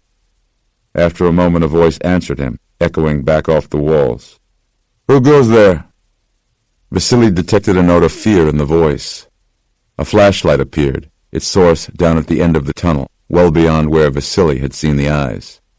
He flipped up the monocular just in time, saving his retina. He identified himself, pulling out a little mag light to shine back as a signal, then moved forward. At the point where he estimated seeing the eyes, the old access tunnel ran up alongside another tunnel track that appeared to be in use. The monocular showed him nothing, no glowing eyes, so he continued around the bend to the next junction. He found 3 sandhogs there, in goggles and sticker-covered hard hats, wearing flannels, jeans, and boots. A sump pump was running, channeling out a leak. The halogen bulbs of their high-powered work-light tripods lit up the new tunnel like a space creature movie. They stood close together, tense, until they could fully see Vasily. "Did I just see one of you back there?" he asked. The 3 guys looked at one another. "What did you see?" "Thought I saw someone." He pointed. "Cutting across the track." The 3 sandhogs looked at one another again, then 2 of them started packing up. The third one said, "You the guy looking for rats?" "Yeah." The sandhog shook his head. "No more rats here. I don't mean to contradict you, but that's almost impossible. How come? Could be they got more sense than us." Vasily looked down the lit tunnel in the direction of the sump hose. "The subway exit down there?" "That's the way out." Vasily pointed in the opposite direction. "What's this way?" The sandhog said, "You don't want to go that way." "Why not?" "Look, forget about rats. Follow us out. We're done here." Water was still trickling into the trough-like puddle. Vasily said, "I'll be right along." The guy dead-eyed him. "Suit yourself," he said, switching off a tripod lamp and then hoisting a pack onto his back, starting after the others. Vasily watched them go, lights playing far down the tunnel, darkening along a gradual turn. He heard the screeching of subway car wheels, near enough to concern him. He went on, crossing to the newer track, waiting for his eyes to acclimate themselves to the darkness again. He switched on his monocular, everything going subterranean green. The echoing of his footfalls changed as the tunnel broadened to a trash-strewn exchange near a convergence of tracks. Rivet-studded steel beams stood at regular intervals, like pillars in an industrial ballroom. An abandoned maintenance shack stood to Vasily's right, defaced by vandalism. The shack's crumbling brick walls featuring some artless graffiti tags around a depiction of the Twin Towers in flames. One was labeled Saddam, the other Gamera. On an old support, an ancient track sign had once warned workers, "Warning, look out for trains." It had since been defaced, the T and the N in trains blotted out, and electric tape stuck atop the I to turn it into a T, so that it now read, "Warning, look out for rats." Indeed, this godforsaken place should have been Rat Central. He decided to go to black light. He pulled a small wand from his Puma bag and switched it on, the bulb burning cool blue in the dark. Rodent urine fluoresces under black light, due to its bacterial content. He ran it over the ground near the supports, a moon-like landscape of dry trash and filth. He noticed some duller, older, piddling stains, but nothing fresh. Not until he waved it near a rusted oil barrel lying on its side. The barrel and the floor beneath it lit up bigger and brighter than any rat piss he had ever seen. A huge splash. Factored out from what he normally found, this trace would indicate a 6-foot rat. It was the recent bodily waste of some larger animal, possibly a man. The drip-dripping of water over the old track echoed down the breezy tunnels. He sensed rustling, some distant movement, or else maybe this place was getting to him. He put away the black light and scanned the area with his monocular. Behind one of the steel supports, he again saw a pair of shining eyes reflecting back at him, then turning away and vanishing. He couldn't tell how near. Given his one-eyed view scope and the geometrical pattern of the identical beams, his depth perception was shot. He did not call out a hello this time. He did not say anything, but gripped his rebar a bit more tightly. The homeless, when you encountered them, were rarely combative, but this felt like something different. Put it down to an exterminator's sixth sense, the way he could sniff out rat infestations. Vasily suddenly felt outnumbered. He pulled out his bright bullhorn spot lamp and scanned the chamber. Before retreating, he reached back into his bag, broke open the cardboard spout on a box of tracking powder, and shook out a fair amount of rodenticide over the area. Tracking powder worked more slowly than pure edible bait, but also more surely. It had the added advantage of showing the intruder's tracks, making follow-up nest baiting easier. Vasily hastily emptied 3 cartons, then turned with his lamp and made his way back through the tunnels. He came across active tracks with the boxed-over third rail and then the sump pump, and followed the long hose. At one point, he felt the tunnel wind change and turned to see the curve brightening behind him. He quickly stepped back into a wall recess, bracing himself, the roar deafening. The train squealed past, and Vasily glimpsed commuters in the windows before shielding his eyes from the smoky swirl of grit and dust. It passed, and he followed the tracks until he reached a lighted platform. He surfaced with bag and rod, pulling himself up off the track onto the mostly empty platform, next to a sign that read, "If you see something, say something." Nobody did. He walked up the mezzanine stairs and moved through the turnstiles, resurfacing on the street into the warming sun. He moved to a nearby fence and found himself back above the World Trade Center construction site. He lit a cheroot with his blue flame butane Zippo and sucked in the poison, chasing the fear he'd felt under the streets. He walked back across the street to the World Trade Center site, coming upon 2 handmade flyers stapled to the fence. They were scanned color photographs of 2 sandhogs, one with his helmet still on and dirt on his face. The blue heading over both photographs read, "Missing."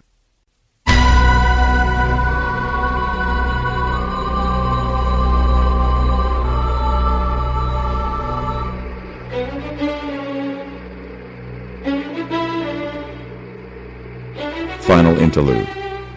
The ruins. In the intervening days after the fall of Treblinka, most of the escapees were tracked down and executed. Yet Setrakian managed to survive in the woods, remaining within range of the stench of the death camp. He gobbled up roots and whatever small prey he could catch with his broken hands, while from the bodies of other corpses he scavenged an imperfect wardrobe and raggedy, mismatched shoes. He avoided the search patrols and the barking dogs by day, while at night he searched. He had heard of the Roman ruins through camp hearsay from native Poles.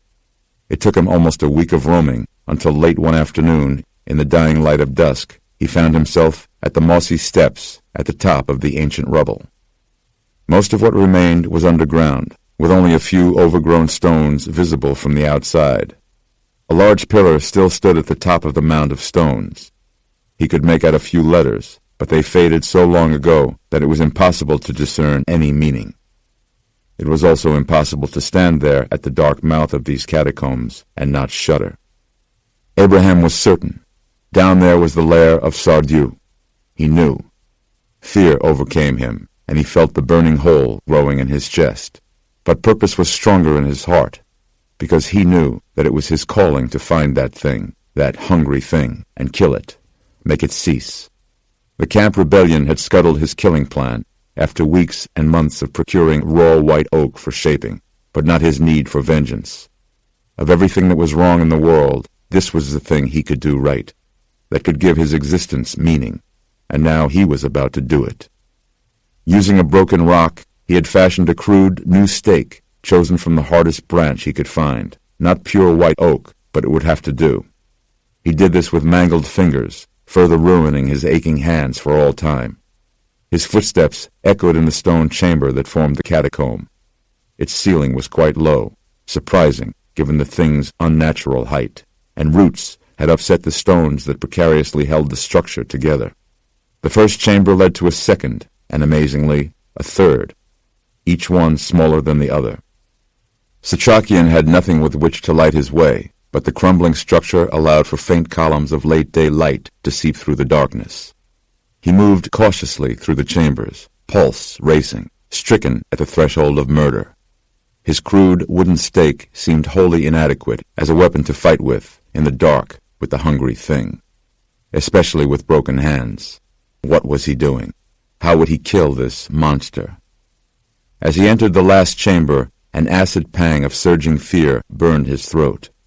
For the rest of his life, he would be afflicted by acid reflux.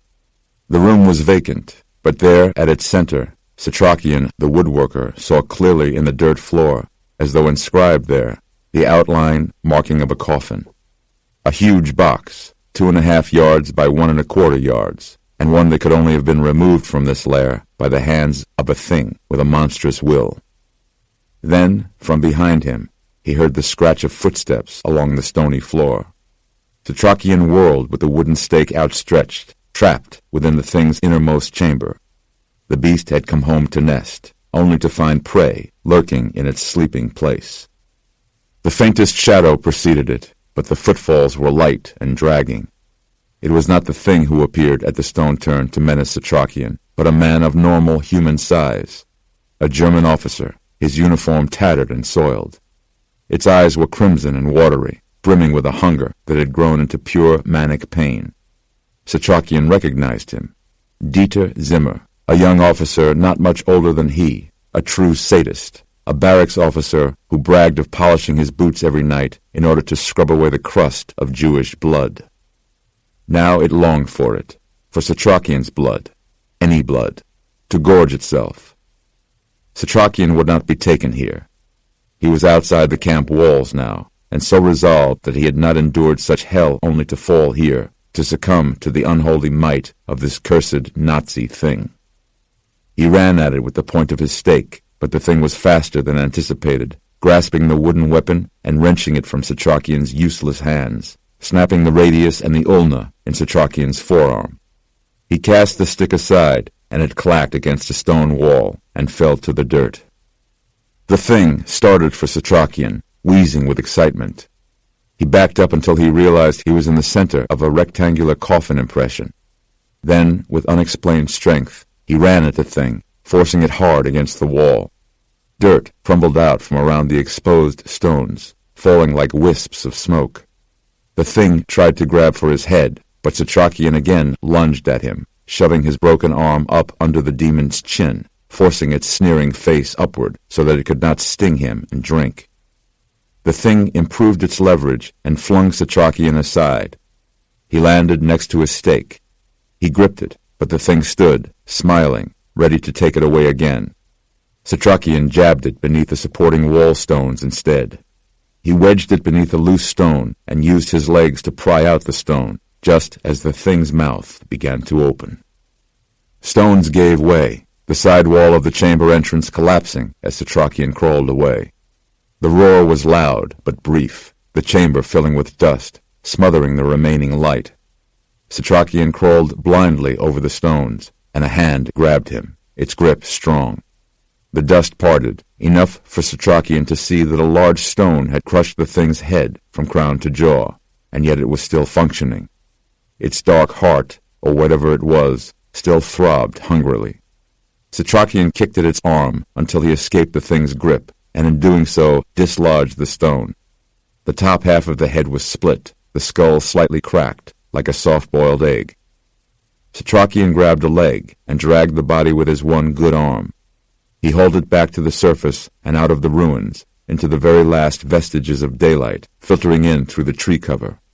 The dusk was orange and dim, but it was enough. The thing writhed in pain as it quickly cooked, settling into the ground. Setrakian raised his face to the dying sun and let loose an animal howl. An unwise act as he was still on the run from the fallen camp, an outpouring of his anguished soul, from the slaughter of his family, to the terrors of his captivity, to the new horrors he had found, and finally, to the God who had abandoned him and his people.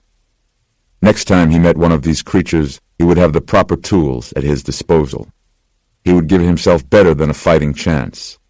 He knew then, as surely as he was still alive, that he would follow the tracks of that vanished coffin for years to come, for decades if necessary. It was this certainty that gave him a newfound direction and sent him forward in the quest that would occupy him for the rest of his life.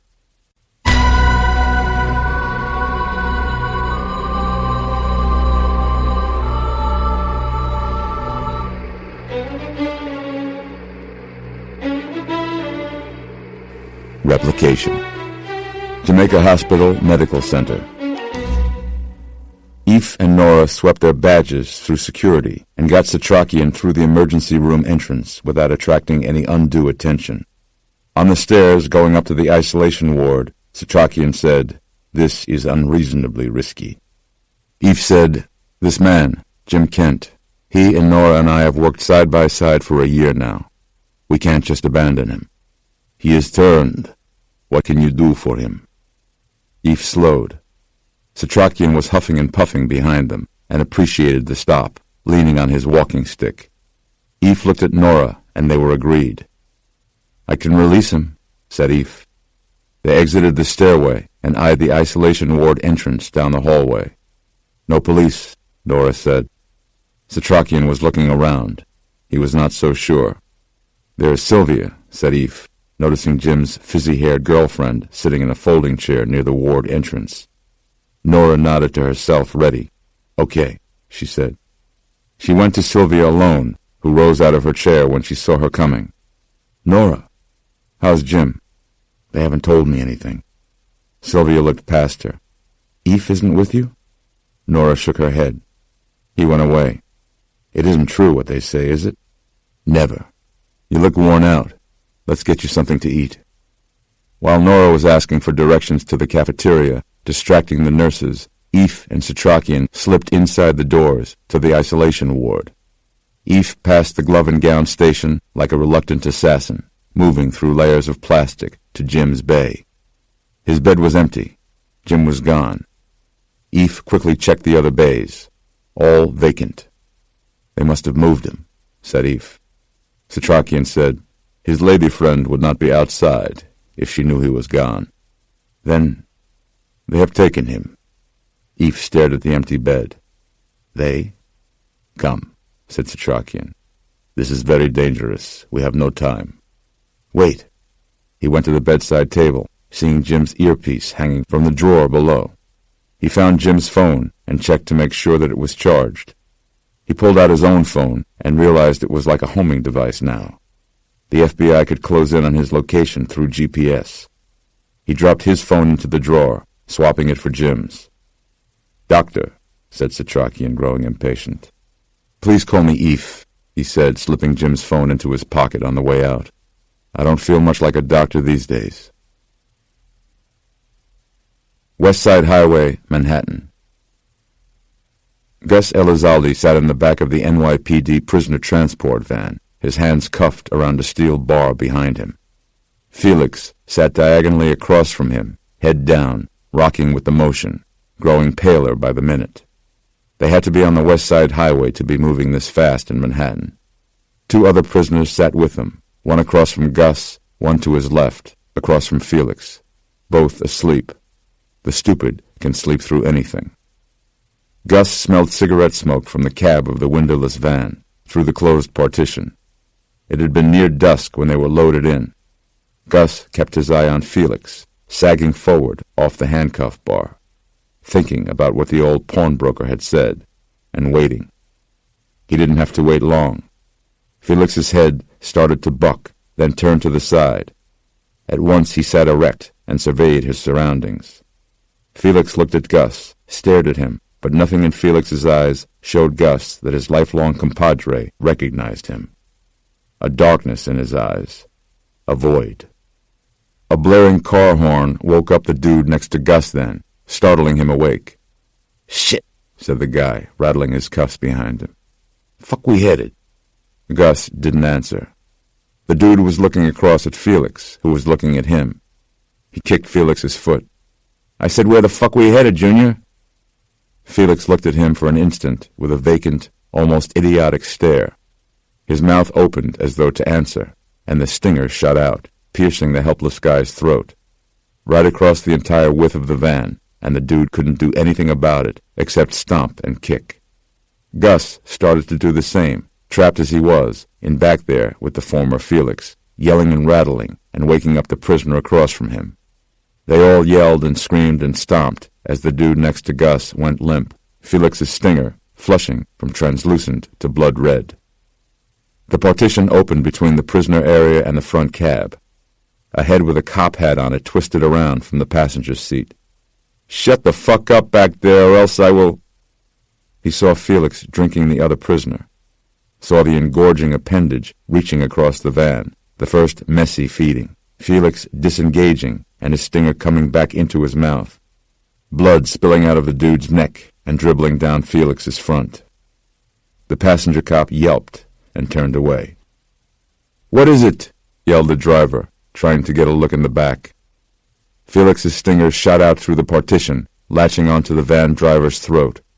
Screaming rang from the cab as the van lurched, out of control. Gus grabbed the handcuff rail with his fingers just in time to keep his hands from being broken at the wrists, and the van veered right and then left hard before crashing on its side. The van scraped along until it hit a guardrail, bouncing off, spinning to a stop. Gus was on his side, the prisoner across from him now dangling from broken arms, yelping in pain and fear. Felix's bar latch had broken, his stinger hanging down and twitching like a live electrical cable, dripping human blood. His dead eyes came up and looked at Gus. Gus found his pole broken and slid his manacles fast along its length, kicking at the crumbled door until it opened.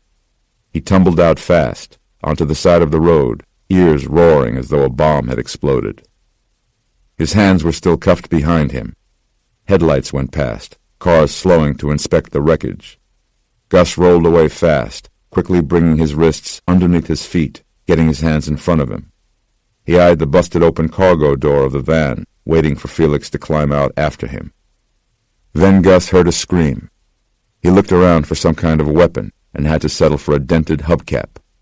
He went up with it, edging to the open door of the tipped-over van. There was Felix, drinking the wide-eyed prisoner still strung up on the handcuff bar.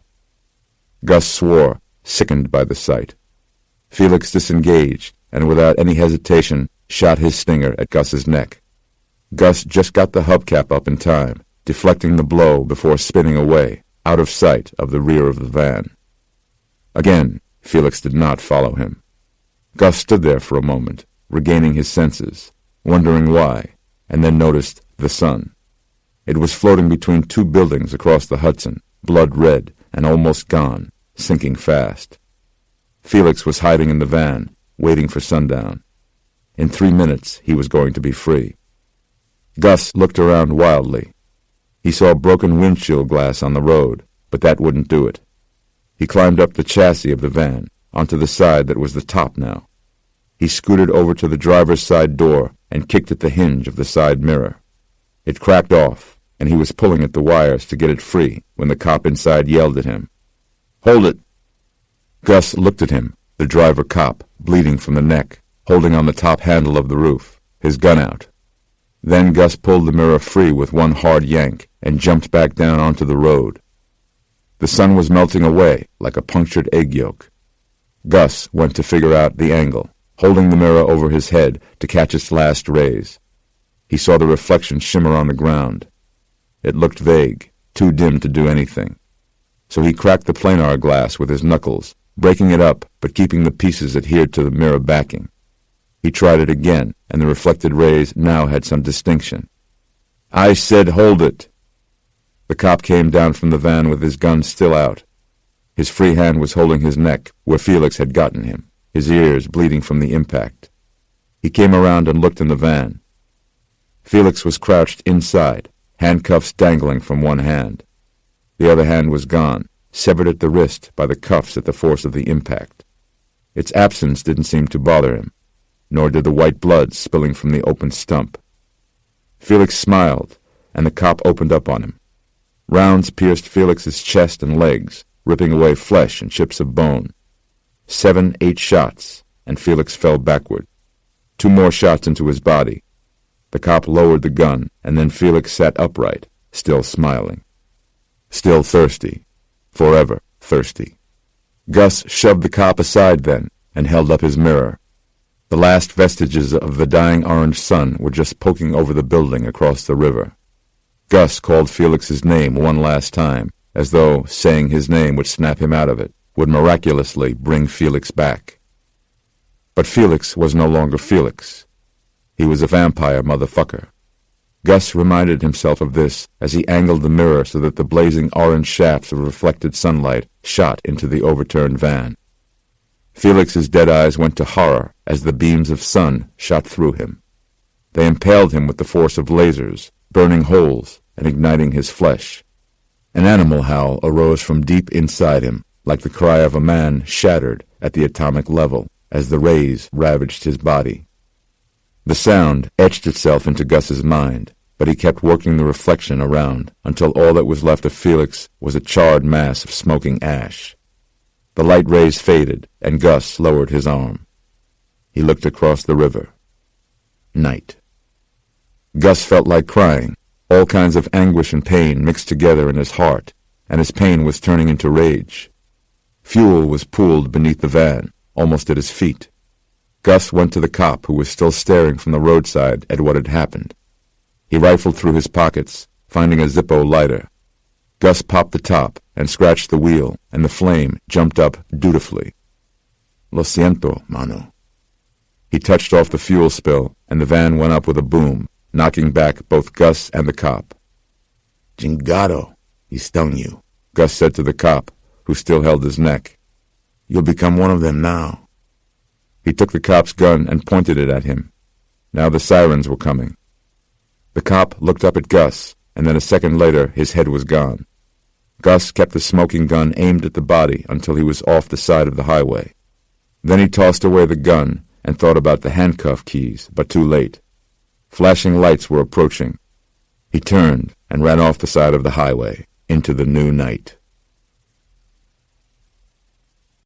Kelton Street, Woodside, Queens. Kelly was still in her teaching clothes, a dark tank shirt beneath a soft wraparound top and a long, straight skirt. Zach was up in his room, supposedly doing his homework, and Matt was home having only worked a half day because he had a store inventory that night. This news about Eph on the television had Kelly horrified, and now she couldn't get him on his cell phone. He finally did it, said Matt, the tails of his denim Sears shirt pulled out for the time being. He finally cracked. Matt, said Kelly, only half scolding, but had Eve cracked? And what did this mean for her? Delusions of grandeur, the big virus hunter, said Matt. He's like those firefighters who set blazes in order to be the hero. Matt sank deeply into his easy chair. Wouldn't surprise me if he was doing all this for you. Me? The attention, or whatnot. Look at me, I'm important. She shook her head fast, as if he was wasting her time. Sometimes it confounded her that Matt could be so wrong about people. The doorbell rang, and Kelly stopped her pacing. Matt sprung up from his chair, but Kelly was at the door first. It was Eve, with Nora Martinez behind him, and an old man in a long tweed coat behind her. "What are you doing here?" said Kelly, looking up and down the street.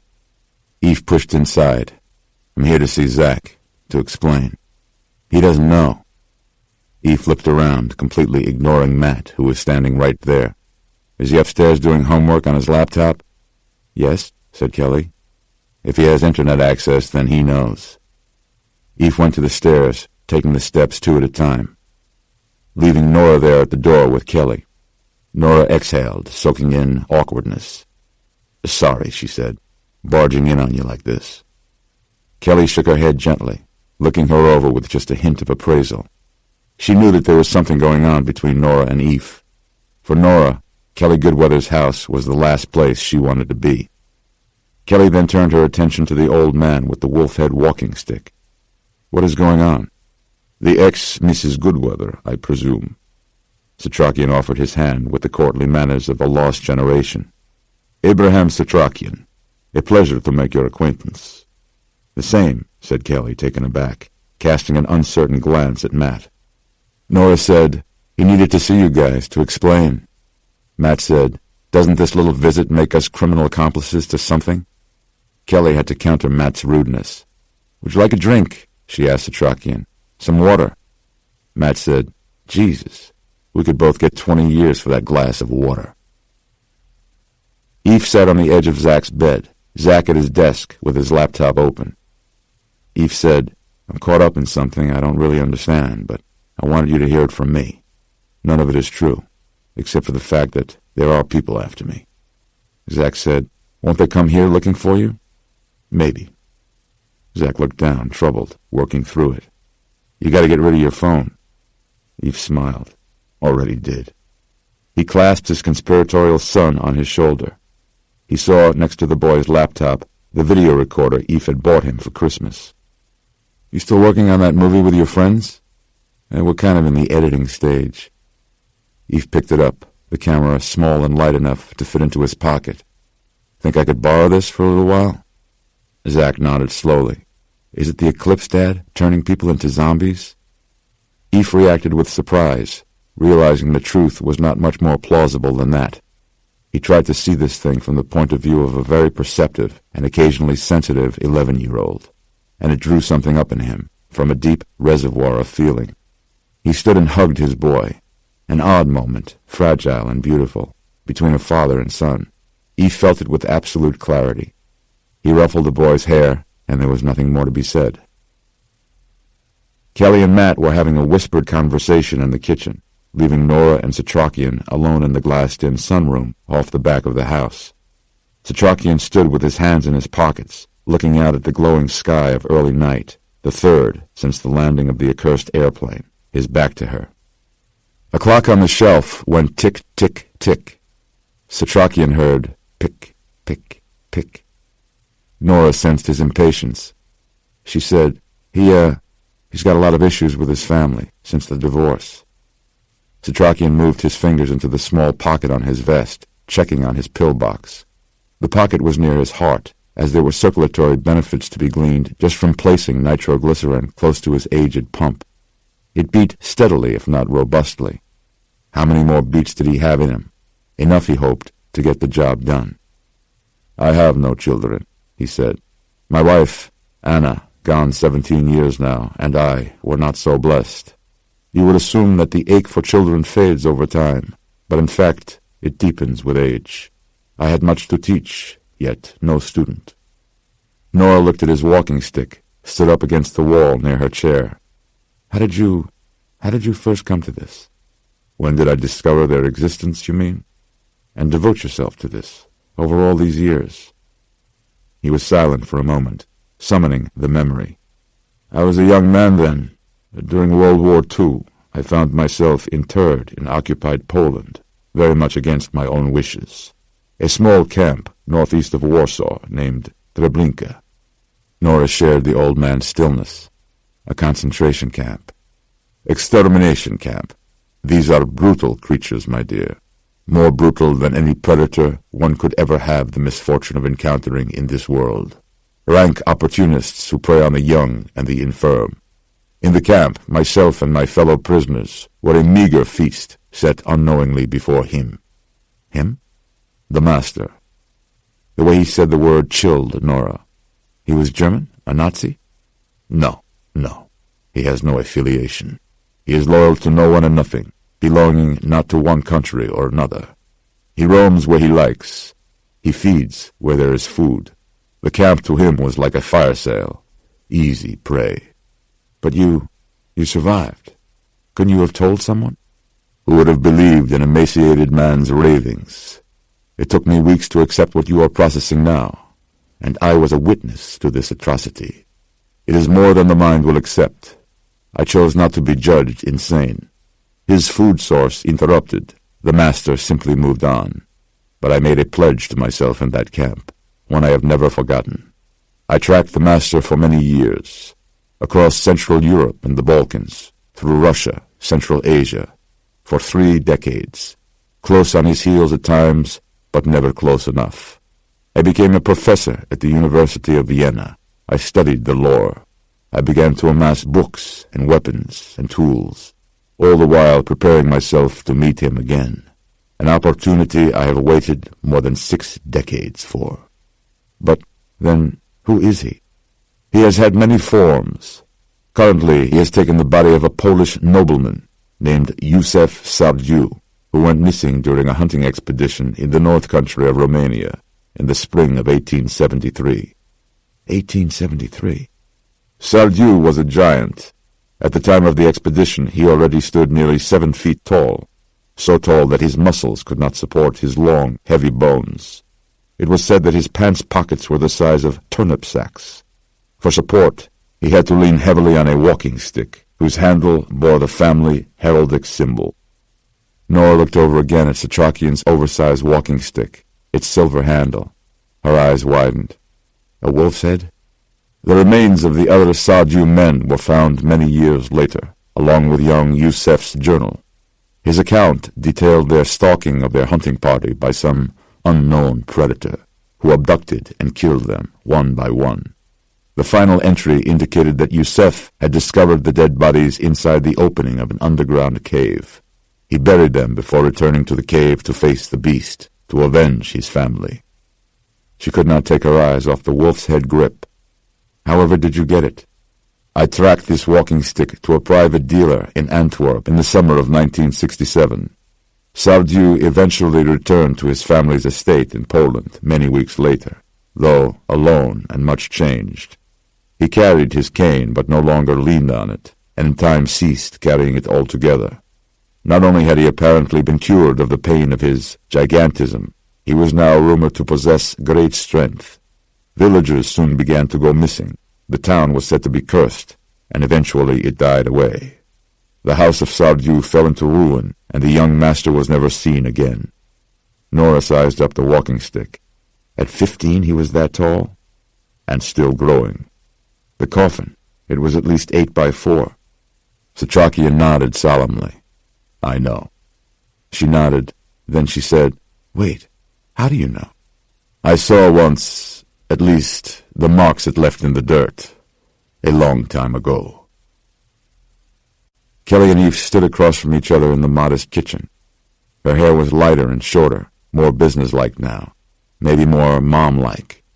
She gripped the edge of the countertop, and he noticed little paper cuts on her knuckles, a hazard of the classroom. She had gotten him an unopened pint of milk from the fridge. You still keep whole milk, he said. Z likes it, wants to be like his father. Eve drank some, and the milk cooled him, but didn't give him that usual calming sensation. He saw Matt lurking on the other side of the pass-through, sitting in a chair, pretending not to look their way. He is so much like you, she said. She was referring to Zach. I know, said Eve. The older he gets, obsessive, stubborn, demanding, brilliant. Tough to take in an 11-year-old. Her face broke into a broad smile. I'm cursed for life, I guess. Eve smiled also. It felt strange. Exercise his face hadn't gotten in days. Look, he said, I don't have much time. I want things to be good, or at least to be okay between us. The custody thing, that whole mess, I know it did a job on us. I'm glad it's over. I didn't come here to make a speech. Now seems like a good time to clear the air. Kelly was stunned, searching for words. Eve said, You don't have to say anything. No, she said, I want to. I am sorry. You'll never know just how sorry I am. Sorry that everything has to be this way. Truly. I know you never wanted this. I know you wanted us to stay together, just for Z's sake. Of course. You see, I couldn't do that. I couldn't. You were sucking the life out of me, Eve. And the other part of it was, I wanted to hurt you. I did. I admit it. And that was the only way I knew I could. He exhaled deeply. She was finally admitting to something he'd always known, but there was no victory for him in that. I need Zach, you know that. He's it. I think without him there would be no me. Unhealthy or not, that's just the way it is. He's everything to me, as you once were. She paused to let that sink in for both of them. Without him I would be lost. I would be... She gave up on her rambling. Eve said, You'd be like me. That froze her. They stood there, looking at each other. Look, Eve said, I'll take some blame. For us, for you and me. I know I'm not the whatever, the easiest guy in the world, the ideal husband. I went through my thing. And Matt, I know I've said some things in the past. He once called him my consolation life. Eve winced. You know what, maybe if I managed a Sears, if I had a job that was just that, a job, and not another marriage entirely, maybe you wouldn't have felt so left out, so cheated, so second place. They were quiet for a bit then, Eve realizing how bigger issues tended to crowd out the little ones, how true strife caused personal problems to be set aside with alacrity. Kelly said, "I know what you're going to say. You're going to say we should have had this talk years ago." "We should have," he agreed, "but we couldn't. It wouldn't have worked. We had to go through all this shit first. Believe me, I'd have paid any amount not to have gone through 1 second of it. But here we are, like old acquaintances. Life doesn't go at all the way you think it will." Eve nodded. "After what my parents went through, what they put me through, I always told myself, never, never, never, never." "I know." He folded in the spout on the milk carton. "So forget who did what. What we need to do now is make it up to him." "We do." Kelly nodded. Eve nodded. He swirled the milk around in the carton, feeling the coldness brush up against his palm. "Christ, what a day," he said. He thought again about the little girl in Freiburg, the one who had been holding hands with her mother on Flight 753, the one who was Zach's age. "You know how you always told me if something hit, some biological threat, that if I didn't let you know first, you'd divorce me? Well, too late for that." She came forward, reading his face. "I know you're in trouble. This isn't about me. I just want you to listen, okay, and not flip out. There is a virus moving through the city. It's something extraordinary, easily the worst thing I've ever seen." "The worst?" She blanched. "Is it SARS?" Eve almost smiled at the grand absurdity of it all, the insanity. "What I want you to do is take Zach and get out of the city. Matt, too, as soon as possible. Tonight, right now, and as far away as you can possibly go. Away from populated areas, I mean. Your parents, I know how you feel about taking things from them, but they have that place up in Vermont still, right? On top of that hill? What are you saying? Go there. For a few days, at least. Watch the news, wait for my call." "Wait," she said. "I'm the head for the hill's paranoiac, not you. But what about my classroom? Zach's school?" She squinted. "Why won't you tell me what it is?" "Because then you would not go. Just trust me and go," he said. "Go and hope we can turn it back somehow, and this all passes quickly." "Hope?" she said. "Now you're really scaring me. What if you can't turn it back? And what if something happens to you?" He couldn't stand there with her and address his own doubts. "Kelly, I gotta go." He tried to walk out, but she grabbed his arm, checking his eyes to see if it was okay, then put her arms around him. What started as just a make-up hug turned into something more, and by the end of it, she was gripping him tightly. "I'm sorry," she whispered into his ear, then left a kiss on the bristly side of his unshaven neck. Vestry Street, Tribeca. Eldridge Palmer sat waiting on an uncushioned chair on the rooftop patio, bathed in night. The only direct light was that of an outdoor gas lamp burning in the corner. The terrace was on the top of the lower of two adjoining buildings. The floor was made of square clay tiles, aged and blanched by the elements. One low step preceded a high brick wall at the northern end, with two door-sized archways hung with ironwork. Fluted terracotta tiling topped the wall and the overhangs on each side. To the left, through wider decorative archways, were oversized doorways to the residence. Behind Palmer, centered before the southern white cement wall, was a headless statue of a woman in swirling robes, her shoulders and arms darkly weathered. Ivy slithered up the stone base. Though a few taller buildings were visible both north and east, the patio was reasonably private, as concealed a rooftop as one might hope to find in lower Manhattan. Palmer sat listening to the sounds of the city rising off the streets, sounds that would end so soon. If only they knew this down there, they would embrace this night. Every mundanity of life grows infinitely more precious in the face of impending death. Palmer knew this intimately. A sickly child, he had struggled with his health all his life. Some mornings he had awakened amazed to see another dawn. Most people didn't know what it was to mark existence one sunrise at a time, what it was like to depend on machines for one's survival. Good health was the birthright of most, and life a series of days to be tripped through. They had never known the nearness of death, the intimacy of ultimate darkness. Soon Eldridge Palmer would know their bliss. An endless menu of days stretched out before him. Soon he would know what it was not to worry about tomorrow, or tomorrow's tomorrow. A breeze fluttered the patio trees and rustled through some of the plantings. Palmer, seated facing the taller residents at an angle next to a small smoking table, heard a rustling, a rippling, like the hem of a garment on the floor. A black garment. "I thought you wanted no contact until after the first week." The voice, at once both familiar and monstrous, sent a dark thrill racing up Palmer's crooked back. If Palmer hadn't purposely been facing away from the main part of the patio, both out of respect as well as sheer human aversion, he would have seen that the master's mouth never moved. No voice went out into the night. The master spoke directly into your mind.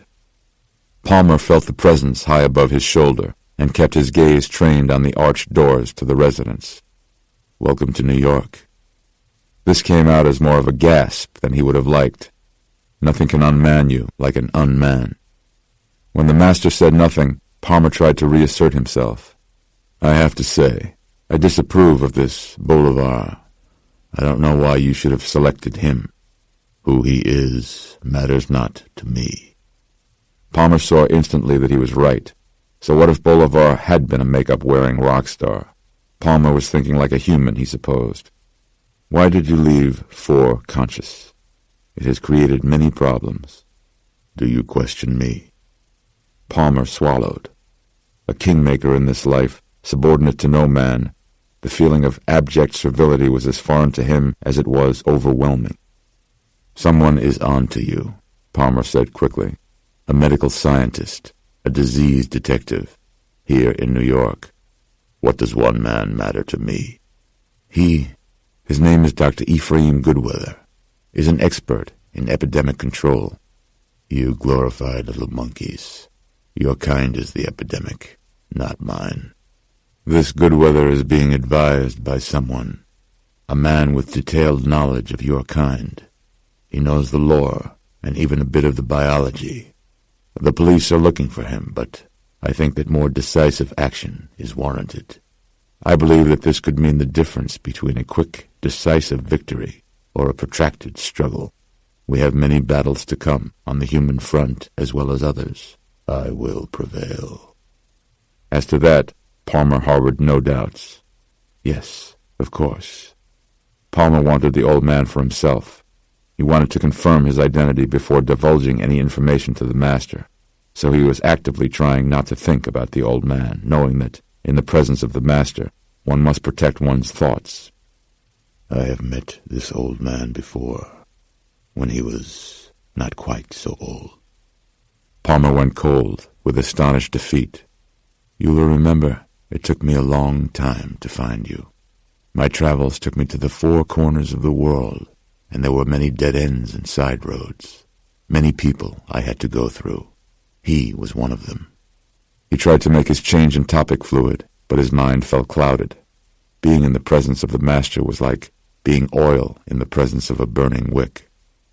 "I will meet this Goodweather and tend to him." Palmer had already prepared a bulleted sheet containing background information on the CDC epidemiologist. He unfolded the sheet from his jacket pocket, laying it flat on the table. "Everything is there, master. His family, known associates." There was a scrape along the tile top of the table, and the piece of paper was taken. Palmer glimpsed the hand only peripherally. The middle finger, crooked and sharp-nailed, was longer and thicker than the others. Palmer said, "All we need now is a few more days." An argument of sorts had begun inside the rock star's residence. The unfinished twin townhouses that Palmer had had the unfortunate pleasure of walking through in order to get to the patio rendezvous. He showed particular distaste for the only finished part of the household, the penthouse bedroom, garishly overdecorated and reeking of primate lust. Palmer himself had never been with a woman. When he was young, it was because of illness and the preaching of the 2 aunts who had raised him. When he was older, it was by choice. He came to understand that the purity of his mortal self should never be tainted by desire. The interior argument grew louder, into the unmistakable clatter of violence. "Your man is in trouble." Palmer sat forward. Mr. Fitzwilliam was inside. Palmer had expressly forbidden him to enter the patio area. You said his safety here was guaranteed. Palmer heard the pounding of running feet. He heard grunting, a human yell. "Stop them," said Palmer. The master's voice was, as ever, languid and unperturbed. "He is not the one they want." Palmer rose in a panic. Did the master mean him? Was this some sort of trap? "We have an agreement, for as long as it suits me." Palmer heard another yell, close at hand, followed by 2 quick gun reports. Then one of the interior arched doors was thrown open, inward, and the ornamental gate was pushed out. Mr. Fitzwilliam, 260 pounds of ex-Marine in a Savile Row suit, came racing through, his sidearm gripped in his right hand, eyes bright with distress. "Sir, they are right behind me." It was then that his vision moved from Palmer's face to the impossibly tall figure standing behind him. The gun slipped from Mr. Fitzwilliam's grip, clunking to the tile. Mr. Fitzwilliam's face drained of color, and he swayed there for a moment like a man swaying from a wire, then dropped to his knees. Behind him came the turned, vampires in various modes of civilian dress, from business suits to goth wear to paparazzi casual, all stinking and scuffed from nesting in the dirt. They rushed onto the patio like creatures beckoned by an unheard whistle. Leading them was Bolivar himself, gaunt and nearly bald, wearing a black robe. As a first-generation vampire, he was more mature than the rest. His flesh had a bloodless, alabaster-like pallor that was almost glowing, and his eyes were dead moons. Behind him was a female fan who had been shot in the face by Mr. Fitzwilliam in the midst of his panic. Her cheekbone was split open back to her lopsided ear, leaving her with one half of a garish, teeth-baring smile. The rest staggered out into the new night, excited into action by the presence of their master. They stopped, staring at him in black-eyed awe. "Children." Palmer, standing right before them, between them and the master, was completely ignored. The force of the master's presence held him at abeyance. They gathered before him like primitives before a temple. Mr. Fitzwilliam remained on his knees, as though struck down. The master spoke in a way that Palmer believed exclusive to his own ears. "You brought me all this way. Aren't you going to look?" Palmer had beheld the master once before, in a darkened cellar on another continent. Not clearly, and yet clearly enough. The image had never left him. No way to avoid him now. Palmer closed his eyes to steel himself, then opened them and forced himself to turn, like risking blindness by staring into the sun. His eyes traveled up from the master's chest to his face. The horror and the glory, the impious and the magnificent, the savage and the holy. Unnatural terror stretched Palmer's face into a mask of fear, eventually turning the corners of it into a triumphant, teeth-clenching smile. The hideous transcendent. Behold, the master. Kelton Street, Woodside, Queens. Kelly walked fast across the living room with clean clothes and batteries in her hands, past Matt and Zach, who were watching the television news. "We're going," said Kelly, dumping the load into a canvas bag on a chair. Matt turned to her with a smile, but Kelly wanted none of it. "Come on, babe," he said. "Haven't you been listening to me?" "Yes, patiently." He stood up from his chair. "Look, Kel, your ex-husband is doing his thing again, lobbing a grenade into our happy home life here. Can't you see that? If this was something really serious, the government would tell us." "Oh, yes, of course. Elected officials never lie." She stomped off to the front closet, pulling out the rest of the luggage.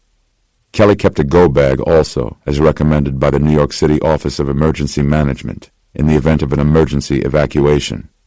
It was a sturdy canvas bag, packed with bottled water and granola bars, a Grundig hand-crank AM/FM shortwave radio, a Faraday flashlight, a first aid kit, $100 in cash, and copies of all their important documents in a waterproof container.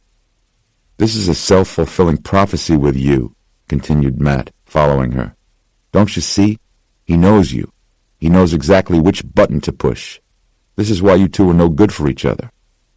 Kelly dug to the back of the closet, tossing out 2 old tennis rackets in her way, hitting Matt on the feet for talking like that in front of Zach.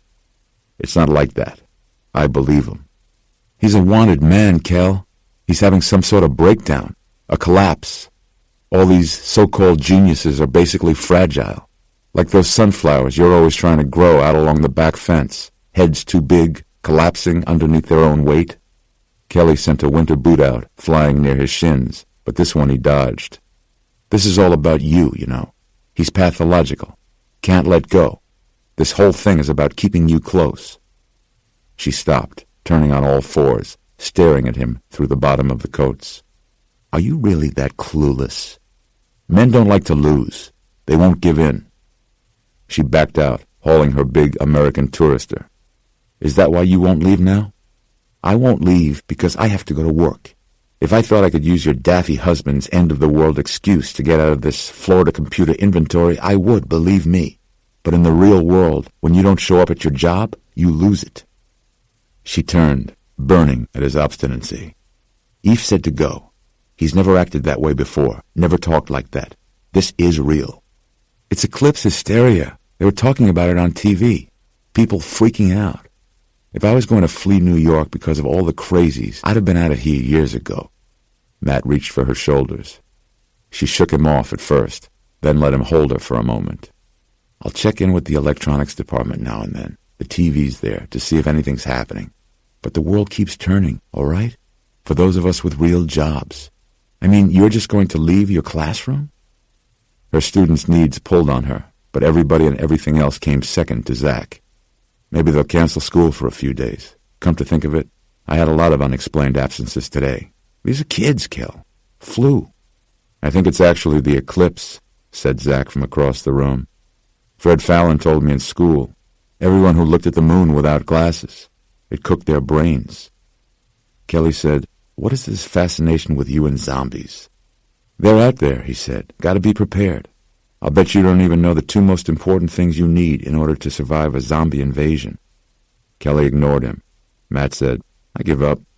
A machete and a helicopter. Machete, huh? Matt shook his head. I think I'd rather have a shotgun. Wrong, said Zach. You don't have to reload a machete. Matt conceded the point, turning to Kelly.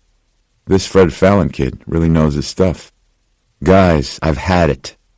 Being ganged up on by them wasn't something she was used to. Any other time she might have been happy seeing Zach and Matt pulling together. Zach, you're talking nonsense. This is a virus, and it's real. We need to get out of here. Matt stood there while Kelly carried the empty suitcase to the other bags. Kel, relax, okay? He pulled his car keys out of his pocket, twirling them around his finger. Take a bath, catch your breath. Be rational about this, please. Taking into account the source of your inside info. He went to the front door. I'll check in with you later. He went out. Kelly stood staring at the closed door. Zach came over to her with his head cocked slightly to one side, the way he used to when he'd ask what death meant or why some men held hands. What did Dad say to you about this? He wants the best for us. Kelly rubbed her forehead in a way that hid her eyes. Should she alarm Zach too? Could she pack up Zach and leave here solely on Eve's word without Matt? Should she? And, if she believed Eve, didn't she have a moral obligation to warn others in turn? The Heinsohn's dog started barking next door. Not her usual angry yipping, but a high-pitched noise, sounding almost scared. It was enough to bring Kelly into the back sunroom, where she found that the motion light over the backyard deck had come on. She stood there with arms crossed, watching the yard for movement. Everything looked still, but the dog kept going until Mrs. Heinsohn went out and brought it, still barking, inside. Mom? Kelly jumped, scared by her son's touch, totally losing her cool. You okay? Zach said. I hate this, she said, walking him back into the living room. Just hate it. She would pack for her and Zach and for Matt. And she would watch. And she would wait. Bronxville. 30 minutes north of Manhattan, Roger Luss sat poking at his iPhone inside the oak-paneled bar room of the Siwanoi Country Club, awaiting his first martini. He had instructed the town car driver to let him off at the club rather than take him straight home. He needed a little re-entry time. If Joan was sick, as the nanny's voicemail message seemed to indicate, then the kids probably had it by now, and he could be walking into a real mess. More than enough reason to extend his business trip by 1 or 2 more hours. The dining room overlooking the golf course was completely empty at the dinner hour. The server came with his 3-olive martini on a tray covered in white linen. Not Roger's usual waiter. He was Mexican, like the fellows who parked cars out in front. His shirt was shrugged up out of his waistband in the back, and he wore no belt. His nails were dirty. Roger would have a talk with the club manager first thing in the morning. "There she is," said Roger. The olives sunk at the bottom of the V-shaped cocktail glass, like beady little eyeballs, preserved in a pickling vinegar. "Where is everyone tonight?" he asked in his usual booming voice. "What is it, a holiday? The market closed today? President died?" Shrug. "Where are all the regular staff?" He shook his head. Roger realized now that the man looked scared. Then Roger recognized him. The barman's uniform had thrown Roger off. "Groundskeeper, right? Usually out trimming the greens?" The groundskeeper in the barman's uniform nodded nervously and shambled off to the front lobby. Damn peculiar. Roger lifted his martini glass and looked around, but there was nobody to toast or nod to, no town politicking to be done. And so, with no eyes on him, Roger Luss slurped the cocktail, downing half of it in 2 great swallows. It hit his stomach, and he let go a low purr in greeting. He speared one of the olives, tapping it dry on the edge of the glass before popping it into his mouth, swishing it around for a thoughtful moment, then squishing it between his back molars. On the muted television built into the wood above the bar mirror, he saw clips from a news conference. The mayor, flanked by other grim-faced city officials. Then file footage of the Regis Air Flight 753 plane on the tarmac at JFK. The silence of the club made him look around again. Where in the hell was everyone? Something was going on here. Something was happening, and Roger Luss was missing out. He took another quick sip of the martini, and then one more, then set down the glass and stood. He walked to the front, checking the pub room off to the side, also empty. The kitchen door was just to the side of the pub bar, padded in black, with a portal window in the upper center. Roger peeked inside and saw the barman/groundskeeper, all alone, smoking a cigarette and grilling himself a steak. Roger went out the front doors, where he had left his luggage. No valets were there to call him a taxi, so he reached for his phone, searched online, found the listing that was closest, and called for a car. While waiting under the high lights of the pillared carport entrance, the taste of the martini going sour in his mouth, Roger Luss heard a scream, a single, piercing cry into the night from not so far away, on the Bronxville side of things, as opposed to Mount Vernon, perhaps coming from somewhere on the golf course itself. Roger waited without moving, without breathing, listening for more. What spooked him more than the scream was the silence that followed. The taxi pulled up, the driver, a middle-aged Middle Eastern man wearing a pen behind his ear, who smilingly dumped Roger's luggage into the trunk and drove off. On the long private road out from the club, Roger looked out onto the course and thought he saw someone out there walking across the fairway in the moonlight. Home was a 3-minute drive away. There were no other cars on the road, the houses mostly dark as they passed. As they turned onto Midland, Roger saw a pedestrian coming up the sidewalk, an odd sight at night, especially without a dog to walk. It was Hal Chatfield, an older neighbor of his, one of the 2 club members who had sponsored Roger into Siwanoi when Roger and Joan first bought into Bronxville. Hal was walking funny, hands straight down at his sides, dressed in an open, flapping bathrobe and a T-shirt and boxer shorts. Hal turned and stared at the taxi as it passed. Roger waved. When he turned back to see if Hal had recognized him, he saw that Hal was running, stiff-legged, after him. A 60-year-old man with his bathrobe trailing like a cape, chasing a taxi down the middle of the street in Bronxville. Roger turned to see if the driver saw this also, but the man was scribbling on a clipboard as he drove. "Hey, said Roger.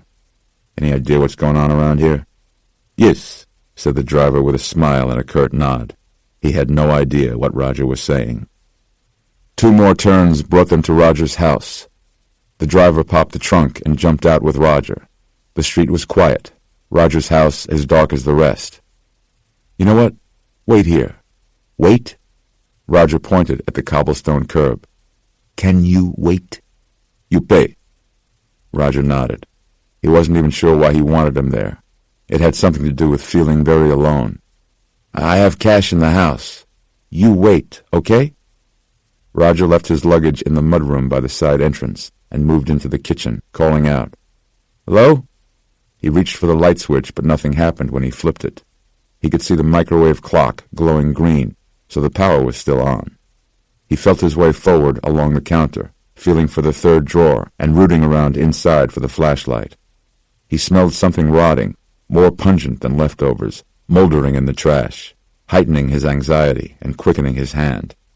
He gripped the shaft of the flashlight and switched it on. He swept the long kitchen with a beam, finding the island counter, the table beyond, the range and double oven. "Hello?" he called again, the fear in his voice shaming him, prompting him to move faster. He saw a dark spatter on the glass front cabinets and trained his beam on what looked like the aftermath of a ketchup and mayonnaise fight. The mess brought a surge of anger. He saw the overturned chairs then, and dirty footprints. Footprints? On the center island granite. Where was the housekeeper, Mrs. Guild? Where was Joan? Roger went closer to the spatter, bringing the light right up to the cabinet glass. The white stuff, he didn't know, but the red was not ketchup. He couldn't be certain, but he thought it might be blood. He saw something moving in the reflection of the glass and whipped around with the flashlight. The back stairs behind him were empty. He realized he had just moved the cabinet door himself. He didn't like his imagination taking over, so he ran upstairs, checking each room with the flashlight. "Keen? Audrey?" Inside Joan's office, he found handwritten notes pertaining to the Regis air flight. A timeline of sorts, though her penmanship failed over the last couple of incomprehensible sentences. The last word, scrawled in the bottom right corner of the legal pad, read, "Hum." In the master bedroom, the bed sheets were all kicked down, and inside the master bath, floating unflushed in the toilet, was what looked to him like curdled, days-old vomit. He picked a towel up off the floor, and letting it fall open, discovered dark clots of staining blood, as though the plush cotton had been used as a coughing rag. He ran back down the front stairs. He picked up the wall phone in the kitchen and dialed 911. It rang once before a recording played, asking him to hold. He hung up and dialed again. 1 ring in the same recording. He dropped the phone from his ear when he heard a thump in the basement beneath him. He threw open the door, about to call down into the darkness, but something made him stop. He listened and heard something. Shuffling footsteps, more than one set, coming up the stairs, approaching the halfway point where the steps hooked 90 degrees and turned toward him. "Joan?" he said. "Keen? Audrey?" But he was already backpedaling, falling backward, striking the door frame, then scrambling back through the kitchen, past the gunk on the walls and into the mudroom. His only thought was to get out of there. He slammed through the storm door and out into the driveway, running to the street, yelling at the driver sitting behind the wheel, who didn't understand English. Roger opened the back door and jumped inside. "Lock the doors. Lock the doors." The driver turned his head. "Yes, $8.30. "Lock the goddamn doors." Roger looked back at the driveway. 3 strangers, 2 women and 1 man, exited his mudroom and started across his lawn. "Go! Go! Drive!" The driver tapped the pay slot in the partition between the front and back seats. "You pay, I go." 4 of them now. Roger stared, stupefied, as a familiar-looking man wearing a ripped shirt knocked the others aside to get to the taxi first. It was Franco, their gardener. He looked through the passenger door window at Roger, his staring eyes pale in the center but red around the rims, like a corona of blood-red crazy. He opened his mouth as though to roar at Roger, and then this thing came out, punched the window with a solid whack, right at Roger's face, then retracted. Roger stared. What the hell did I just see? It happened again. Roger understood. On a pebble level, deep beneath many mattresses of fear, panic, mania, that Franco, or this thing that was Franco, didn't know or had forgotten or misjudged the properties of glass. He appeared confused by the transparency of this solid. "Drive!" screamed Roger. "Drive!" Two of them stood close, in front of the taxi now. A man and a woman, headlights brightening their waists. There were 7 or 8 in total, all around them, others coming out of the neighbors' houses. The driver yelled something in his own language, leaning on the horn. "Drive!" screamed Roger. The driver reached for something on the floor instead.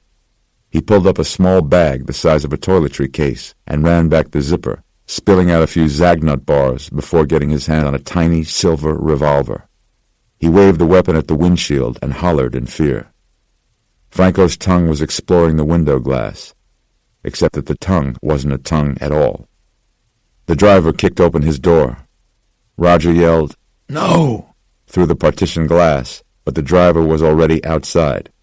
He fired the handgun from behind the door, shooting it with a flick of his wrist, as though throwing bullets from it. He fired again and again, the pair in front of the car doubling up, struck by small-caliber rounds, but not dropping. The driver kicked off 2 more wild shots, and one of them struck the man in the head. His scalp flew backward, and he stumbled to the ground. Then another grabbed the driver from behind. It was Hal Chatfield, Roger's neighbor, his blue bathrobe hanging off his shoulders. "No!" Roger shouted, but too late. Hal spun the driver to the road. The thing came out of his mouth and pierced the driver's neck. Roger watched the howling driver through his window. Another one rose up into the headlights. No, not another one. The same man who had been shot in the head. His wound was leaking white, running down the side of his face. He used the car to hold himself up, but he was still coming. Roger wanted to run, but he was trapped. To the right, past Franco the gardener, Roger saw a man in UPS brown shirt and shorts come out of the garage next door with the head of a shovel on his shoulder, like the baseball bat of an on-deck hitter. The head wound man pulled himself around the driver's open door and climbed into the front seat. He looked through the plastic partition at Roger, the front right lobe of his head raised like a forelock of flesh. White ooze glazed his cheek and jaw. Roger turned just in time to see the UPS guy swing the shovel. It clanged off the rear window, leaving a long scrape in the reinforced glass, light from the street lamps glinting in the spiderweb cracks. Roger heard the scrape on the partition. The head wound man's tongue came out, and he was trying to slip it through the ashtray-style pay slot. The fleshy tip poked through, straining, almost sniffing at the air as it tried to get at Roger. With a scream, Roger kicked at the slot in a frenzy, slamming it shut. The man in front let out an ungodly squeal, and the severed tip of his, whatever it was, fell directly into Roger's lap. Roger swatted it away as, on the other side of the partition, the man spurted white all over, gone wild either in pain or in pure castration hysteria. Wham! Another swing of the shovel crashed against the back window behind Roger's head, the anti-shattered glass cracking and bending, but still refusing to break. Pound, pound, pound. Footsteps leaving craters on the roof now. 4 of them on the curb, 3 on the street side, and more coming from the front. Roger looked back, saw the deranged UPS man rear back to swing the shovel at the broken window again. Now or never. Roger reached for the handle and kicked the street side door open with all his might. The shovel came down, and the back window was smashed away, raining chips of glass. The blade just missed Roger's head as he slid out into the street. Someone, it was Hal Chatfield, his eyes glowing red, grabbed his arm, spinning him around, but Roger shed his suit jacket like a snake, wriggling out of its skin, and kept on going, racing up the street, not looking back until he reached the corner. Some came in a hobbling jog, others moved faster and with more coordination. Some were old, and 3 of them were grinning children. His neighbors and friends, faces he recognized from the train station, from birthday parties, from church, all coming after him. Flatbush, Brooklyn. Eve pressed the doorbell at the Barber residence. The street was quiet, though there was life in the other homes, television lights, bags of trash at the curb. He stood there with a Luma lamp in his hand and a Setrakian converted nail gun hanging on a strap from his shoulder. Nora stood behind him, at the foot of the brick steps, holding her own Luma. Setrakian brought up the rear, his staff in hand, its silver head glowing in the moonlight. 2 rings, no answer. Not unexpected. Eve tried the doorknob before looking for another entrance, and it turned. The door opened. Eve went in first, flicking on a light. The living room looked normal, slip-covered furniture and throw pillows set just so. He called out, "Hello?" as the 2 others filed in behind him. Strange, letting himself into the house. Eve trod softly on the rug, like a burglar or an assassin. He wanted to believe he was still a healer, but that was becoming more difficult to believe by the hour. Nora started up the stairs. Setrakian followed Eve into the kitchen. Eve said, "What do you think we will learn here? You said the survivors were distractions. I said that was the purpose they served. As to the Master's intent, I don't know. Perhaps there is some special attachment to the Master. In any event, we must start somewhere. These survivors are our only leads." A bowl and spoon sat in the sink. A family Bible lay open on the table, stuffed with mass cards and photographs, turned to the final chapter. A passage was underlined in red ink with a shaky hand. Revelations 11:7-8. "The beast that ascends from the bottomless pit will make war upon them and conquer them and kill them, and their dead bodies will lie in the street of the great city, which is allegorically called Sodom." Next to the open Bible, like instruments set out upon an altar, were a crucifix and a small glass bottle Eve presumed to be holy water. Setrakian nodded at the religious articles. "No more reasonable than duct tape and Cipro," he said, "and no more effective." They proceeded into the back room. Eve said, "The wife must have covered for him. Why wouldn't she call a doctor?" They explored a closet, Setrakian tapping on the walls with the bottom of his staff. "Science has made many advances in my lifetime, but the instrument has yet to be invented that can see clearly into the marriage of a man and a woman." They closed the closet.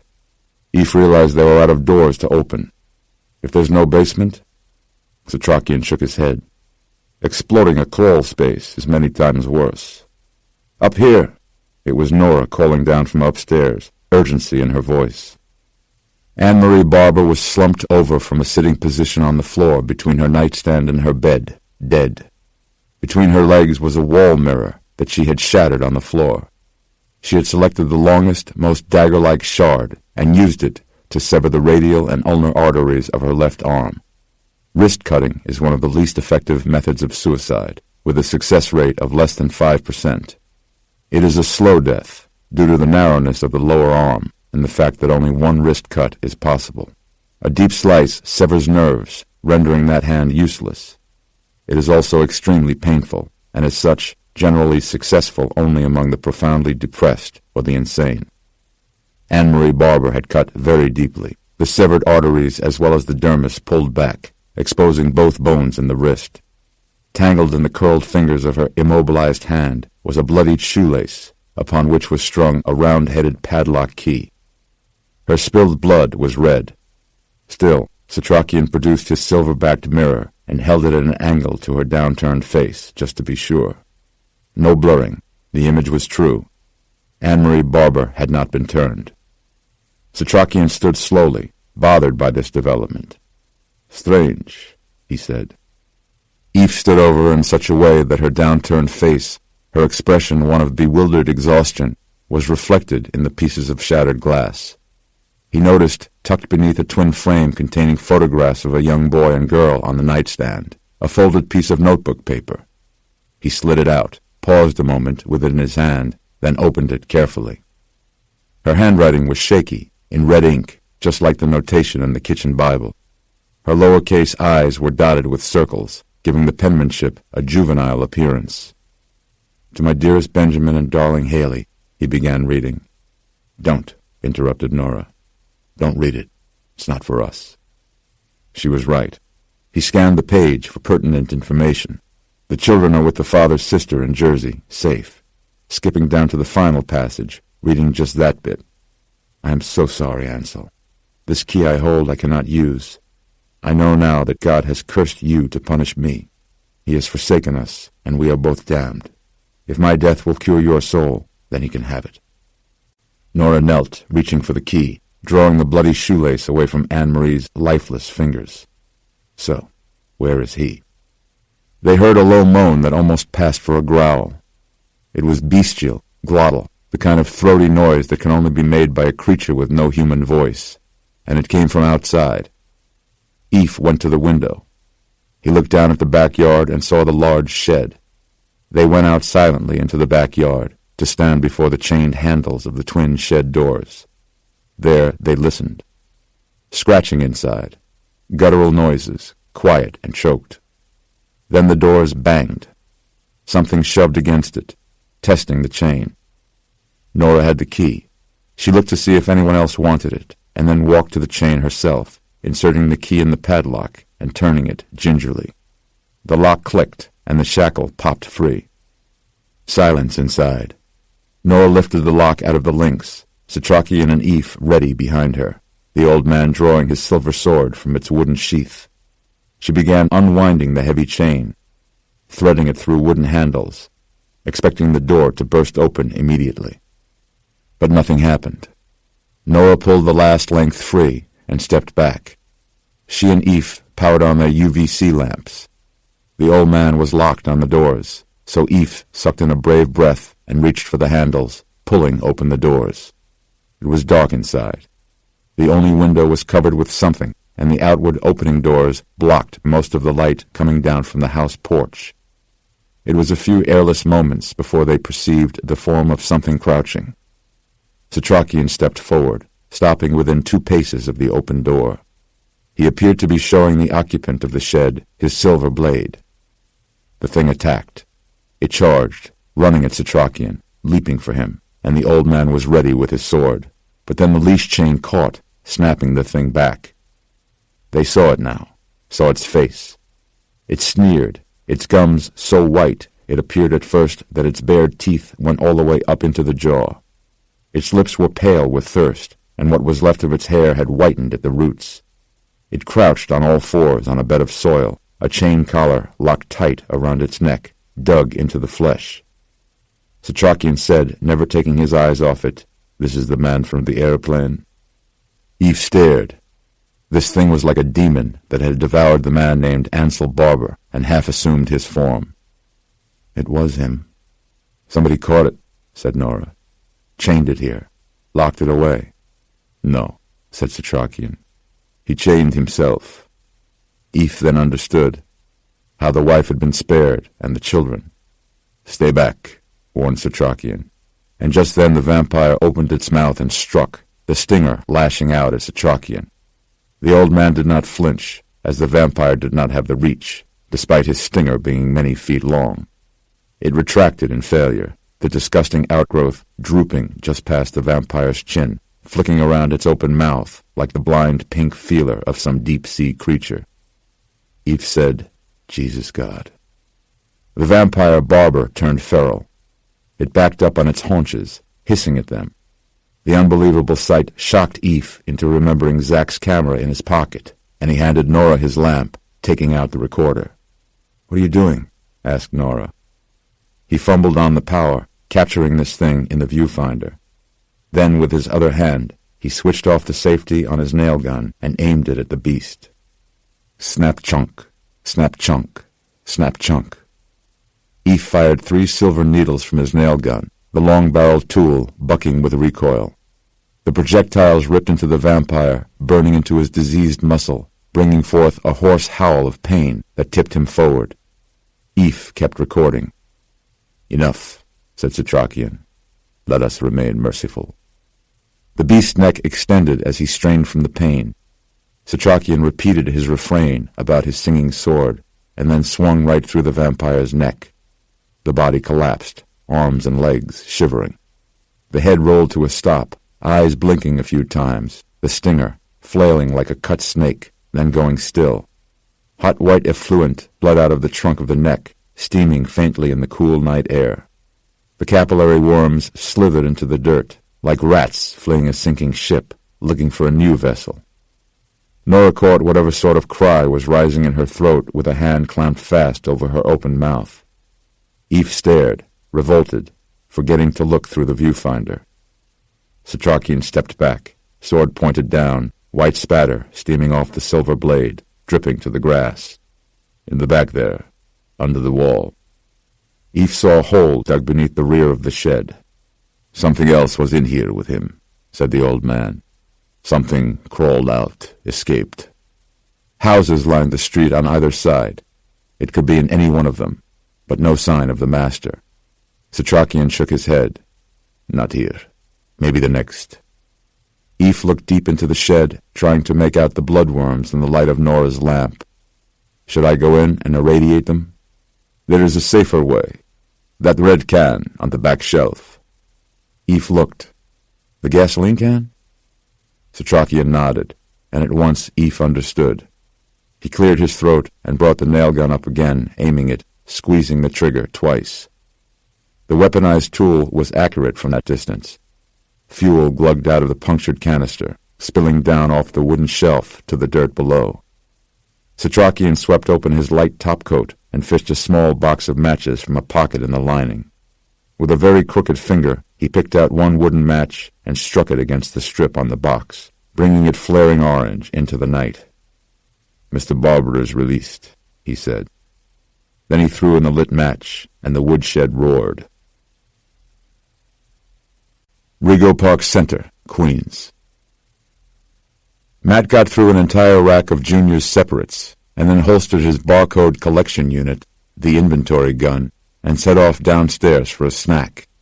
After-hours inventory actually wasn't all that bad. As the Sears store manager, he was comped the overtime, applicable toward his regular weekday hours, and the rest of the mall was closed and locked, the security grates down, meaning no customers, no crowds, and he didn't have to wear a necktie. He took the escalator to the merchandise pickup bay, where the best vending machines were. He was coming back through the first-floor jewelry counters eating jelly chuckles, in ascending order of preference. Licorice, lemon, lime, orange, cherry, when he heard something out in the mall proper. He went to the wide steel gate and saw one of the security guards crawling on the floor, 3 stores down. The guard was holding his hand to his throat, as though choking or badly hurt. "Hey!" called Matt. The guard saw him and reached out, not a wave, but a plea for help. Matt dug out his keyring and turned the longest one in the wall slot, raising the gate just 4 feet, high enough to duck under, and ran down to the man. The security guard gripped his arm, and Matt got him up onto a nearby bench next to the wishing fountain. The man was gasping. Matt saw blood on his neck between his fingers, but not enough to indicate a stabbing. There were bloodstains on his uniform shirt also, and the guy's lap was damp where he had peed himself. Matt knew the guy by sight only, recognizing him as kind of a douche. A big-armed guy who patrolled the mall with his thumbs in his belt like some southern sheriff. With his hat off now, Matt saw the guy's receding hairline, black strands straggly and greasy over his pate like oil. The guy was rubber-limbed and clinging to Matt's arm, painfully and not very manfully. Matt kept asking what had happened, but the guard was hyperventilating and looking all around. Matt heard a voice and realized it was the guard's hip radio. Matt lifted the receiver off his belt. "Hello? This is Matt Sales, manager of Sears. Hey, one of you guys here on the first level? He's hurt. He's bleeding from the neck, and he's all gray." The voice on the other end said, "This is his supervisor. What's happening there?" The guard was fighting to spit something out, but only air wheezed from his ravaged throat. Matt relayed, "He was attacked. He's got bruises on the sides of his neck and wounds. He's pretty scared, but I don't see anybody else." "I'm coming down the utility stairs now," said the supervisor. Matt could hear his footfalls over the radio broadcast. "Where did you say you—" He cut out there. Matt waited for him to come back on, then pressed the call button. "Where did we say we what?" Finger off, he listened. Nothing again. "Hello?" A burst of transmission came through, less than 1 second long. A voice yelling, muffled. God. The guard pitched forward off the bench, crawling away on all fours, dragging himself toward Sears. Matt got to his feet, radio in hand, turning toward the restroom sign, next to which was the door to the utility stairs. He heard thumping, like kicking coming down. Then a familiar whirring. He turned back toward his store and saw the steel security gate lowering to the floor. He had left his keys hanging in the control. The terrified guard was locking himself in. "Hey! Hey!" yelled Matt. But before he could run there, Matt felt a presence behind him.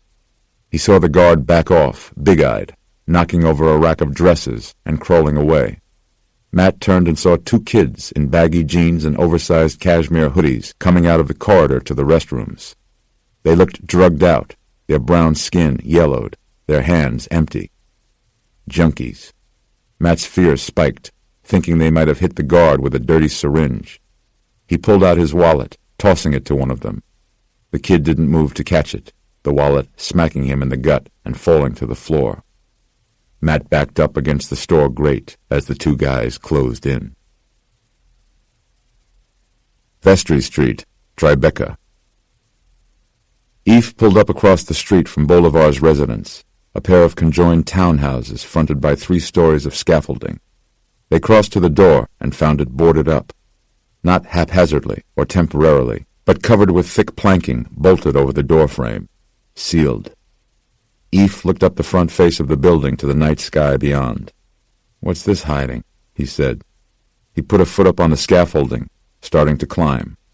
Setrakian's hand stopped him. There were witnesses, on the sidewalk of the neighboring buildings, standing and watching in the darkness. Eve went to them. He found the silver-backed mirror in his jacket pocket and grabbed one of them to check his reflection. No shaking.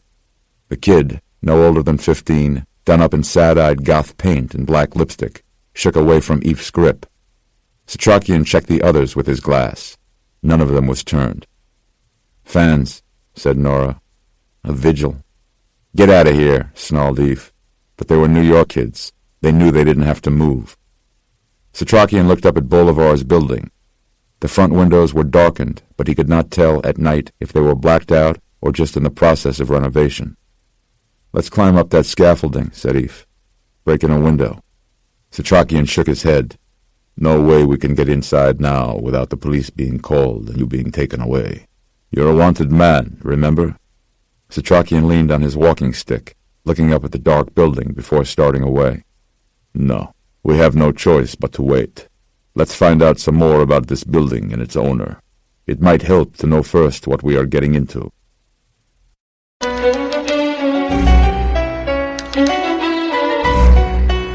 Daylight. Bushwick, Brooklyn. Vasily Fett's first stop the next morning was a house in Bushwick, not far from where he had grown up. Inspection calls were coming in from all over, the normal 2 to 3 week wait time easily doubling. Vasily was still working off his backlog from last month, and he had promised this guy he'd come through from today. He pulled up behind a silver Sable and got his gear out of the back of his truck, his length of rebar and magician's cart of traps and poisons. First thing he noticed was a rivulet of water running along the gangway between the 2 row houses, a clear, slow trickle, as from a broken pipe. Not as appetizing as creamy brown sewage, but more than enough to hydrate an entire rat colony. One basement window was broken, plugged up with rags and old towels. It could have been simple urban blight, or it could have been the handiwork of midnight plumbers, a new breed of copper thieves ripping out pipe to sell at salvage yards. The bank owned both houses now, neighboring investment properties that, thanks to the subprime mortgage meltdown, flipped back on their owners, who lost them to foreclosure. Vasily was meeting a property manager there. The door to the first house was unlocked, and Vasily knocked and called out a hello. He poked his head into the first room before the staircase, checking baseboards for runs and droppings. A broken, half-fallen shade hung from one window, casting a slanting shadow onto the gouged wood floor, but no manager in sight. Vasily was in too much of a rush to be kept waiting here. On top of his backlog, he hadn't been able to sleep right last night, and wanted to get back to the World Trade Center site that morning to talk to somebody in charge. He found a metal clipboard case stuck between balusters on the third step of the stairs. The company name on the business cards in the clip matched the one on Vasily's work order. "Hello?" he called again, then gave up. He found the door to the basement stairs, deciding to get started anyway. The basement was dark below, the stuffed window frame he had glimpsed from the outside, and the electricity had long ago been turned off. It was doubtful there was even a bulb in the ceiling fixture. Vasily left his handcart behind to prop open the door and walked down carrying his poker. The staircase hooked left. He saw loafers first, then khaki-clad legs. The property manager, sitting against the side stone wall in a crack house slump, his head to one side, his eyes open but staring, dazed. Vasily had been in enough abandoned houses, in enough rough neighborhoods to know better than to rush right over to the guy. He looked around from the bottom step, eyes slow to adjust to the darkness. The basement was unremarkable, except for 2 lengths of cut copper piping lying on the floor. To the right of the stairs was the base of the chimney, adjacent to the furnace that vented into it. Vasily saw, curled low around the far corner of the chimney mortar, 4 dirty fingers. Somebody was crouching there, hiding, waiting for him. He had turned to go back up the stairs to call the police when he saw the light around the bend in the steps disappear. The door had been closed by someone else at the top of the stairs. Vasily's first impulse was to run, and run he did, racing off the stairs and right at the chimney, where the owner of the dirty hand crouched. With a cry of attack, he swung his length of rebar at the knuckles, crushing bone against mortar. The attacker came up at him fast, without regard to pain. Crack has a way of doing that, he thought. It was a girl, no older than her teens, and she was filthy all over, with blood down her chest and around her mouth. All of this he saw in a dim flash as she threw herself at him with weird speed and even weirder strength, propelling him back hard against the far wall despite being half his size. She made an airless, raging noise, and when she opened her mouth, a freakishly long tongue slithered out. Vasily's boot came up instantly, striking her in the chest and putting her down on the floor. He heard footsteps coming down the stairs and knew he could not win a fight in the dark. He reached up to the blocked window with his rebar and snagged the dirty rags jammed in there, twisting and pulling them down, falling like a plug out of a dike, with light instead of water flooding through. He turned back just in time to see her eyes go to horror. She lay fully within the frame of sunlight, her body emitting a kind of anguished howl and breaking down all at once, smashed and steaming. It was as he imagined nuclear radiation might work on a person, cooking and dissolving them at the same time. It happened almost at once. The girl, or whatever she was, lay desiccated on the filthy floor of the basement. Vasily stared. Horrified wasn't even the word. He completely forgot about the one coming off the stairs until the guy moaned, reacting to the light. The guy backed away, stumbling near the property manager, then regaining his footing and starting for the stairs. Vasily recovered just in time to go underneath the stairs. He jabbed the rod through the step planks, tripping the man, making him fall back down, hard to the floor. Vasily went around him, his poker raised, as the man got to his feet. His formerly brown skin was a sickly, jaundiced yellow. His mouth opened, and Vasily saw that it was not a tongue, but something much worse. Vasily cracked him across the mouth with the rebar. It sent the man spinning and dropped him to his knees. Vasily reached forward and grasped the back of his neck as he would a hissing snake or a snapping rat, keeping that mouth thing away from him. He looked back to the rectangle of light, swirling with the dust of the annihilated girl. He felt the guy buck and fight to get away. Vasily brought the rod down hard against the thing's knees and forced it toward the light. Fear-maddened, Vasily Fett realized he wanted to see it again, this slaying trick of light. With a boot to the lower back, he sent the guy flailing into the sun and watched him break and crumble all at once, shredded by the burning rays, sinking into ash and steam. South Ozone Park, Queens. Eldridge Palmer's limousine eased into a warehouse in a weedy industrial park less than 1 mile from the old Aqueduct racetrack. Palmer traveled in a modest motorcade, his own car followed by a second, empty limousine in the event that his broke down, followed by a third vehicle, a customized black van that was in fact a private ambulance equipped with his dialysis machine. A door opened on the side of the warehouse to admit the vehicles, then closed behind them. Waiting to greet him were 4 members of the Stoneheart Society, a subset of his powerful international investment conglomerate, the Stoneheart Group. Palmer's door was opened for him by Mr. Fitzwilliam, and he stepped out to their awe. An audience with the chairman was a rare privilege. Their dark suits emulated his. Palmer was accustomed to awe in his presence. His group investors regarded him as a messianic figure whose foreknowledge of market turns had enriched them, but his society disciples, they would follow him into hell.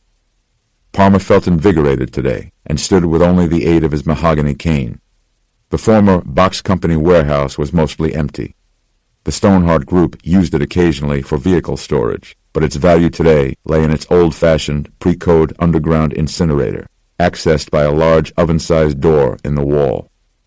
Next to the Stoneheart Society members was a curt isolation pod on top of a wheeled stretcher. Mr. Fitzwilliam stood at his side.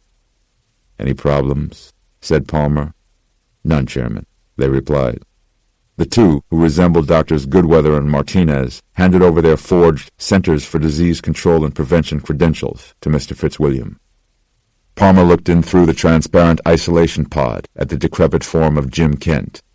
The blood-starved vampire's body was shriveled, like the form of a demon whittled out of diseased birch. His muscular and circulatory features showed through his disintegrated flesh, except at his swollen, blackened throat. His eyes were open and staring out of the hollows of his drawn face. Palmer felt for this vampire starved into petrifaction. He knew what it was for a body to crave simple maintenance while the soul suffers and the mind waits. He knew what it was to be betrayed by one's maker. Now Eldridge Palmer found himself on the cusp of deliverance. Unlike this poor wretch, Palmer was on the verge of liberation and immortality. "Destroy him," he said, and stood back as the pod was wheeled to the open door of the incinerator, and the body was fed into the flames. Pennsylvania Station. Their trip to Westchester to find Joan Luss, the third Flight 753 survivor, was cut short by the morning news. The village of Bronxville had been closed off by New York State Police and hazmat teams due to a gas leak. Aerial news helicopter recordings showed the town nearly still at daybreak, the only cars on the road being state police cruisers. The next story showed the office of the Chief Medical Examiner building at 13th and 1st being boarded up, with speculation about more people disappearing from the area and incidents of panic among local residents. Penn Station was the only place they could think of guaranteed to have old-fashioned pay telephones.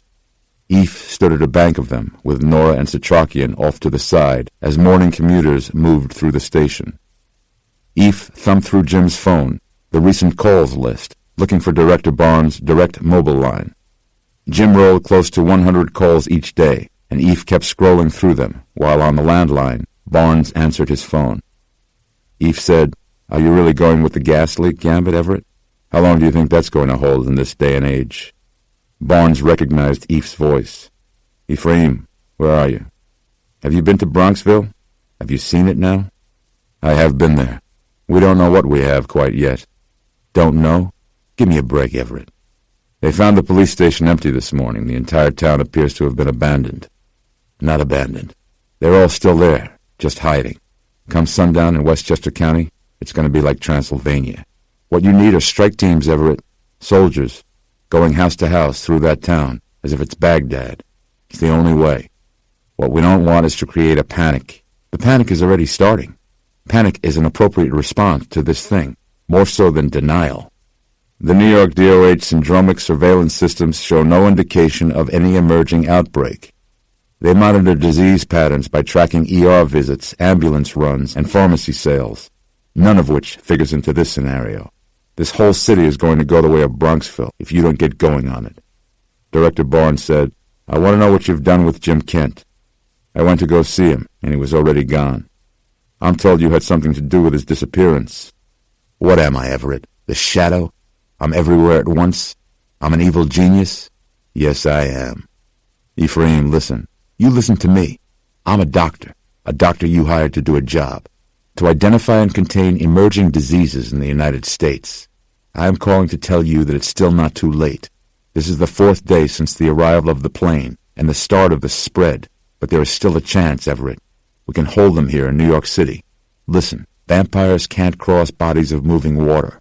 So we quarantine the island, seal off every bridge. I don't have that kind of control here, you know that. A train announcement broadcast from overhead speakers. I'm in Penn Station, by the way, Everett. Send the FBI if you like. I'll be gone well before they arrive. Ephraim, come back in. I promise you a fair shot at convincing me. You're convincing everyone. Let's work on this together. No, said Eve. You just said you don't have that kind of control. These vampires, and that's what they are, Everett, they are viruses incarnate, and they are going to burn through this city until there are none of us left. Quarantine is the one and only answer. If I see news that you're moving in that direction, then maybe I'll consider coming back in to help. Until then, Everett, Eve hung the receiver up on its hook. Nora and Setrakian waited for him to say something, but an entry on Jim's phone log had piqued Eve's interest.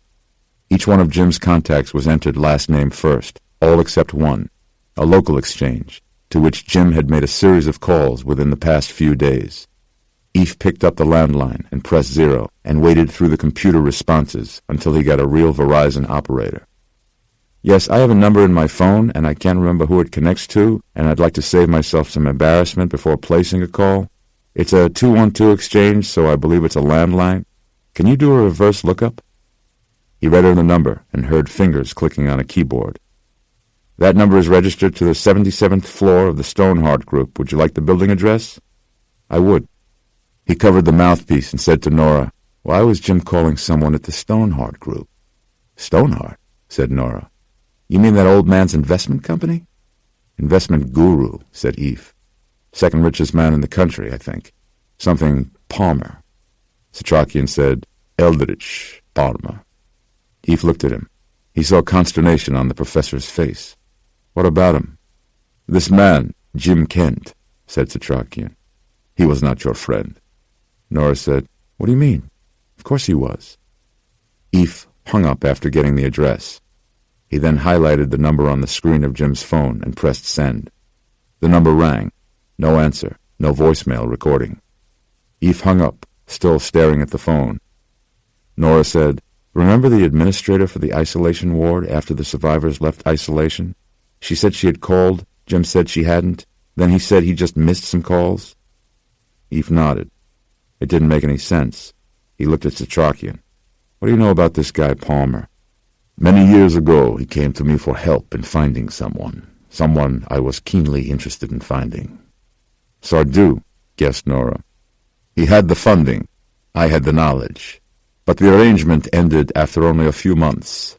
I came to understand that we were searching for Sardou for two very different reasons. Nora said, Was he the one who ruined you at the university?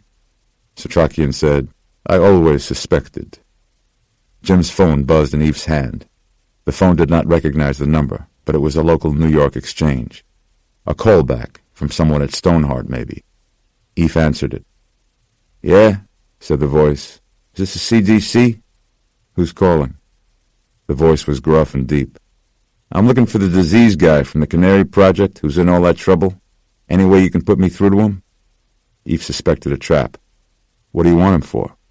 I'm calling from outside a house in Bushwick, here in Brooklyn. I've got 2 dead eclipse hysterics in the basement.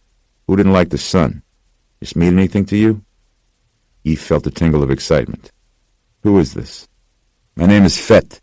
Vasily Fett. I'm with the city's pest control and exterminator who's also working a pilot program for integrated pest management in Lower Manhattan. It's funded by a $750,000 grant from the CDC. How I have this phone number. Am I right in guessing that this is Goodweather? Eve hesitated a moment. It is. I guess you could say that I work for you. Nobody else I could think to bring this to. But I'm seeing signs all over the city. Eve said, It's not the eclipse. I think I know that. I think you need to get over here, because I got something you need to see. Stoneheart Group, Manhattan. Eve had 2 stops to make on the way, one alone and one with Nora and Setrakian. Eve's CDC credentials got him through a security checkpoint in the main lobby of the Stoneheart building, but not past a second checkpoint on the 77th floor, where an elevator change was necessary to gain access to the top 10 floors of the Midtown building. Two immense bodyguards stood upon the massive brass Stoneheart Group logo, inlaid in the onyx floor. Behind them, movers in overalls crossed the lobby, rolling large pieces of medical equipment on dollies. Eve asked to see Eldridge Palmer.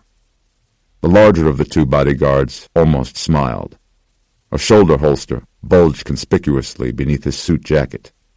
"Mr. Palmer does not accept visitors without an appointment." Eve recognized one of the machines being dismantled and crated. It was a Fresenius dialysis machine, an expensive piece of hospital-grade equipment. "You packing up?" said Eve.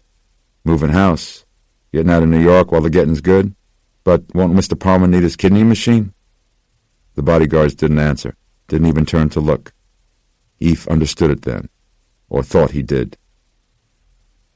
They met up again outside Jim and Sylvia's place, a high-rise on the Upper East Side.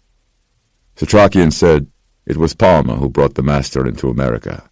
Why he is willing to risk everything, even the future of the human race, in order to further his own ends. "Which are?" said Nora. Setrakian said, "I believe Eldridge Palmer intends to live forever."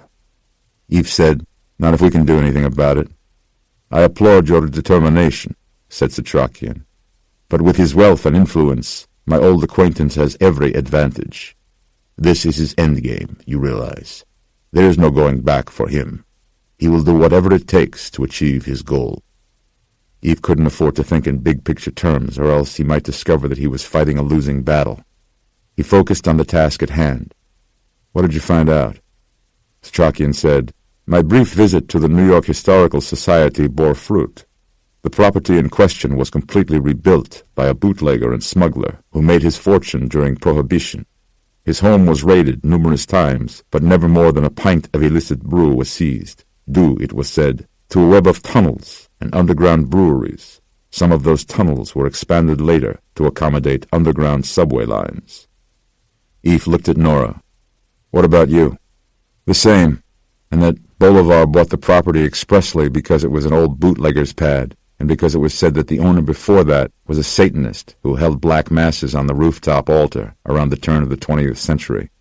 Bolivar's been renovating that building and combining it with the one next to it on and off for the past year, constructing one of the largest private residences in New York." "Good," said Eve. "Where did you go, the library?" "No," she said, handing over a printout featuring photos of the original townhouse interior and current photos of Bolivar in stage makeup. People magazine online. They were buzzed in and rode up to Jim and Sylvia's small 9th-floor unit. Sylvia answered the door in a flowing linen dress befitting a horoscope columnist, her hair pulled back with a wide headband. She was surprised to see Nora, and doubly shocked to see Eve. "What are you doing?" Eve moved inside. "Sylvia, we have some very important questions, and we only have a little time. What do you know about Jim and the Stoneheart Group?" Sylvia held her hand to her chest, as if she didn't understand. "The who?" Eve saw a desk in the corner, a tabby cat snoozing on top of a closed laptop. He crossed to it and started opening drawers. "Do you mind if we take a quick look through his things?" "No," she said. "If you think it'll help, go ahead." Setrakian remained near the door while Eve and Nora searched the contents of the desk. Sylvia apparently received a strong vibration from the old man's presence. "Would anyone like anything? A drink?" "No," said Nora, smiling briefly, then getting back to the search. "I'll be right back." Sylvia went to the kitchen. Eve stood back from the cluttered desk, mystified. He didn't even know what he was looking for. Jim working for Palmer? How far back in time did this reach? And what was Jim's motive anyway? Money? Would he have turned on them like that? He went to ask Sylvia a delicate question about their finances, leaving the room to find her in the kitchen. As Eve turned the corner, Sylvia was replacing her wall phone.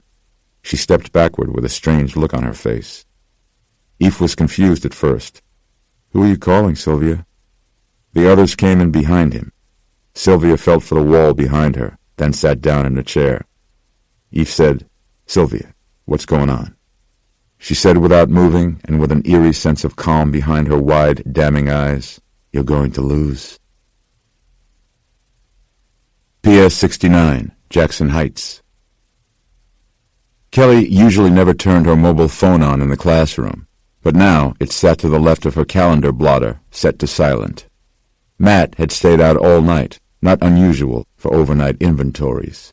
He often took the crew out for breakfast afterward, but he always called to check in as well. The school was a no-cell-phone zone, but she had sneaked a few calls to him, getting his voicemail each time. Maybe he was out of range. She was trying not to worry and losing the battle. Attendance was low at the school. She regretted listening to Matt and giving in to his arrogance about not leaving the city, if he had somehow put Zach at risk.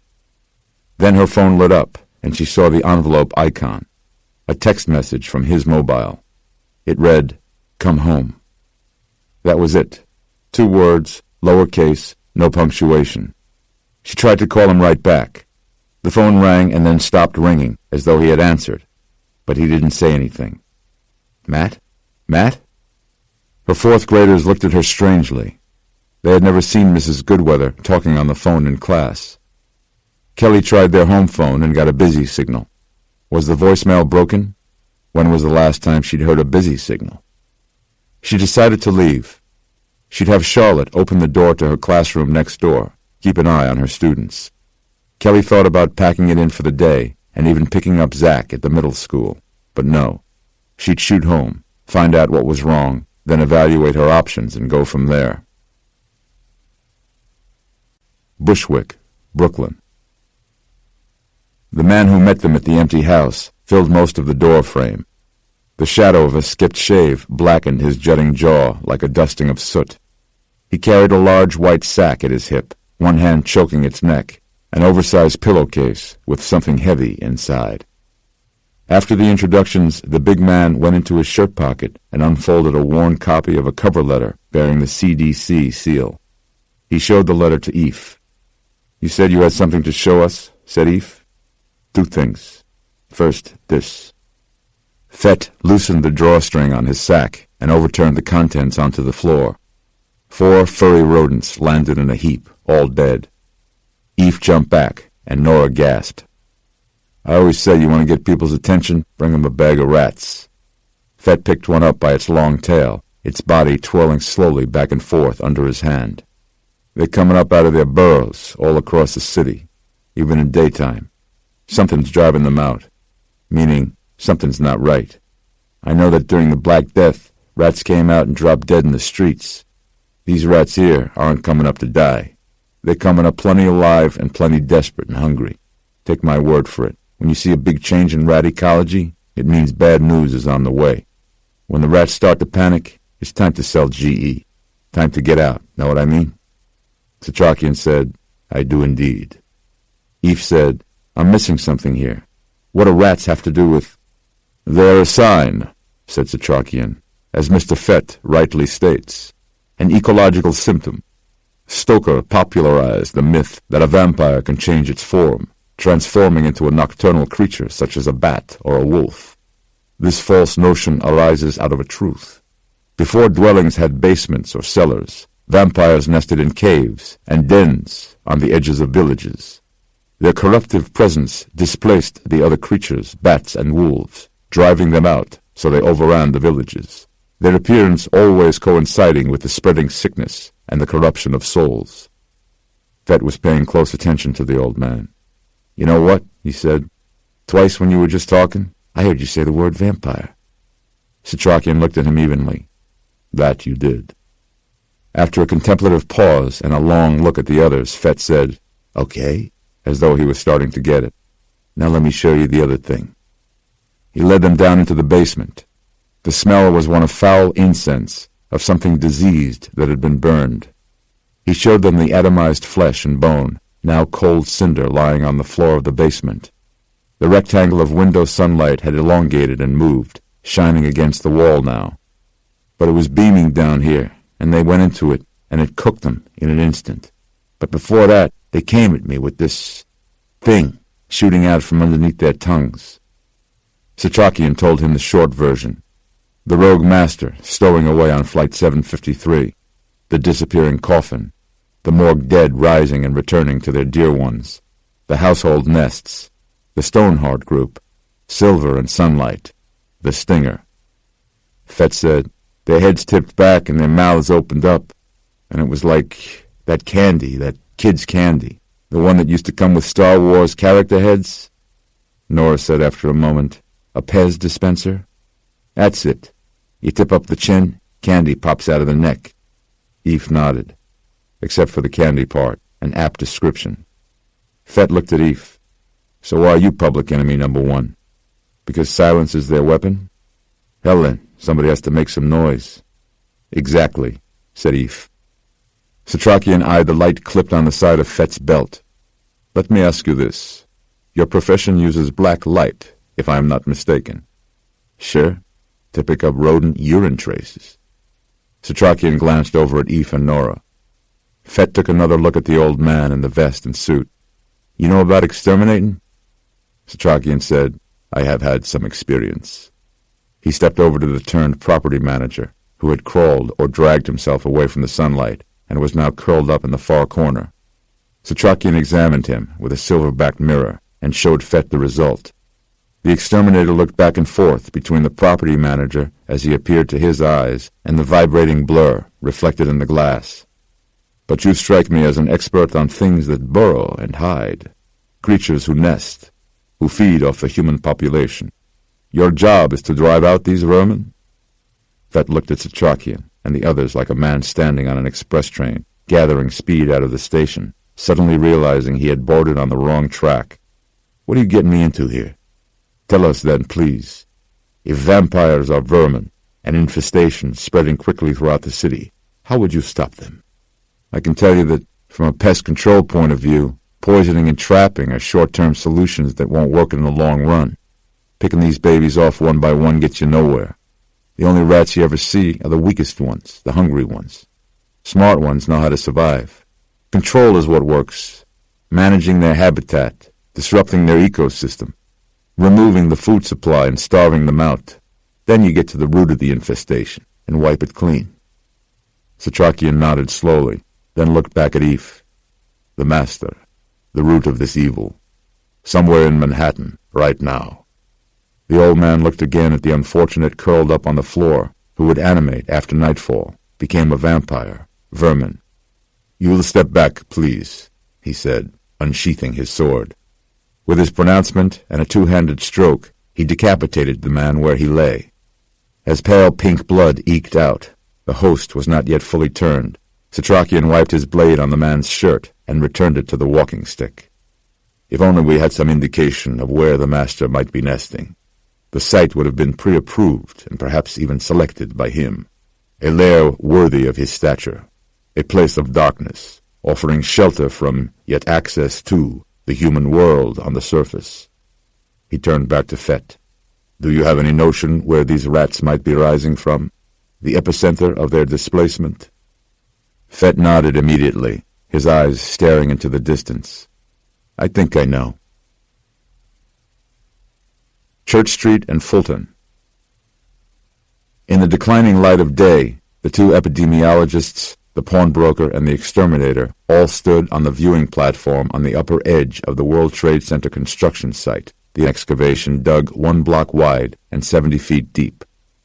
Fett's city credentials and one small lie, Setrakian was not a world-famous rodentologist in from Omaha, got them into the subway tunnel without an escort. Fett led them down to the same out-of-service track he had followed before, playing his flashlight upon the ratless tracks.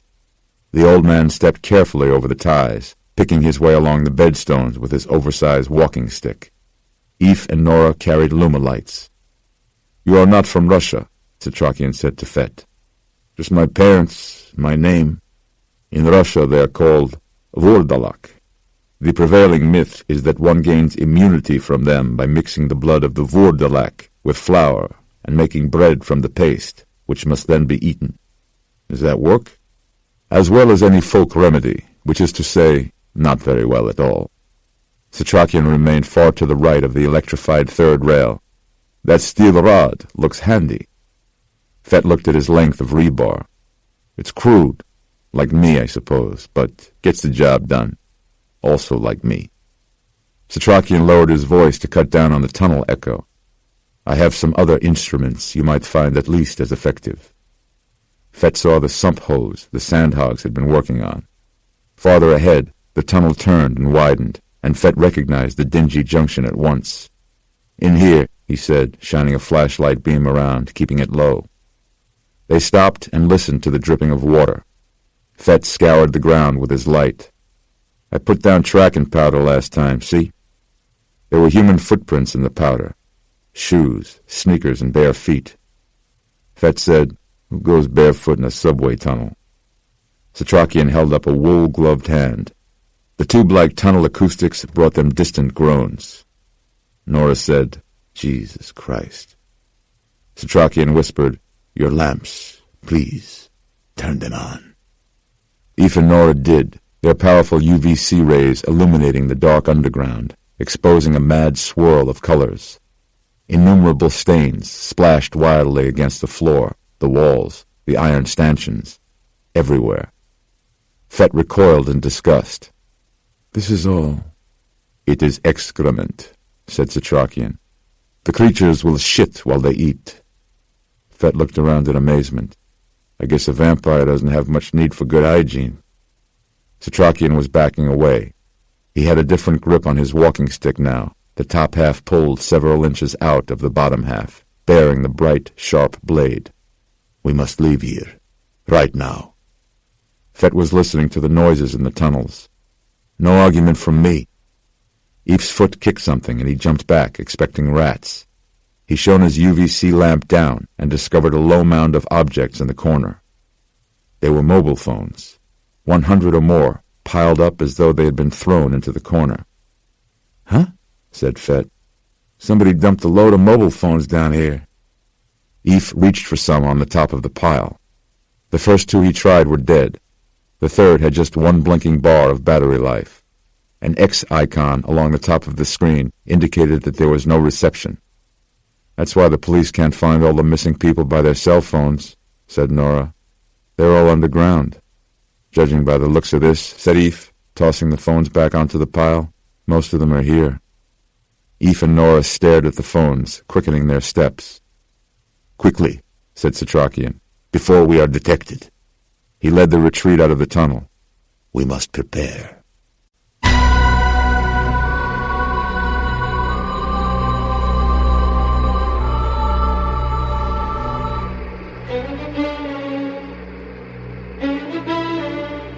Lair, Worth Street, Chinatown. It was early on the fourth night as Ephraim cruised past his building on the way to Setrakian's to properly arm themselves. He saw no police posted outside his place, so he pulled over. He was taking a chance, but it had been days since he'd changed his clothes, and all he needed was 5 minutes.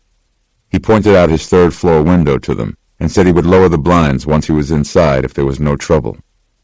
He made it into the building lobby with no problem, then climbed the stairs. He found his apartment door open a crack and paused to listen. An open door didn't seem very cop-like. He pushed inside, calling, Kelly? No answer. Zach? They were the only ones who had keys. The smell alarmed him at first until he realized it was the Chinese food left in the trash from when Zach was over, which seemed like years ago.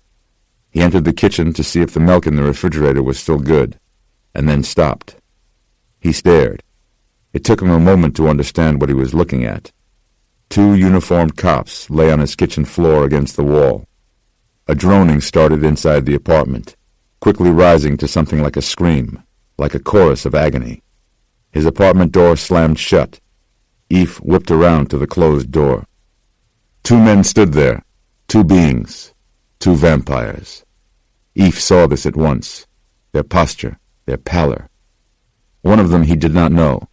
The other one he recognized as the survivor Bolivar, looking very dead and very dangerous and very hungry.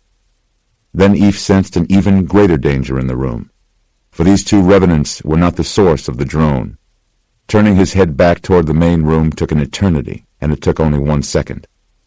a huge being wearing a long, dark cloak, its height taking up all of the apartment to the ceiling and more, its neck bent so that it was looking down at Eve. Its face. Eve grew dizzy as the being's superhuman height made the room seem small, made him feel small. The sight weakened his legs, even as he turned to race toward the door to the hallway. Now the being was in front of him, between him and the door, blocking the only exit, as though Eve hadn't actually turned, but the floor itself had rotated. The other two normal man-sized vampires flanked him on either side. The being was closer now, looming over Eve, looking down. Eve dropped to his knees. Simply being in the presence of this giant creature was paralyzing, no different than if Eve had been physically struck down.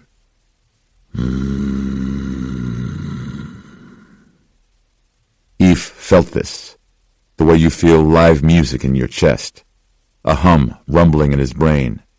He averted his eyes to the floor. He was crippled by fear.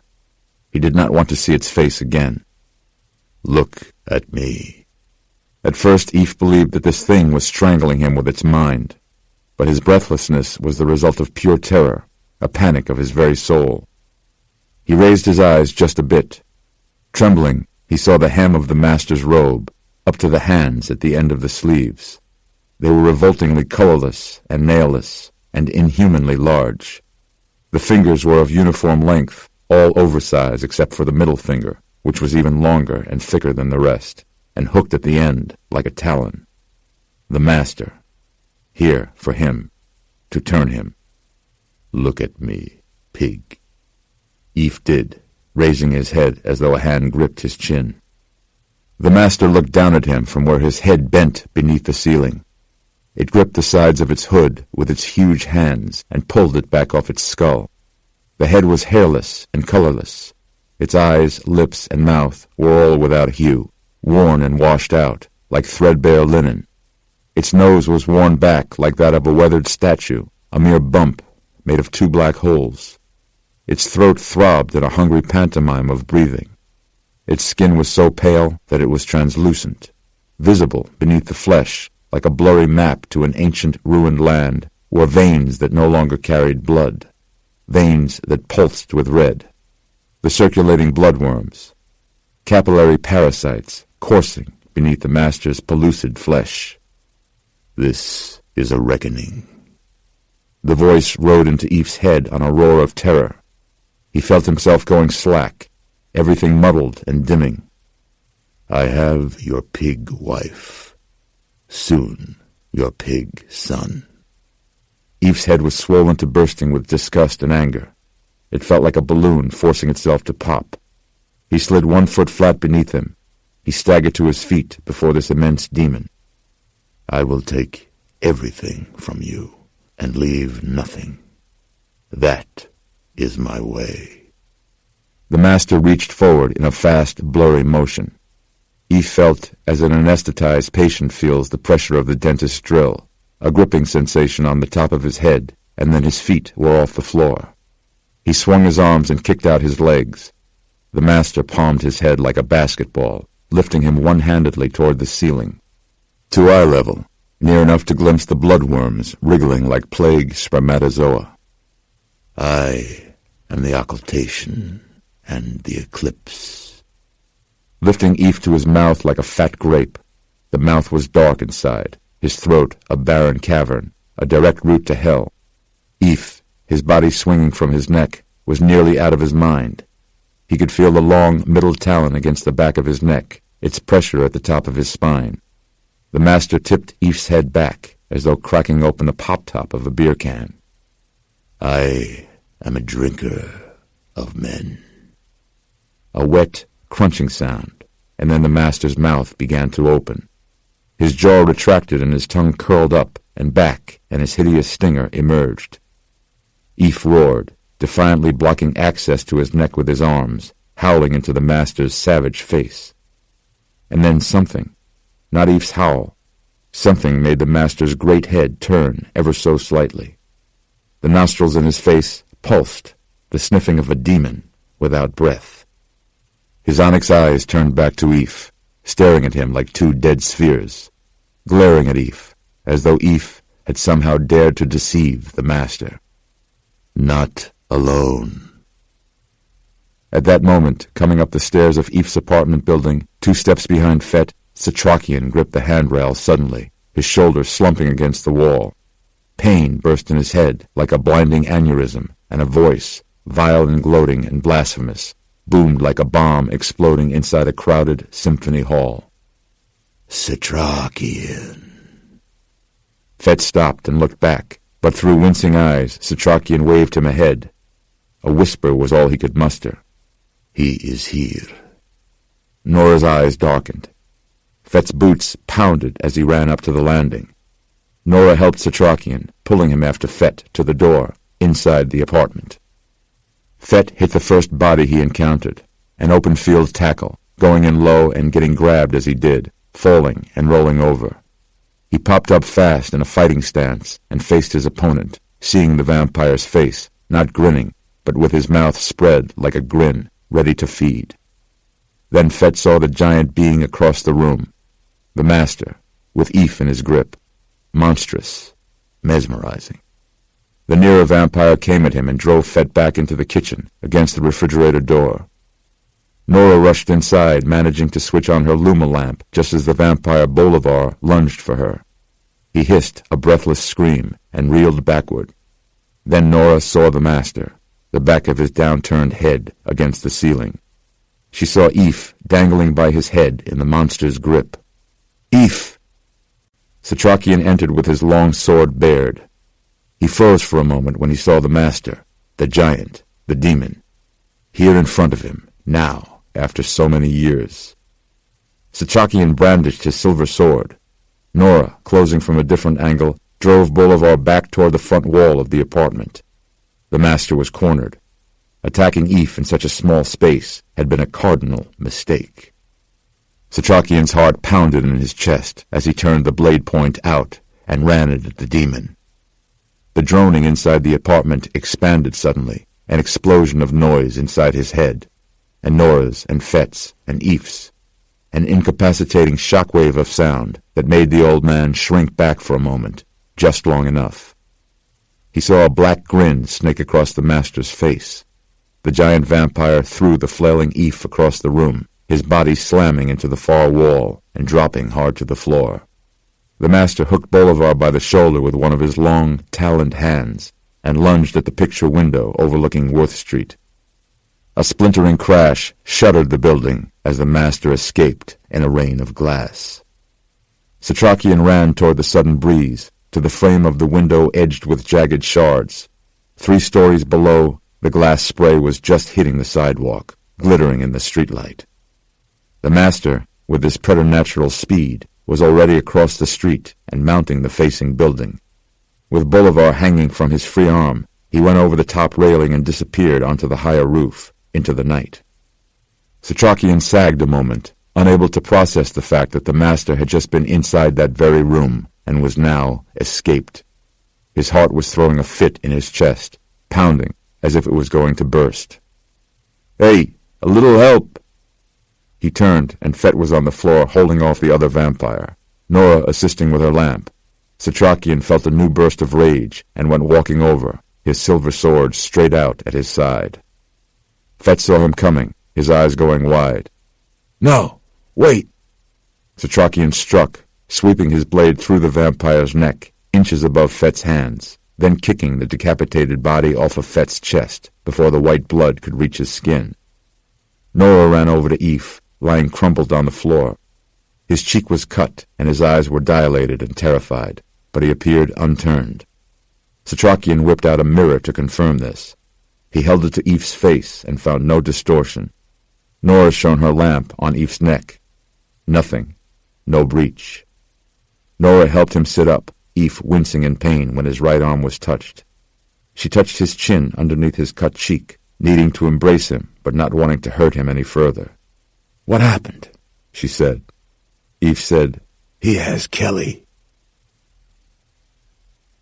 Kelton Street, Woodside, Queens. Eve tore across the bridge into Queens. He used Jim's phone to try Kelly's mobile as he drove. No ring. Immediate pickup by her voicemail. "Hi, this is Kelly. I'm not able to answer my phone right now." Eve speed-dialed Zach again. Zach's phone kept ringing through to the mailbox. He screamed around the corner onto Kelton and pulled up hard outside Kelly's front yard, vaulting the low fence and running up the stairs. He banged on the door and pushed the bell. His keys were hanging on a peg back inside the apartment. Eve took a running start and put his sore shoulder into the door. He tried it again, hurting his arm even more.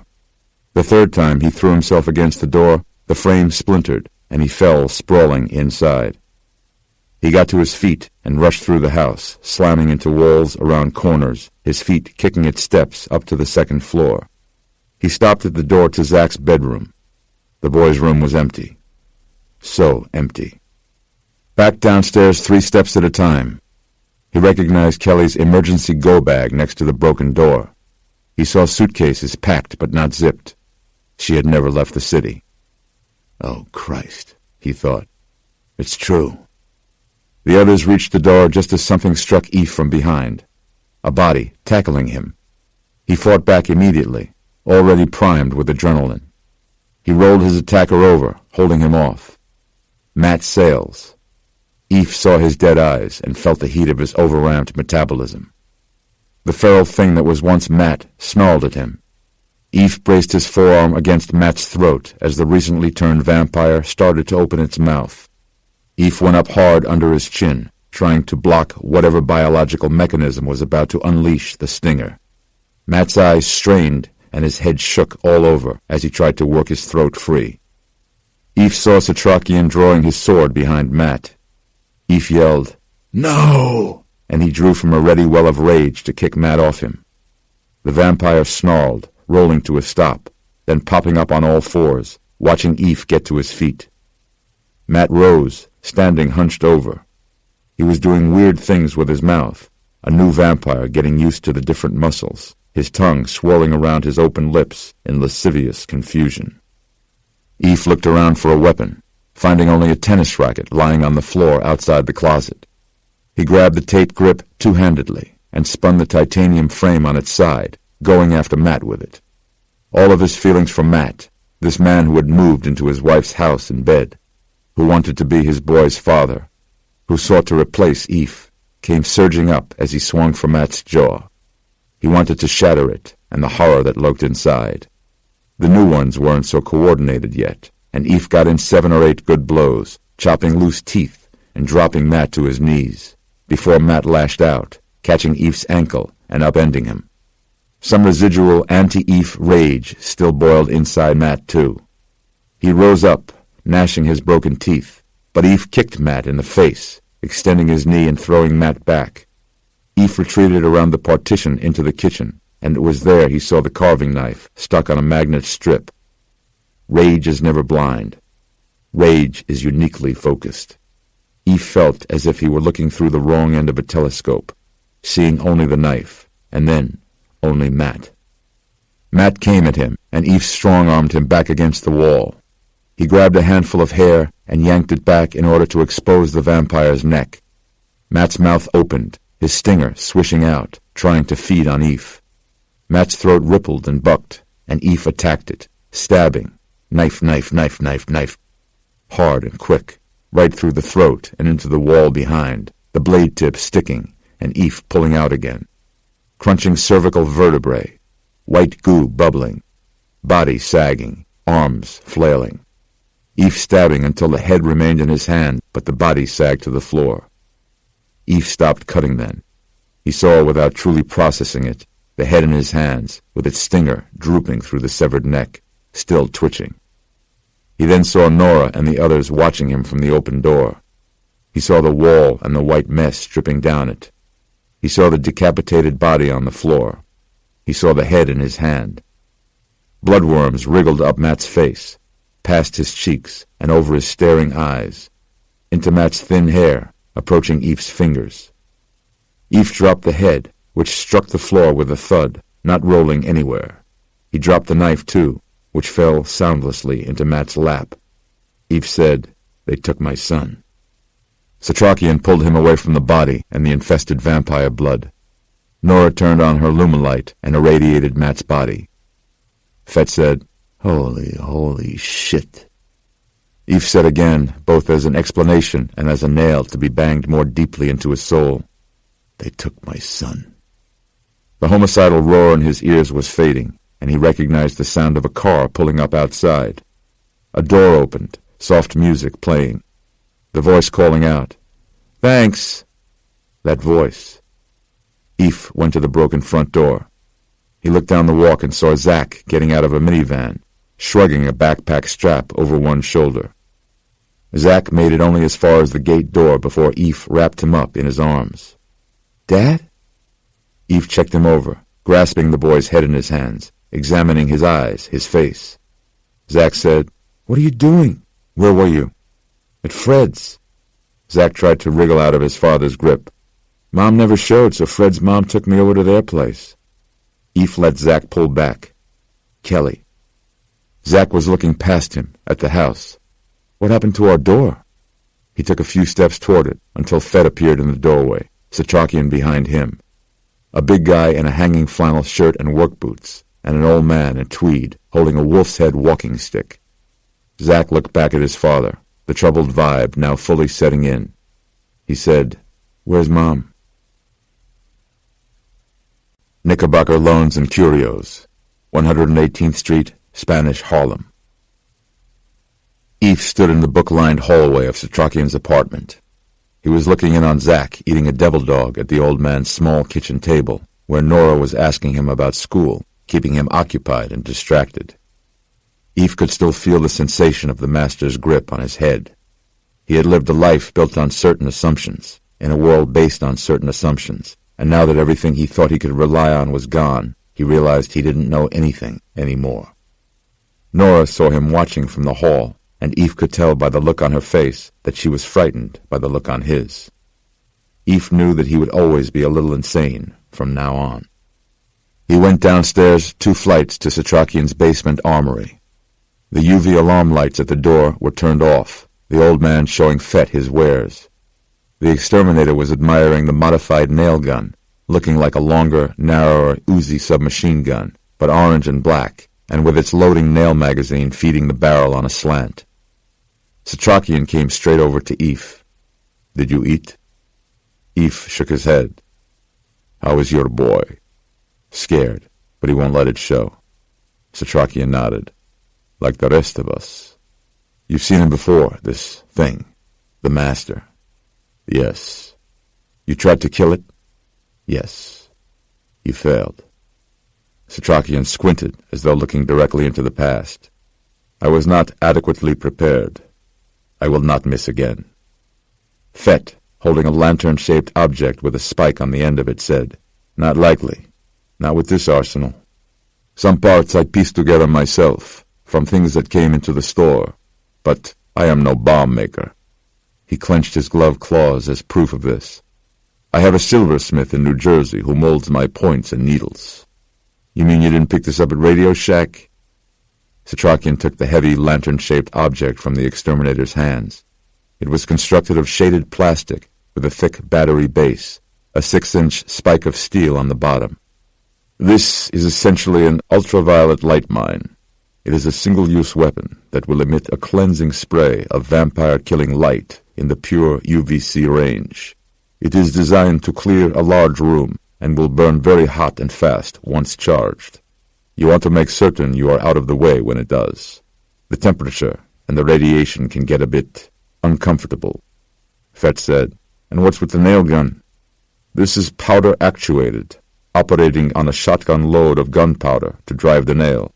50 nails per load, 1.5-inch brads. Silver, of course. Of course, said Fett, admiring the piece, getting a feel for the rubber grip. Setrakian looked around the room, the old armor up on the wall, the UVC lamps and battery chargers on the shelves, the silver blades and silver-backed mirrors, some prototype weapons, his notebooks and sketches. The enormity of the moment nearly overwhelmed him. He only hoped that fear would not turn him back into the powerless young man he had once been. He said, I have waited for this a very long time. He started upstairs then, leaving Eve alone with Fett. The big exterminator lifted the nail gun out of its charger. "Where'd you find this old guy?" Eve said, "He found me. I've been in a lot of basements in my line of work. I look around this little workshop here and I think, here is the one crazy who's actually been vindicated." Eve said, "He's not crazy." "He show you this?" Fed asked. He crossed to the glass specimen jar, the afflicted heart suspended in fluid. "Guy keeps the heart of a vampire he killed as a pet in his basement armory. He's plenty crazy. But that's okay. I'm a little crazy too." He knelt down, putting his face close to the jar. Kitty, kitty." The sucker shot out at the glass, trying to get him. Fetch straightened and turned to Eve with a look of, "Can you believe this? This is all a bit more than I bargained for when I woke up this morning." He sighted the nail gun on the jar, then pulled off his aim, liking the feel of it. "You mind if I claim this?" Eve shook his head. "Be my guest." Eve returned upstairs, slowing in the hallway, seeing Setrakian with Zack in the kitchen. Setrakian lifted a silver chain off his own neck, containing the key to the basement workshop, and with his crooked fingers he placed it over Zack's head, hanging it around the 11-year-old's neck, then patted his shoulders. "Why did you do that?" Eve asked Setrakian once they were alone. "There are things downstairs, notebooks, writings, that should be preserved, that future generations may find helpful." "You're not planning on coming back?" "I am taking every conceivable precaution." Setrakian looked around, making certain they were alone. "Please understand, the Master has power and speed, well beyond that of these clumsy new vampires we are seeing. He is more than even we know. He has dwelled upon this earth for centuries, and yet he is a vampire. And vampires can indeed be destroyed.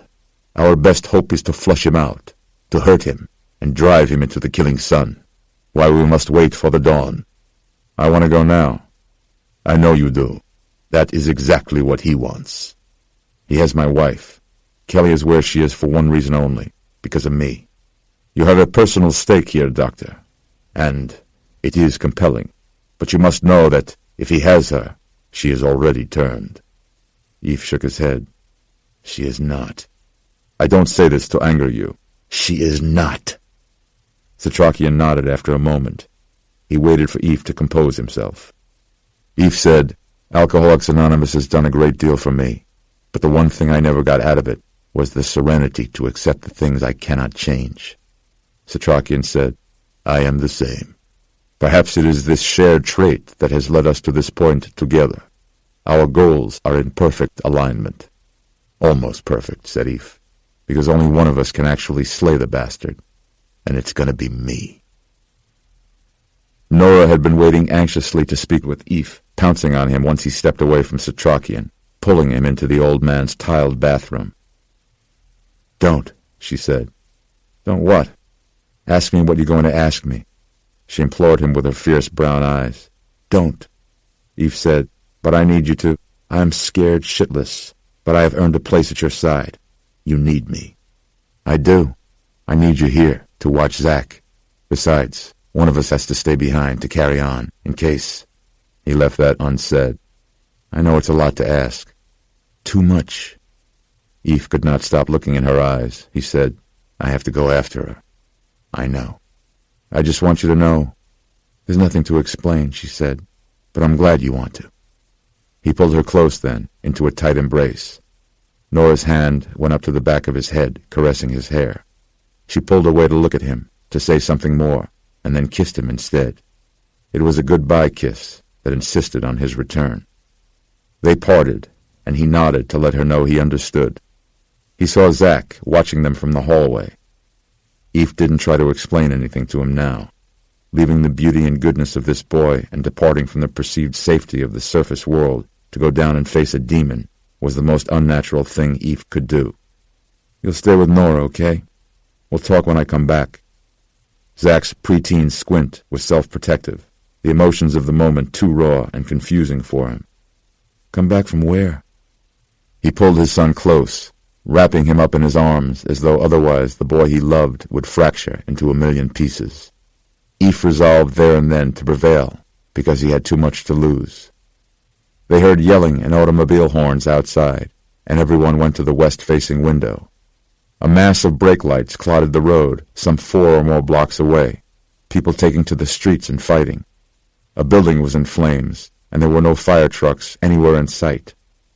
Setrakian said, "This is the beginning of the breakdown."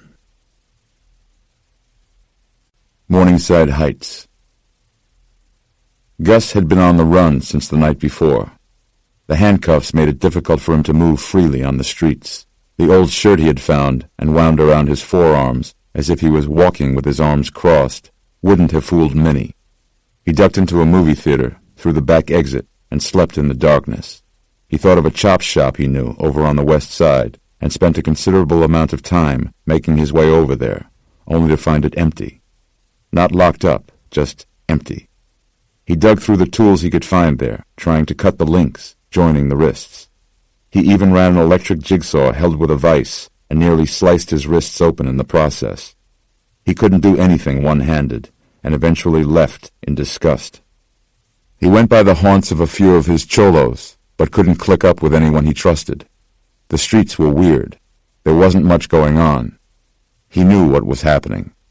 When the sun started going down, he knew that his time and his options would be running out. It was risky going home, but he hadn't seen many cops all day, and anyway, he was worried about his madre. He slipped inside the building, trying to keep his shirt-balled hands casual, making for the stairs. 16 flights up. Once there, he walked down the hallway and saw no one. He listened at the door. The TV was playing, as usual. He knew the bell didn't work, so he knocked. He waited and knocked again. He kicked at the footplate, rattling the door and the cheap walls. "Crispin," he hissed at his dirtbag brother. "Crispin, you shit! Open the fucking door!" Gus heard the chain lock being undone and the bolt turning inside. He waited, but the door never opened. So Gus unwound the shirt covering his cuffed hands and turned the knob. Crispin was standing back in the corner, to the left of the couch, which was his bed, when he came around. The shades were all drawn and the refrigerator door was open in the kitchen. "Where's Mama?" said Gus. Crispin said nothing. "Fucking pipehead," said Gus. He closed the fridge. Some stuff had melted and there was water on the floor. "She asleep?" Crispin said nothing. He stared at Gus. Gus started to get it. He took a better look at Crispin, who barely rated a glance from him anymore, and saw his black eyes and drawn face. Gus went to the window and whipped apart the shades. It was night. There was smoke in the air from a fire below. Gus turned to face Crispin across the apartment, and Crispin was already charging him, howling. Gus got his arms up and got the handcuff chain across his brother's neck, under his jaw, high enough so that he couldn't get his stinger out. Gus grasped the back of his head with his hands and pushed Crispin down to the floor. His vampire brother's black eyes bugged, and his jaw bucked as his mouth tried to open, which Gus's strangling grip would not allow. Gus was intent on suffocating him, but as time went by and Crispin kept kicking, and there was no blacking out, Gus remembered that vampires didn't need to breathe and could not be killed that way. So he pulled him up by his neck, Crispin's hands clawing at Gus's arms and hands. For the past few years, Crispin had been nothing but a drag on their mother and a big pain in the ass for Gus. Now he was a vampire, and the brother part of him was gone, but the asshole part remained. And so it was retribution that moved Gus to wheel him head first into the decorative mirror on the wall, an old oval of heavy glass that didn't crack until it slid down to the floor. Gus kneed Crispin, throwing him down onto the floor, and then grabbed the largest shard of glass. Crispin wasn't quite to his knees when Gus rammed the point through the back of his neck. It severed the spine and poked the skin out of the front of his neck without quite ripping it. Gus worked the glass piece sideways, slicing Crispin's head nearly off, but forgetting its sharpness against his own hands, cutting his palms. The pain stabbed at him, but he did not let go of the broken glass until his brother's head was removed from its body. Gus staggered back, looking at the bloody slash across each of his palms. He wanted to make certain none of those worms wriggling out with Crispin's white blood got into him. They were on the carpet and hard to see, so Gus stayed away. He looked at his brother, in pieces on the floor, and felt sickened by the vampire part of him. But as to the loss, Gus was numb. Crispin had been dead to him for years. Gus washed his hands at the sink. The cuts were long but not deep. He used a gummy dish towel to stop the bleeding and went to his mother's bedroom. "Mama!" His only hope was that she was not there. Her bed was made and empty. He turned to leave, then thought twice and got down on his hands and knees to look under the bed. Just her sweater boxes and the arm weights she'd bought 10 years ago. He was on his way back to the kitchen when he heard a rustling in the closet. He stopped, listening again. He went to the door and opened it. All of his mother's clothes were pulled down off the hanging rack, lumped in a big pile on the floor. The pile was moving. Gus tugged back an old yellow dress with shoulder pads, and his madre's face leered out at him, black-eyed and sallow-skinned. Gus closed the door again. Didn't slam it and run off. He just closed it and stood there. He wanted to cry, but tears wouldn't come. Only a sigh, a soft, deep whimper, and then he turned and looked around his mother's bedroom for a weapon to cut her head off with. And then he realized what the world had come to. Instead, he turned back to the closed door, leaning his forehead against it. "I'm sorry, Mama," he whispered. "Lo siento. I should have been here. I should have been here." He walked, dazed, into his own room. He couldn't even change his shirt, thanks to the handcuffs. He stuffed some clothes into a paper bag for when he could change, and crumpled it under his arm. Then he remembered the old man, the pawnshop on 118th Street. He would help him, and help him fight this thing. He left his apartment, exiting into the hall. People stood down at the elevator end, and Gus lowered his head and started toward them. He didn't want to be recognized, didn't want to have to deal with any of his mother's neighbors. He was about halfway to the elevators when he realized they weren't talking or moving. Gus looked up and saw that the 3 people there were standing and facing him. He stopped when he realized that their eyes, their dark eyes, were hollow too. Vampires, blocking his exit.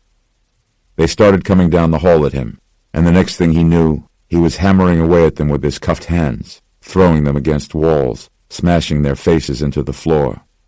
He kicked them when they were down, but they didn't stay down for long. He gave none of them the chance to get their stingers out, crushing a few skulls with the heel of his heavy boots as he ran to the elevator, the doors closing as they reached it. Gus stood alone in the elevator car, catching his breath, counting down the floors.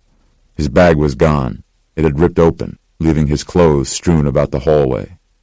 The numbers got to L, and the doors dinged open on Gus, standing in a crouch, ready for a fight. The lobby was empty, but outside his door, a faint orange glow flickered, and there were screams and howls. He went out into the street, seeing the blaze on the next block, the flames jumping to neighboring buildings. He saw people in the streets with wooden planks and other makeshift weapons, running toward the blaze. From the other direction, he saw another loose gang of 6 people, no weapons, walking, not running. A lone man came running past Gus the other way, saying, "Fuckers everywhere, man!"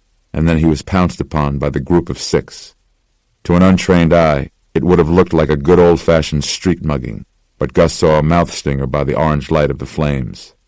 Vampires, turning people in the street. While he was watching, an all-black SUV with bright halogen lamps rolled up fast out of the smoke. Cops. Gus turned and chased his headlamp shadow down the street, running right into the gang of 6. They came at him, their pale faces and black eyes lit up by the headlights. Gus heard car doors open and boots hit the pavement, and he was caught between these 2 fates.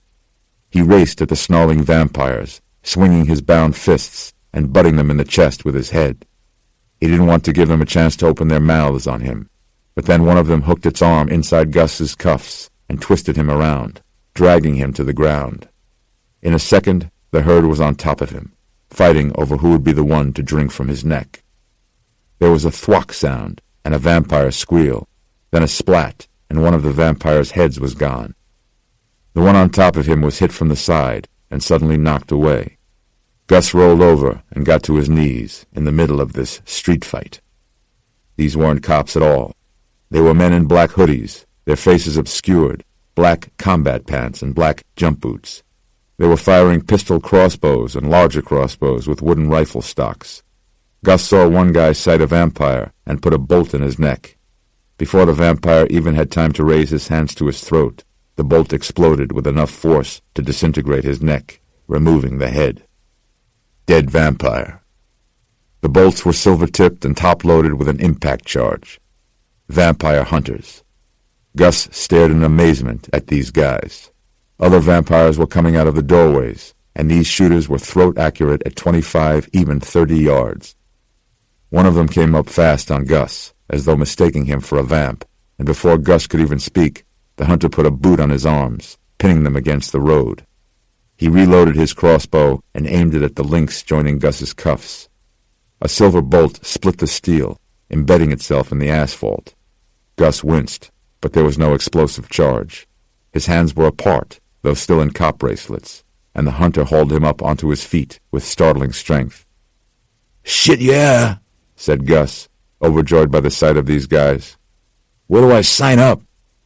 But his savior had slowed, something catching his eye. Gus looked more closely into the shadowy recesses of his sweatshirt hood, and the face there was eggshell white.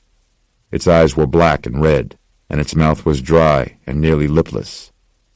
The hunter was staring at the bloody lines across Gus's palms. Gus knew that look. He had just seen it in his brother's and his mother's eyes. He tried to pull back, but the grip on his arm was lock solid. The thing opened its mouth, and the tip of its stinger appeared. Then another hunter came up, holding its crossbow to the hunter's neck. The new hunter pulled back Gus's hunter's hood, and Gus saw the bald, earless head, the aged eyes of a mature vampire. The vampire snarled at his brethren's weapon, then surrendered Gus to the new hunter, whose pale vampire face Gus glimpsed as he was lifted aloft, carried to the black SUV, and thrown into the third-row seat. The rest of the hooded vampires climbed back inside the vehicle, and it took off, wheeling a hard U-turn in the middle of the avenue. Gus was the only human inside the SUV. A smack to the temple knocked him out cold. The SUV raced back toward the burning building, bursting through the street smoke like an airplane punching through a cloud, then screaming past the rioting, rounding the next corner, and heading farther uptown. The bathtub. The so-called bathtub of the fallen World Trade Center, the 7 stories deep foundation, was lit up as bright as day for overnight work even in the minutes before dawn. Yet the construction site was still, the great machines quiet.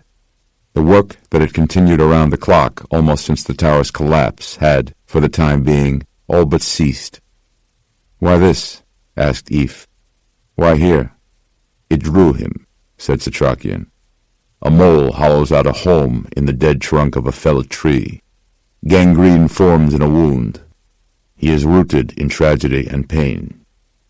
Eve, Setrakian, and Fett sat in the back of Fett's van, parked at church in Cortland. Setrakian sat by the rear door windows with a night scope. Very little traffic rolled past, only the occasional pre-dawn taxi or delivery truck. No pedestrians or any other signs of life. They were looking for vampires and not finding any. Setrakian, his eyes still to the scope, said, "It's too bright here. They don't want to be seen." Eve said, "We can't keep looping around the site again and again." "If there are as many as we suspect," said Setrakian, "then they must be nearby, to return to their lair before sunrise." He looked at Fett. "Think like vermin." Fett said, "I will tell you this, I've never seen a rat go in anywhere through the front door." He thought about it some more, then pushed past Eve toward the front seats. "I have an idea." He rolled north on Church to City Hall, 1 block northeast of the WTC site. A large park surrounded it, and Fett pulled into a bus space on Park Row, killing the engine. "This park is one of the biggest rat nests in the city. We tried pulling out the ivy because it was such a good ground cover, changed the garbage containers, but it was no use. They play here like squirrels, especially at noon when the lunch crowd comes. Food makes them happy, but they can get food just about anywhere. It's infrastructure that rats really crave." He pointed to the ground. "Underneath, in there, is an abandoned subway station, the old City Hall stop." Setrakian said, "It still connects." "Everything connects underground one way or another." They watched and did not wait for long. "There," said Setrakian. Eph saw a bedraggled-looking woman by a streetlight some 30 yards away. "A homeless woman," he said.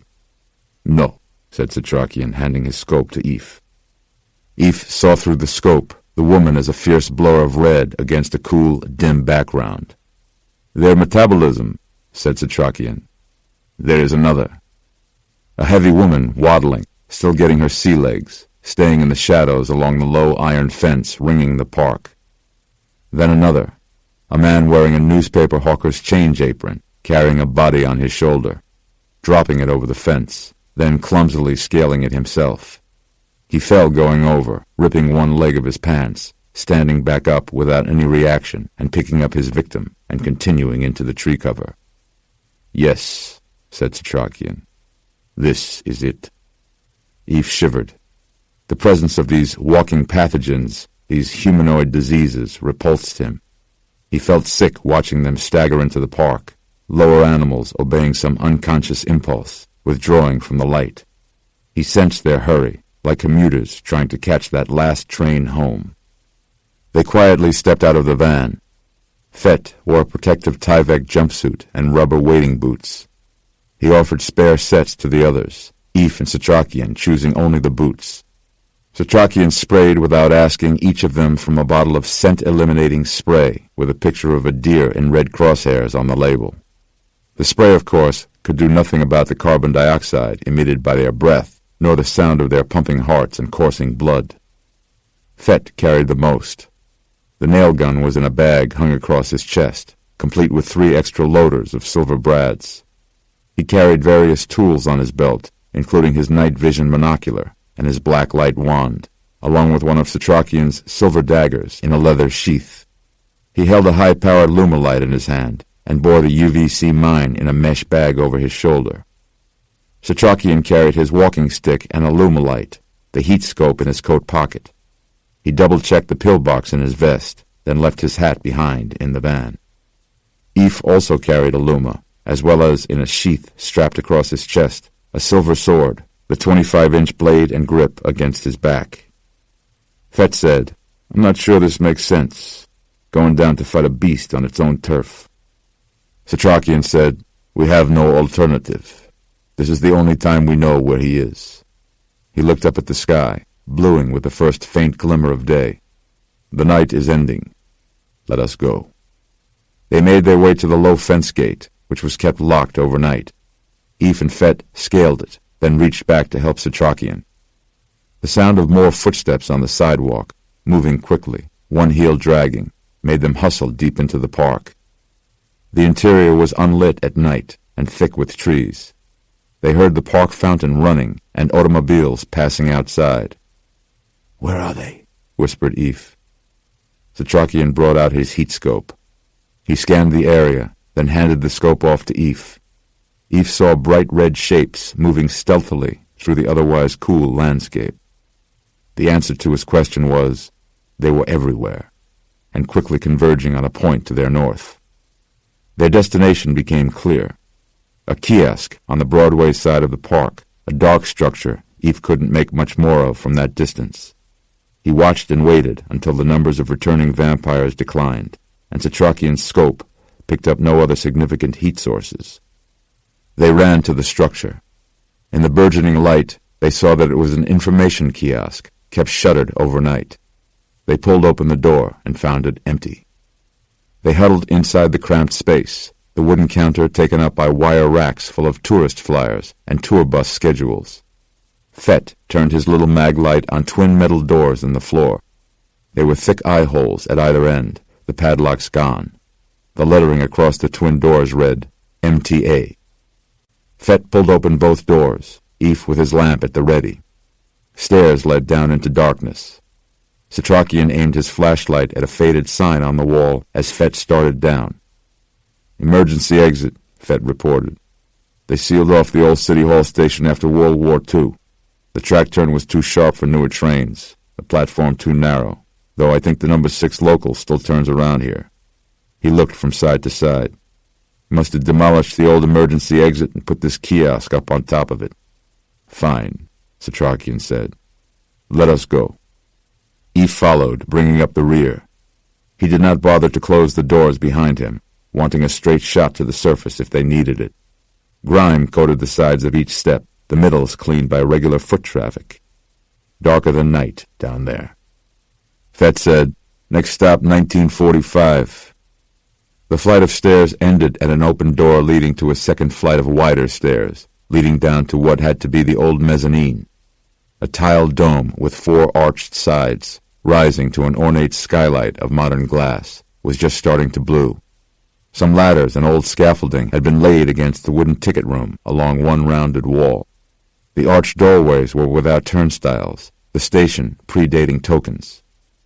The far arch led to another flight of stairs, no more than 5 persons wide, emptying into the narrow platform. They listened at the arched doorway, hearing only the distant screech of subway car brakes, then emerged fully onto the abandoned platform. It was like a whispering gallery inside a cathedral. Original brass chandeliers containing bare, dark bulbs hung from the arched ceilings, the interlocking tile along the arches looking like giant zippers. 2 vault skylights allowed light through amethyst glass, the rest having been leaded over due to air raid concerns after World War II. Farther away, light appeared through some surface grates, still very faint, but enough to give depth to their perception along the gracefully curved track. There was not one right angle in the entire place.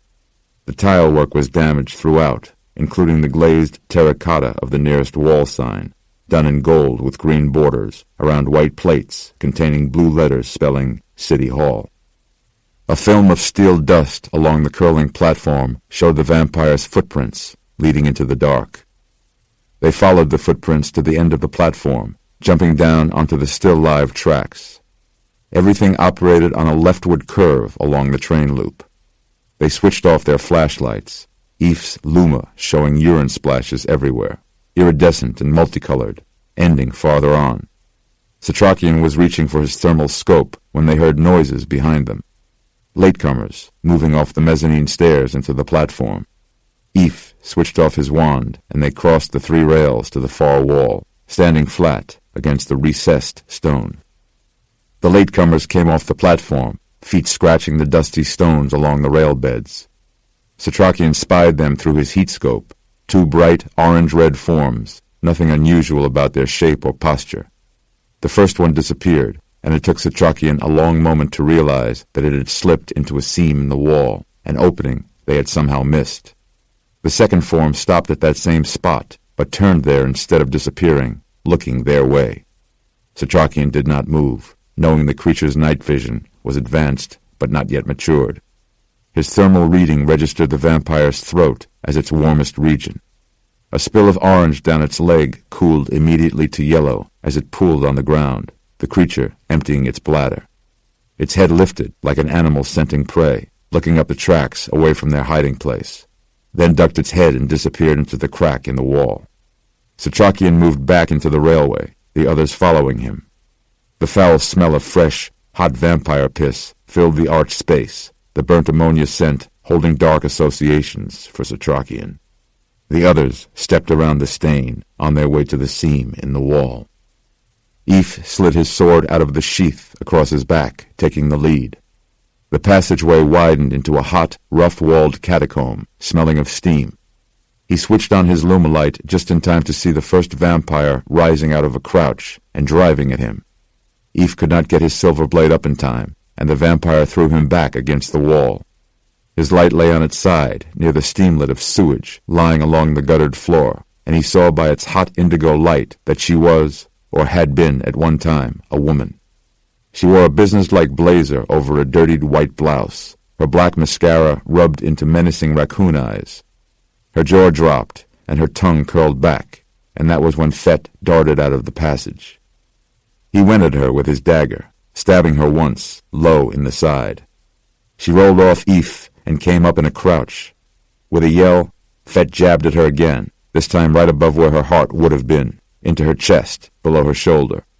The vampire staggered backward, only to rush forward again. With a howl, he buried his blade in her lower belly, and she buckled and snarled, but again reacted with more confusion than pain. She was going to keep coming at him. Eve had recovered enough by this time, and when the vampire went at Fed again, Eve stood and swung his sword at her with 2 hands from behind. The impulse to murder was still foreign, and because of this he took a little something off his swing at the end, so that the blade did not find its way through. But it was enough. He had severed the spinal column, the vampire's head flopping forward. Her arms flailed, and her body went into seizure as she pitched forward into the sewage in the center of the floor, like something sizzling in an overheated pan. There was little time to be shocked.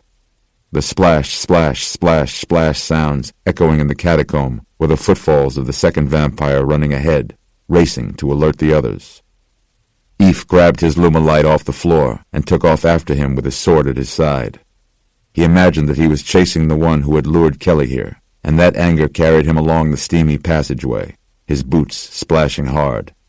The tunnel hooked right, where a wide pipe ran out of the stone and down the length of a narrowing hole.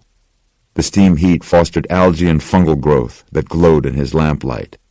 He made out the dim form of the vampire ahead of him, running with its hands open, fingers clawing at the air. Then another quick turn, and the vampire was gone. Eve slowed and looked around, shining his lamp, panicking, until he spotted the thing's legs wriggling through a flat hole dug under the side wall. The being undulated with worm-like efficiency, slithering out of the passage, and Eve slashed at its filthy feet, but they whisked through too fast, his sword stabbing dirt. Eve got down on his knees, but could not see through to the other side of the shallow hole. He heard footsteps, and knew Fett and Setrakian were still well behind him. He decided he could not wait. Eve got down on his back and started through. He fed himself into the hole with his arms over his head, lamp and sword first. Don't get stuck here, he thought. If he did, there would be no way to wriggle back out. He wormed through, his arms and head emerging into the air of an open space, and kicked free of the burrow, getting to his knees. Panting now, he waved the lamp around like a torch. He was inside another tunnel, but this one was finished off with track rails and stones, and had an eerie, unused stillness about it. To his left, not 100 yards away, was light. A platform. He hurried along the track and clambered up. This platform offered none of the splendor of the City Hall station. Instead, it was all bare steel beams and visible ceiling piping. Eve thought he had visited every station in the downtown area, but he had never stopped at this one. A length of subway cars rested against the end of the platform, the door sign reading, "Out of Service." The shell of an old control tower stood in the middle, plastered with old-school, wild-style graffiti. He tried the door, but it was sealed. He heard scuffling back inside the tunnel. It was Fett and Setrakian, coming through the burrow, catching up with him. Probably not smart, his running ahead alone. Eve resolved to wait for them there, in this oasis of light, until he heard a stone being kicked in the near track bed. He turned just in time to see the vampire, breaking from the last subway car, running along the far wall, away from the lights of the abandoned station. Eve raced after him, over the elevated platform to the end, then leaped down onto the tracks, following them back into the darkness. The track bed veered right, the rails ending. The tunnel walls shuddered in his vision as he ran. He could hear the vampire's scuttling footsteps echoing, its bare feet upon the cutting rocks. The creature was stumbling, slowing. Eve drew closer, the heat of his lamp panicking the vampire. It turned back once, its indigo-lit face a mask of horror. Eve swept his sword arm forward, decapitating the monster in mid-step. The headless body pitched forward, Eve stopping to shine the Lumalight on its oozing neck, killing the escaping bloodworms. He straightened again, and his harsh breathing subsided, and then he held his breath altogether. He heard things, or rather sensed them, things all around him. No footsteps or movement, just stirrings. He fumbled for his small flashlight and clicked it on. The bodies of New Yorkers were laid out all along the grungy floor of the tunnel. Their clothed bodies lined each side, like victims of a gas attack. Some eyes were still open, gazing with the narcotized stare of the ill. These were the turned, the recently bitten, the newly infected, attacked that very night. The stirring Eve had heard was the metamorphosis inside their bodies. No limbs moving, but rather the tumors colonizing their organs, and the mandibles growing into all stingers. The bodies numbered in the dozens, and there were many more ahead, vague forms beyond the reach of his beam. Men, women, children, victims from all walks of life. He rushed around, moving his beam from face to face, searching for Kelly, and praying he would not find her here. He was still searching when Fett and Setrakian caught up. With something like relief, and at the same time despair, Eve told them, "She's not here." Setrakian stood with his hand held against his chest, unable to catch his breath. "How much farther?" Fett said, "That was another City Hall station on the BMT line, a lower level that was never put into service, only used for layup and storage. That means we're underneath the Broadway line. This turn in the track takes us around the foundation of the Woolworth building. Cortlandt Street is next, meaning the World Trade Center is—" He looked up, as though able to see 10, 15 stories through city rock to the surface. "We're close. Let's finish this," said Eve. "Now." "Wait," said Setrakian, still trying to steady his heart rate. His flashlight beam played over the faces of the turned. He got down on one knee to check some of them with a silver-backed mirror from his coat pocket. "We have a responsibility here first."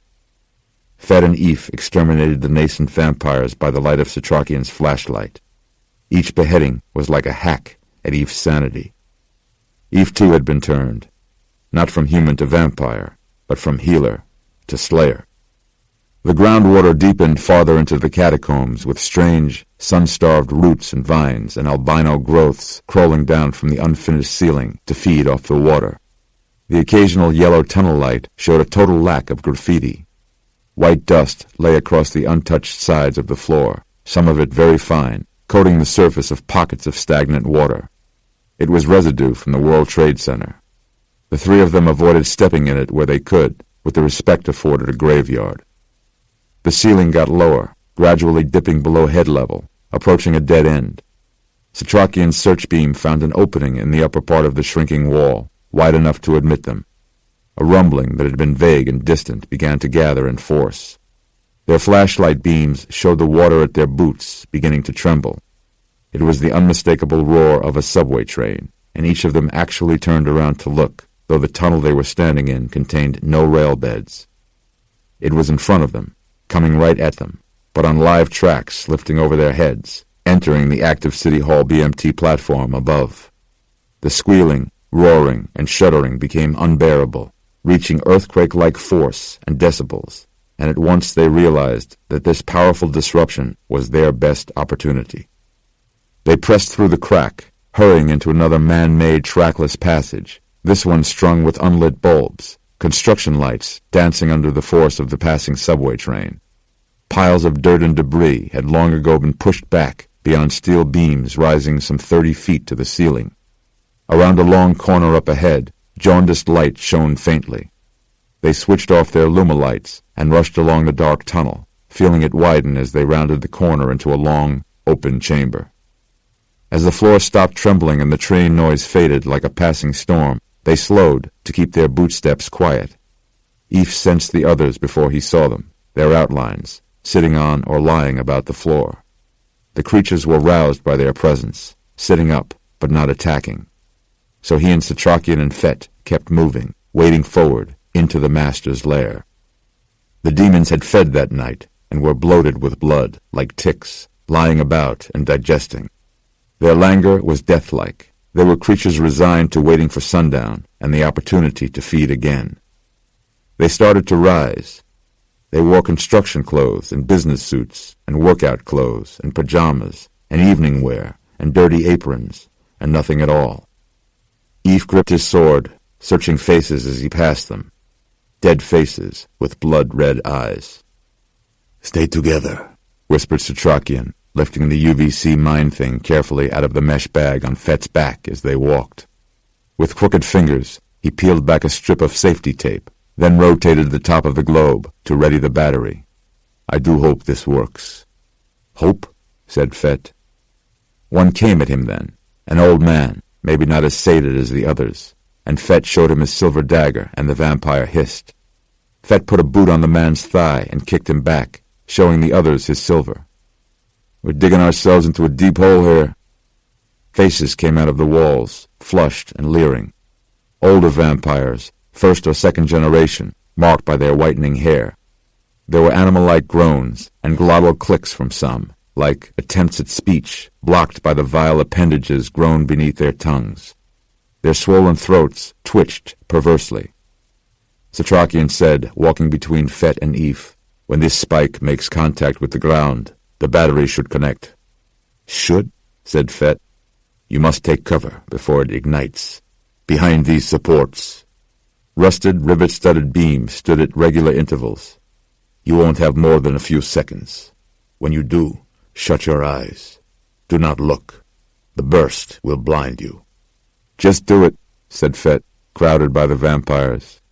"Not yet."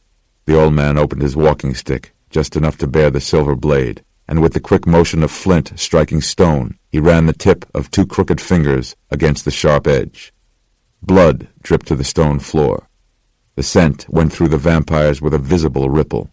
They were coming from all over, crowding in from unseen corners, ever curious and ever hungry.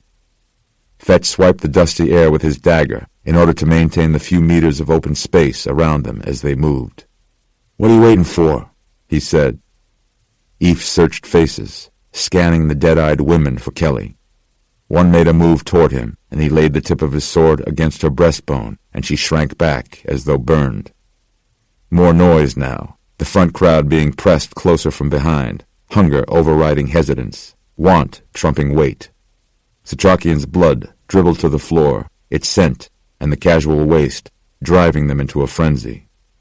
"Do it," said Fett. Setrakian said, "A few more seconds." The vampires pushed in, Eve prodding them back with the tip of his sword. He only then thought to turn his lumalight back on, but they leaned into its repulsing rays like zombies, staring at the sun. The ones in front were at the mercy of those in the rear. The bubble was collapsing. Eve felt one hand grab at his sleeve. "Now!" said Setrakian. He tossed the spiked globe into the air, like a referee serving up a jump ball. The heavy thing righted itself at its apex, weighted spikes pointing straight down as it drove toward the floor. The four-edged steel spike sank into the stone, and a whir started, like that of an old flashbulb rack recharging. "Go! Go!" said Setrakian. Eve waved his light and swung his sword like a machete, making for one of the stanchions. He felt them grabbing at him, pulling, and felt the squishy thump of his sword cutting, and heard their groans and garbled howls. And still he checked faces, looking for Kelly, and striking down all those who were not her. The mind's whir became a growing whine, and Eve stabbed and kicked and swiped his way to the steel support beam, stepping into its shadow, just as the underground chamber began to fill with a blazing blue light. He clamped his eyes shut and buried them in the crook of his elbow. He heard the bestial agony of the shattered vampires, the melting, blistering, peeling sound of their bodies being desiccated at the chemical level, the collapsing of their innards like the charcoaling of their very souls, their dumb cries, strangled and scalded throats. Mass immolation. The high-pitched whine lasted no longer than 10 seconds, the brilliant plane of cleansing blue light riding from floor to ceiling before the battery burned out. The chamber went mostly dark again, and when the only sound left was a residual sizzling, Eve lowered his arm, opening his eyes.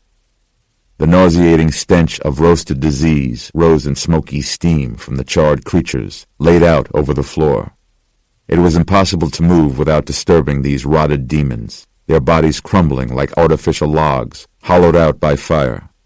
Only those vampires lucky enough to have been partially behind a beam remained animate, Eve and Fett moving quickly to release these crippled, half-destroyed creatures. Fett then walked over to the mine, which had caught fire. He surveyed the damage. "Well," he said, "that fucking worked."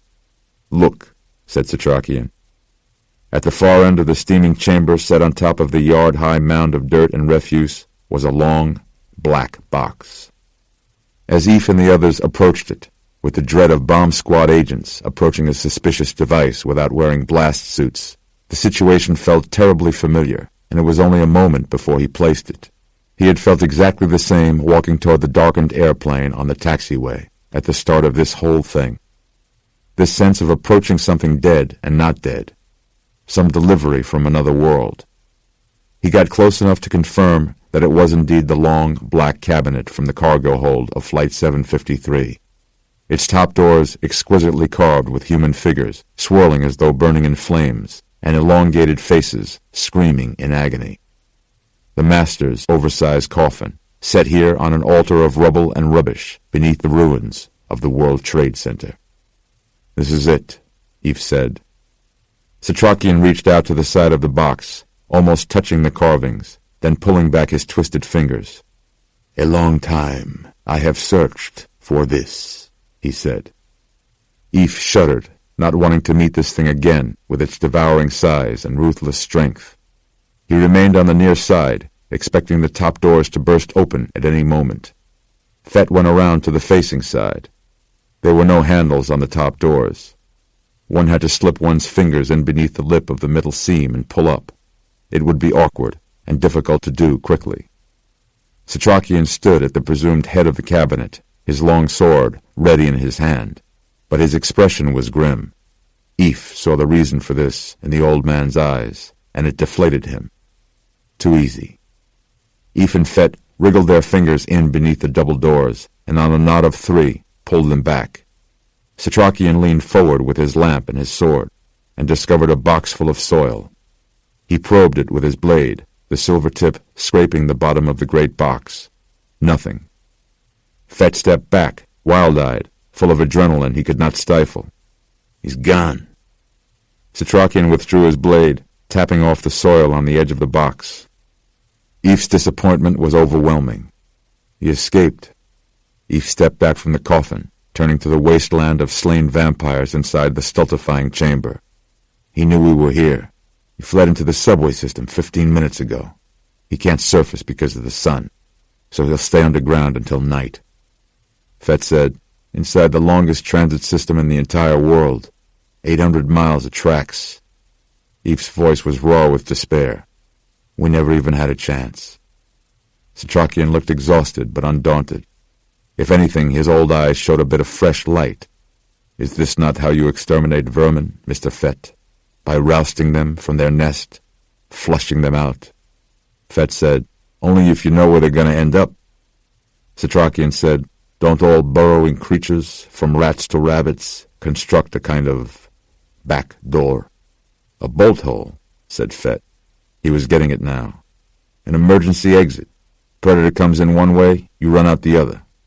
Setrakian said, "I believe we have the master on the run." Vestry Street, Tribeca. They hadn't time to properly destroy the coffin, and so settled for shoving it off its altar of rubble, overturning it and spilling the soil to the floor. They had resolved to return later to finish the job. Getting back through the tunnels and out to Fett's van took some time, and more of Setrakian's energy. Fett parked around the corner from the Boulevard townhouse. They ran the sunny half-block to his front door with no effort to conceal their lunar lamps or silver swords. They saw no one outside the residence at that early hour, and Eve started up the crossbars of the scaffolding in front. Over the boarded door was a transom window decorated with the address number. Eve smashed it in with his sword, kicking free the larger shards and then clearing out the frame with his blade. He took a lamp and went inside, lowering himself into the foyer. His purple light illuminated twin marble panthers on either side of the door. A winged angel statue at the bottom of the curling stairs looked down at him, balefully. He heard it and felt it, the hum of the master's presence. Kelly, he thought, misery aching in his chest. She had to be here. Setrakian came down next, held from the outside by Fett, helped to the floor by Eve. Setrakian landed and drew his sword. He, too, felt the master's presence, and with it, relief. They were not too late. "He is here," said Eve. Setrakian said, "Then he already knows we are." Fett lowered two larger UVC lamps to Eve, then clambered over the transom himself, his boots striking the floor.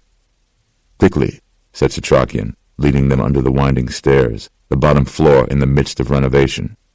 They moved through a long kitchen of still-boxed appliances, looking for a closet. They found it empty inside, and unfinished. They pushed open the false door in the back wall, as it had been pictured in Nora's People magazine printouts. Stairs led down. A sheet of plastic behind them flapped, and they turned around fast, but it was only riding the draft rising up the stairs. The wind carried the scent of the subway and of dirt and spoilage. This was the way to the tunnels. Eve and Fett began arranging 2 large UVC lamps so they could fill the closet passageway with hot, killing light, and thereby seal off the underground, and block any other vampires from rising up, and more imperative, ensure that the only way out of the townhouse was into direct sunlight. Eve looked back to see Setrakian leaning against one wall, his fingertips pressing against the vest over his heart. Eve didn't like the looks of that, and had started toward him when Fett's voice turned him back around. "Damn it!" One of the hot lamps tumbled over, clunking to the floor. Eve checked to make sure that the bulbs still worked, then righted the lamp, wary of the radiative light. Fett quieted him. He heard noises below, footsteps. The odor in the air changed, became ranker, more rotten. Vampires were assembling. Eve and Fett backed away from the blue-lit closet, their safety valve. When Eve turned back to the old man, he was gone. Setrakian had moved back into the foyer. His heart felt tight in his chest, overtaxed by stress and anticipation. So long he had waited. So long. His gnarled hands began to ache. He flexed them, gripping the sword handle beneath the silver wolf's head. Then he felt something, the faintest breeze in advance of movement. Moving his drawn sword at the last possible moment saved him from a direct and fatal blow. The impact knocked him back, sending his crumpled body sliding headfirst over the marble floor to slam into the base of the wall, but he kept his grip on his sword. He got back to his feet quickly, swinging the blade back and forth, seeing nothing in the dim foyer. So fast the master moved. He was right here, somewhere. "Now you are an old man." The voice crackled inside Setrakian's head like an electric shock. Setrakian swung his silver sword out wide in front of him. A black form blurred past the statue of the weeping angel at the foot of the curling marble stairs. The master would try to distract him. This was his way. Never to challenge directly, face to face, but to deceive, to surprise from behind. Setrakian backed up against the wall beside the front door. Behind him, a narrow door-framing window of Tiffany glass had been blacked over. Setrakian struck at the lead panes, smashing out the precious glass with his sword. Daylight knifed into the foyer. At that moment of breaking glass, Eve and Fett returned to find Setrakian standing with his sword raised, his body bathed in sunlight. The old man saw the dark blur rising up the stairs. "There he is!" he yelled, starting after him. "Now!" Eve and Fett charged up the steps after the old man. 2 other vampires met them at the top of the stairs. Bolivar's former security detail, his big and tall store bodyguards, now hungry-faced hulks in dirty suits. One swatted at Eve, who stumbled backward and almost lost his balance, grabbing the wall to keep himself from tumbling down the marble stairs. He stuck at his lumilight, and the big dummy recoiled, and Eve chopped at his thigh with the sword. The vampire let out a gasp and swung at him again.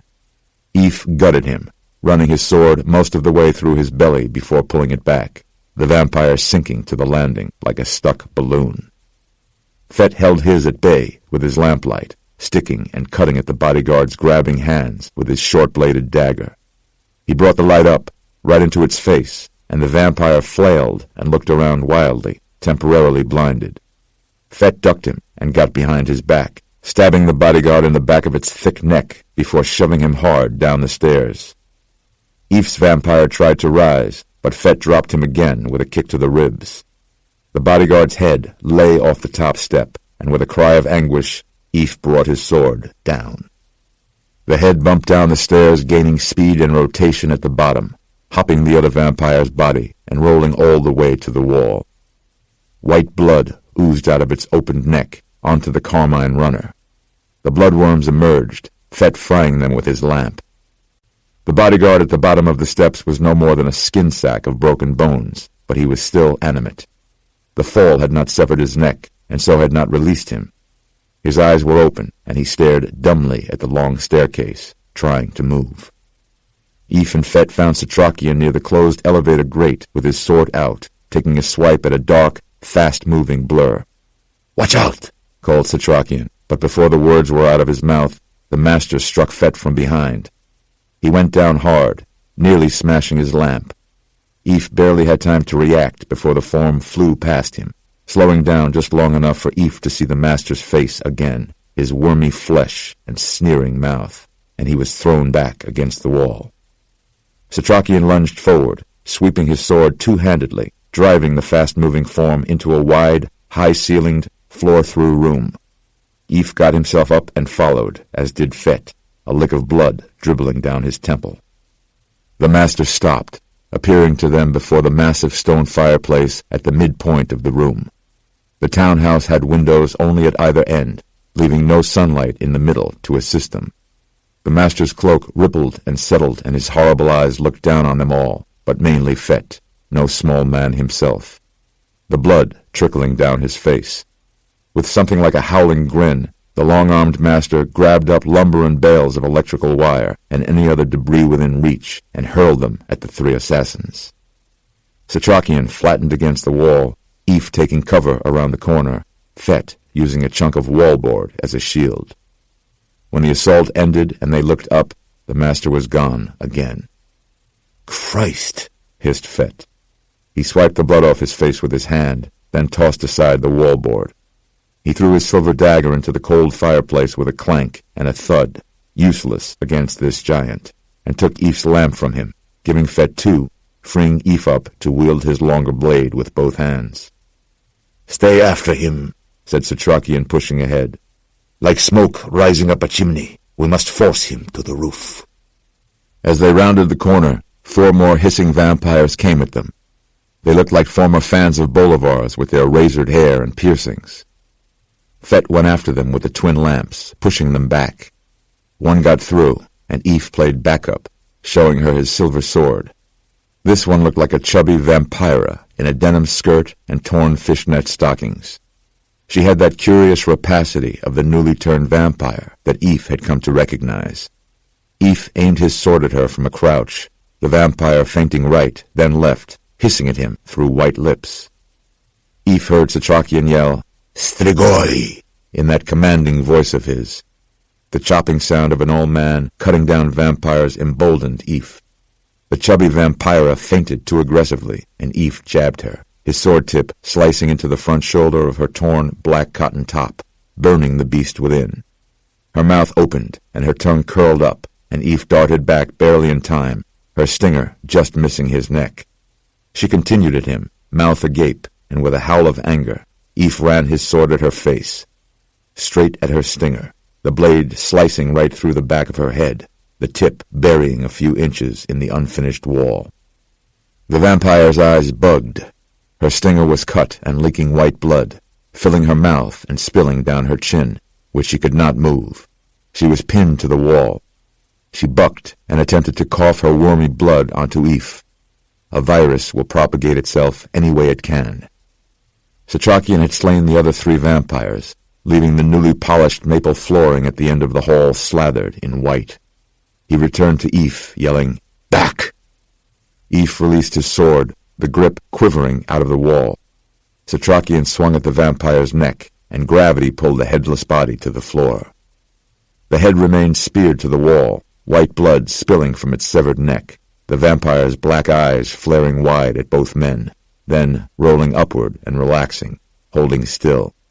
Eve grasped the handle of his sword and plucked it from the wall behind her mouth, and her head dropped on top of her body. There was no time to irradiate the white blood. "Up, up," said Setrakian, walking along the wall to a different set of stairs, these circular with an ornate iron railing. The old man's spirit was strong, but his strength was flagging. Eve passed him at the top.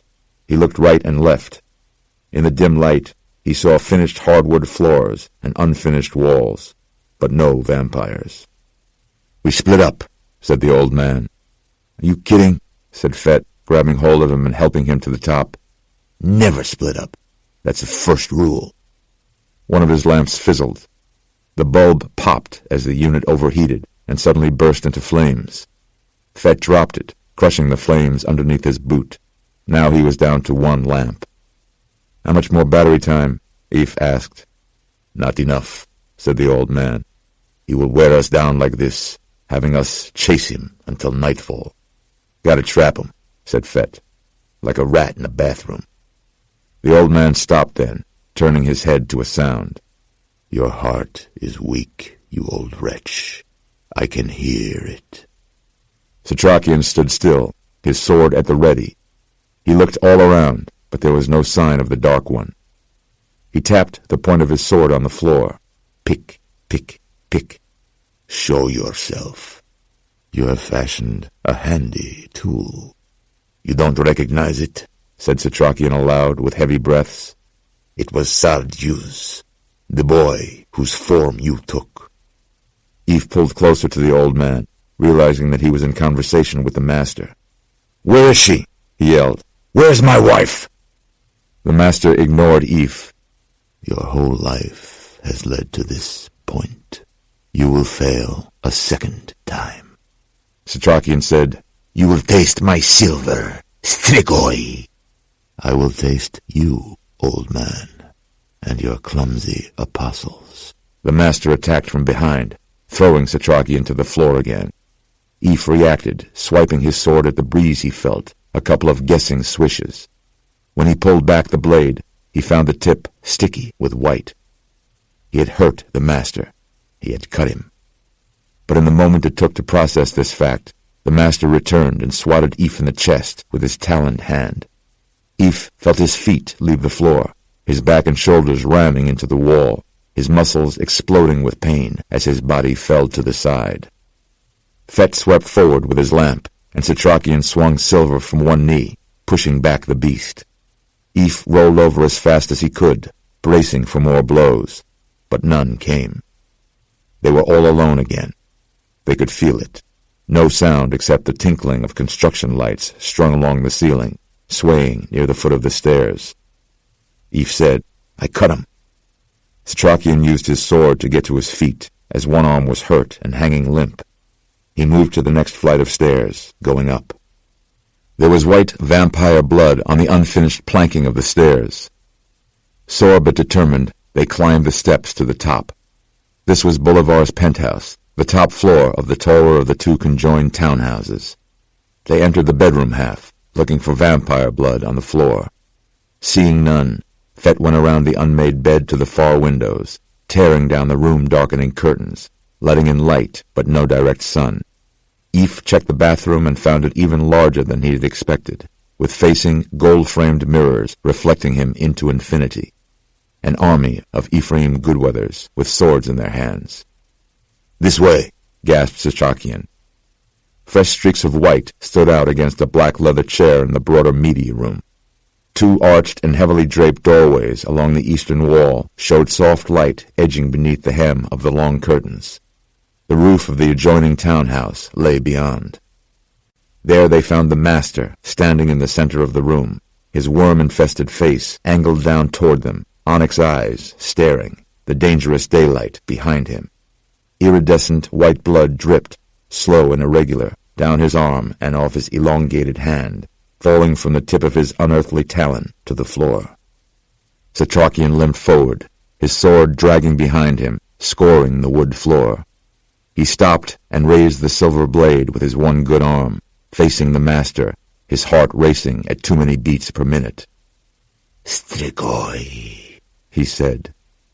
The master stared, impassive for a moment, demoniacally regal, his eyes two dead moons in clouds of blood.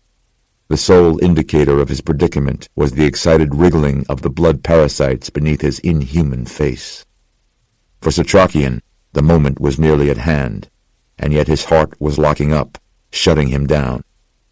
Eve and Fett converged behind him, and the master had no alternative but to fight his way out of this room. His face spread into a savage sneer. He kicked up a long, low table at Eve, which battered him backward, and with his good arm sent a club chair sliding at Setrakian. These moves had the effect of splitting them, the master blazing through the middle. going straight at Fett.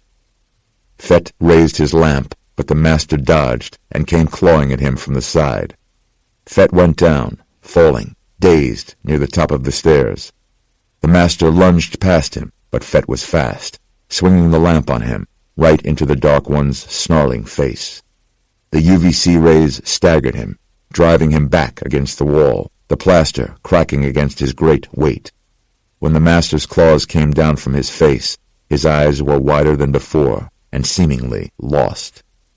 The master was blinded, but only temporarily. They all sensed their advantage here, and Fett went right at him with the lamp. The master flailed back wildly. Fett drove the towering beast back across the room toward the curtained doors, and Eph rushed after him, slashing at the Dark One's cloak, catching a bit of flesh. The master's talon swung, but struck no one. Setrakian gripped the chair that had been slid at him, his sword clattering to the floor. Eph cut down the heavy drapes over one of the arches, revealing bright sunlight. Decorative iron grating barred the glass doors, but with one chop of his blade, the latch cracked free in a spray of sparks. Fett kept driving the master backward. Then Eph spun around, looking to Setrakian to administer the finishing blow. That was when he saw the old professor laid out on the floor next to his sword, gripping his chest. Eph froze, looking at the vulnerable master, then at Setrakian, dying on the floor. Fett, holding his lamp on the vampire like a lion trainer with a footstool, said, "What are you waiting for?" Eph ran to the old man. He got down on his hands and knees and saw the distress in Setrakian's face, the distant stare. His fingers plucked at his vest over his heart. Eph set down his sword. He ripped open the vest and his shirt, baring Setrakian's sagging chest. He reached up under his jaw for a pulse, but couldn't find one. Fett yelled back, "Hey, Doc!"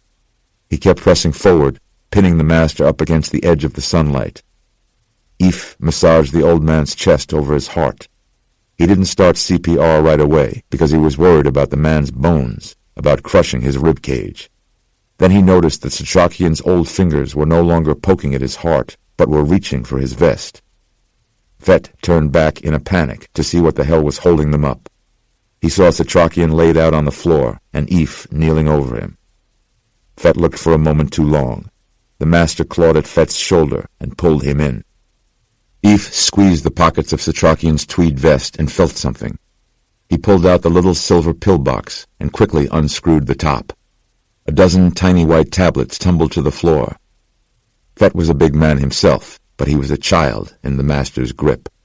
He still had the lamp in his hand, even though his arms were pinned. He turned it on the master, burning his side, and the blinded beast roared in pain, but did not relinquish his grip. The master's other hand gripped the top of Fett's head and wrenched back his neck despite Fett's resistance. Then Fett found himself staring up into this unspeakable face. Eph pinched up one of the nitroglycerin tablets and cupped the old man's head in his hand. He worked open his clenched jaw and slipped the pill in underneath the old man's cool tongue. He pulled out his fingers and shook Setrakian, yelling at him, and the old man's eyes opened. The master opened his mouth over Fett and extended his stinger, lashing about in the air above Fett's wide eyes and exposed throat. Fett fought mightily, but the compression of the back of his neck cut off the blood flow to his brain, so the room blackened and his muscles went limp. Eph yelled, "No!" and ran at the master with his sword, slashing the blade across the abomination's broad back. Fett fell to the floor in a heap. The master's head whipped around, his stinger searching, his clouded eyes finding Eph. "My sword sings of silver," cried Eph, slicing at the master's upper chest. The blade did indeed sing, though the Dark One flew backward and avoided it. Eph swung again, and missed again, the master thrashing backward, out of control. He was in the sunlight now, framed before the twin glass doors, the full and broad daylight of a rooftop patio behind him. Eph had him. The master knew he had him. Eph brought his sword up with two hands, ready to stab it up through the master's bulging neck.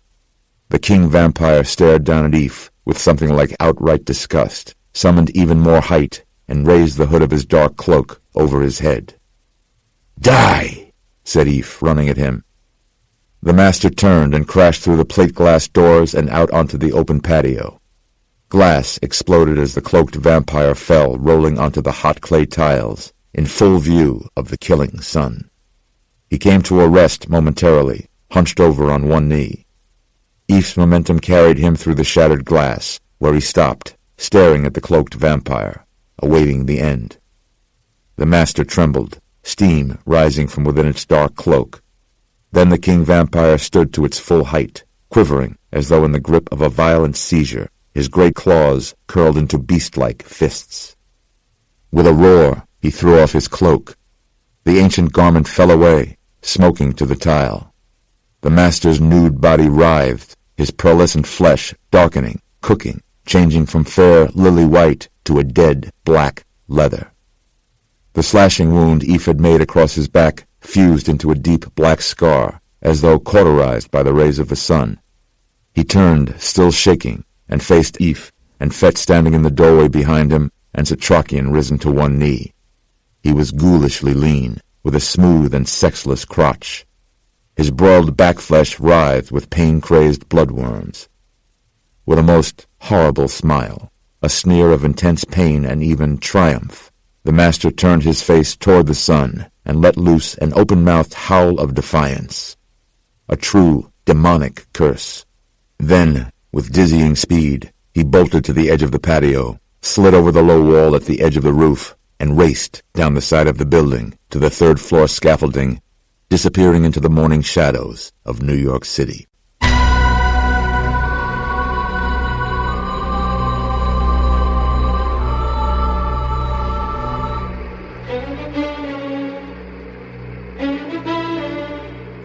The Klan, Nazareth, Pennsylvania. In a long-abandoned and never-mapped asbestos mine, a netherworld a few hundred feet below the surface of the Pennsylvania woods, three ancients of the New World conferred in a pitch-black chamber. Their bodies, over time, had become worn smooth as river stones, their movements slowing nearly to imperceptibility. They had no use for exterior physicality. Their body systems had evolved to maximum efficiency, and their vampire mandibles functioned without flaw. Their night vision was extraordinary. In the cages built into the deep western tunnels of their dominion, the ancients had already begun storing food for the long winter. The occasional scream of a human captive ripped through the mine, reverberating like an animal call. "It is the seventh one." Despite their human appearance, they had no use for animal speech. Their movements, down to the glances of their sated eyes, were dreadfully slow. "What is this incursion? It is a violation. He thinks us old and weak. Someone else is a party to this transgression. Someone had to assist him in his ocean crossing. One of the others?" One of the New World ancients reached out with his mind, across the sea to the Old World. "I do not feel that. Then the seventh one has aligned with a human against all other humans, and against us. Is it not evident now that he alone was responsible for the Bulgarian massacre? Yes, he has proven his willingness to kill his own kind, if crossed. He was indeed spoiled by the World War. He supped too long in the trenches, feasted in the camps, and now he has broken the truce. He has set foot on our soil. He wants the entire world for himself. What he wants is another war." The tallest one's talon twitched, an extraordinary physical action for a being so steeped in deliberation, in elemental stillness. Their bodies were simple shells and could be replaced. Perhaps they had become complacent, too comfortable. "Then we will oblige him. We must remain invisible, no more." The headhunter entered the chamber of the ancients and waited to be acknowledged. "You have found him?" "Yes. He tried to return home, as do all creatures. He will suffice. He will be our sun hunter. He has no other choice. In a locked cage in the western tunnel, on a floor of cold dirt, Gus Elizalde lay unconscious, dreaming of his mother, unaware of the peril awaiting him.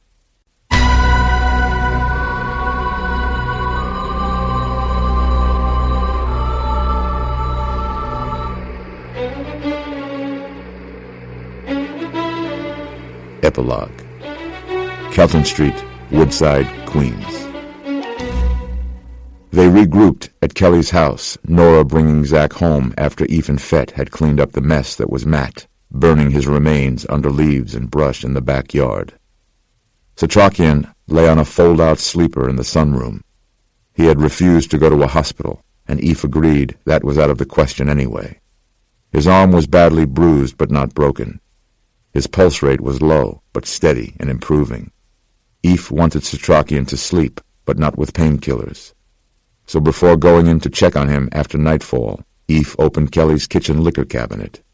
He picked up a bottle of scotch, once his crutch, and set it aside, pouring the old man a more gentle brandy. Setrakian said it wasn't the pain that bothered him. Failure keeps one awake. The mention of failure reminded Eve that he had not found Kelly. Part of him wanted to believe that this was still a reason to hope. "You did not fail," said Eve. "The sun failed." Setrakian said, "He is more powerful than I knew. I suspected it, maybe dreaded, certainly, but never knew. He is not of this earth." Eve agreed. "He is a vampire." "No, not of this earth." Eve was worried about the old man having taken a blow to the head. "We heard him. Bottom line, we marked him. And now he's on the run." The old man would not be consoled. "He is still out there. It goes on." He accepted the glass from Eve, drank it, and sat back. "These vampires now, they are in their infancy. We are about to witness a new stage in their evolution. It takes about 7 nights to become fully turned, for their new parasitic organ system to complete its formation. Once that occurs, once their bodies are no longer comprised of vital organs, heart, lungs, but only a series of chambers in the body, they will be less vulnerable to conventional weaponry, and they will continue to mature beyond that time, learning, becoming smarter, more used to their environment. They will band together and coordinate their attacks, and individually become much more nimble and deadly, making it much harder to find and defeat them, until eventually it will become impossible to stop them." The old man finished his brandy and then looked at Eve. "I believe what we saw up there on that rooftop this morning was the end of our kind." Eve felt the weight of the future pressing down on them all. "How much is there that you haven't told me?" Setrakian's eyes were rheumy as he stared off into the middle distance. "Too much to speak of now." A short while later he was asleep. Eve looked at his gnarled fingers twisting the hem of the bedsheet on his chest. The old man's dreams were feverish. "Dad!" Eve went out to the main room. Zach was sitting in the computer chair, and Eve gripped the boy from behind, wrapped him up in another hug, kissing the top of his head, breathing in the scent of his hair. "I love you, Z," he whispered. "Love you too, Dad," Zach said back, and Eve ruffled his hair and let him go. "Where are we with this?" "Almost all set."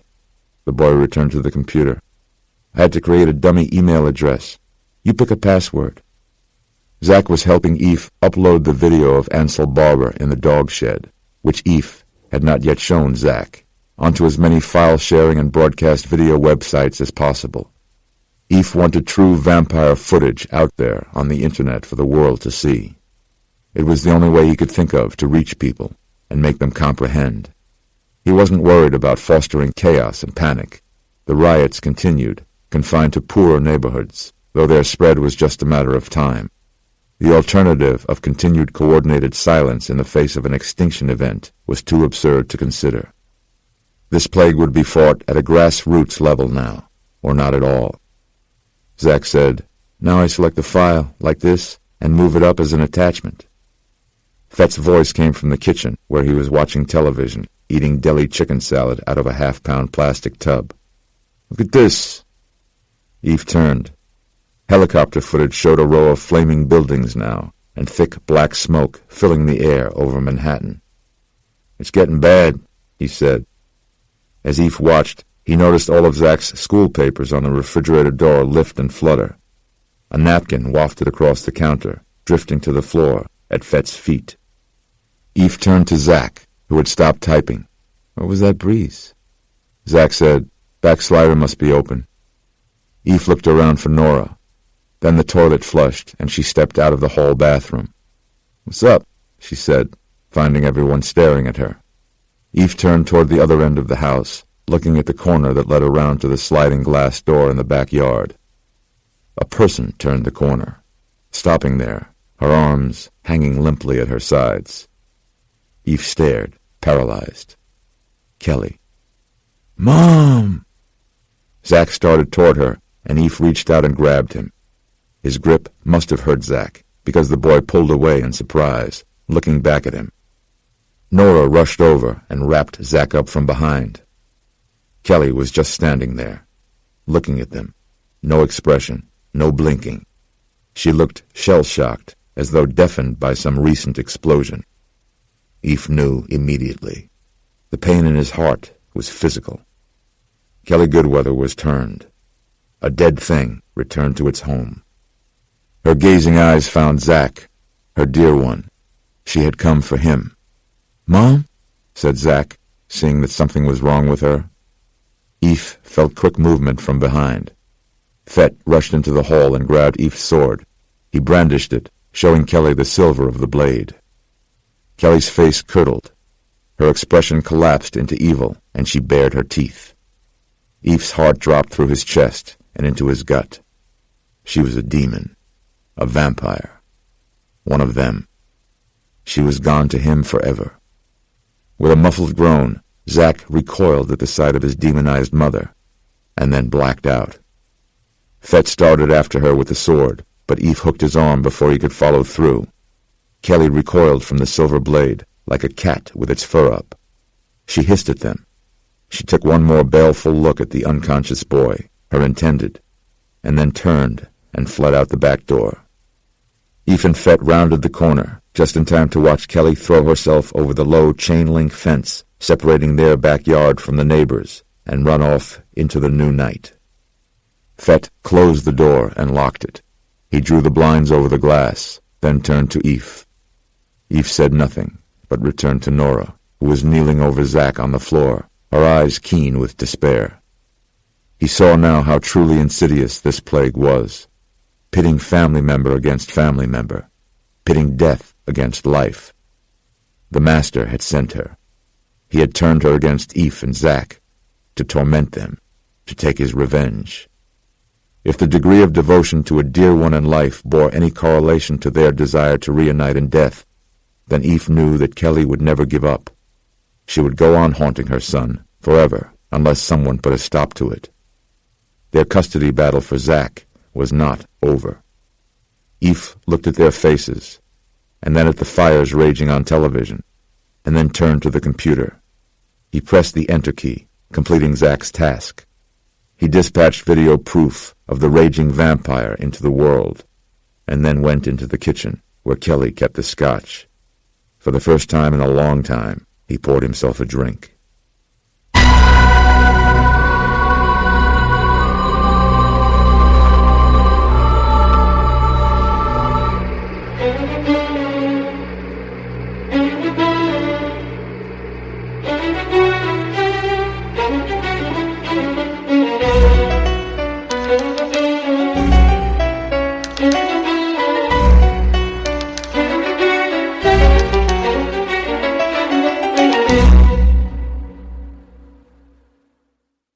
This recording of The Strain, Book 1, by Guillermo del Toro and Chuck Hogan, was produced and directed by John Runette, and read by Ron Perlman. It was recorded at Mark Grau Recording Studios by Will Volkman. It was edited by Dion Audio Services. We hope you've enjoyed this program from Harper Audio. For more information about the broad range of titles from Harper Audio, Harper Children's Audio, and Cadman, please visit our website at www.harperaudio.com. Thank you for listening.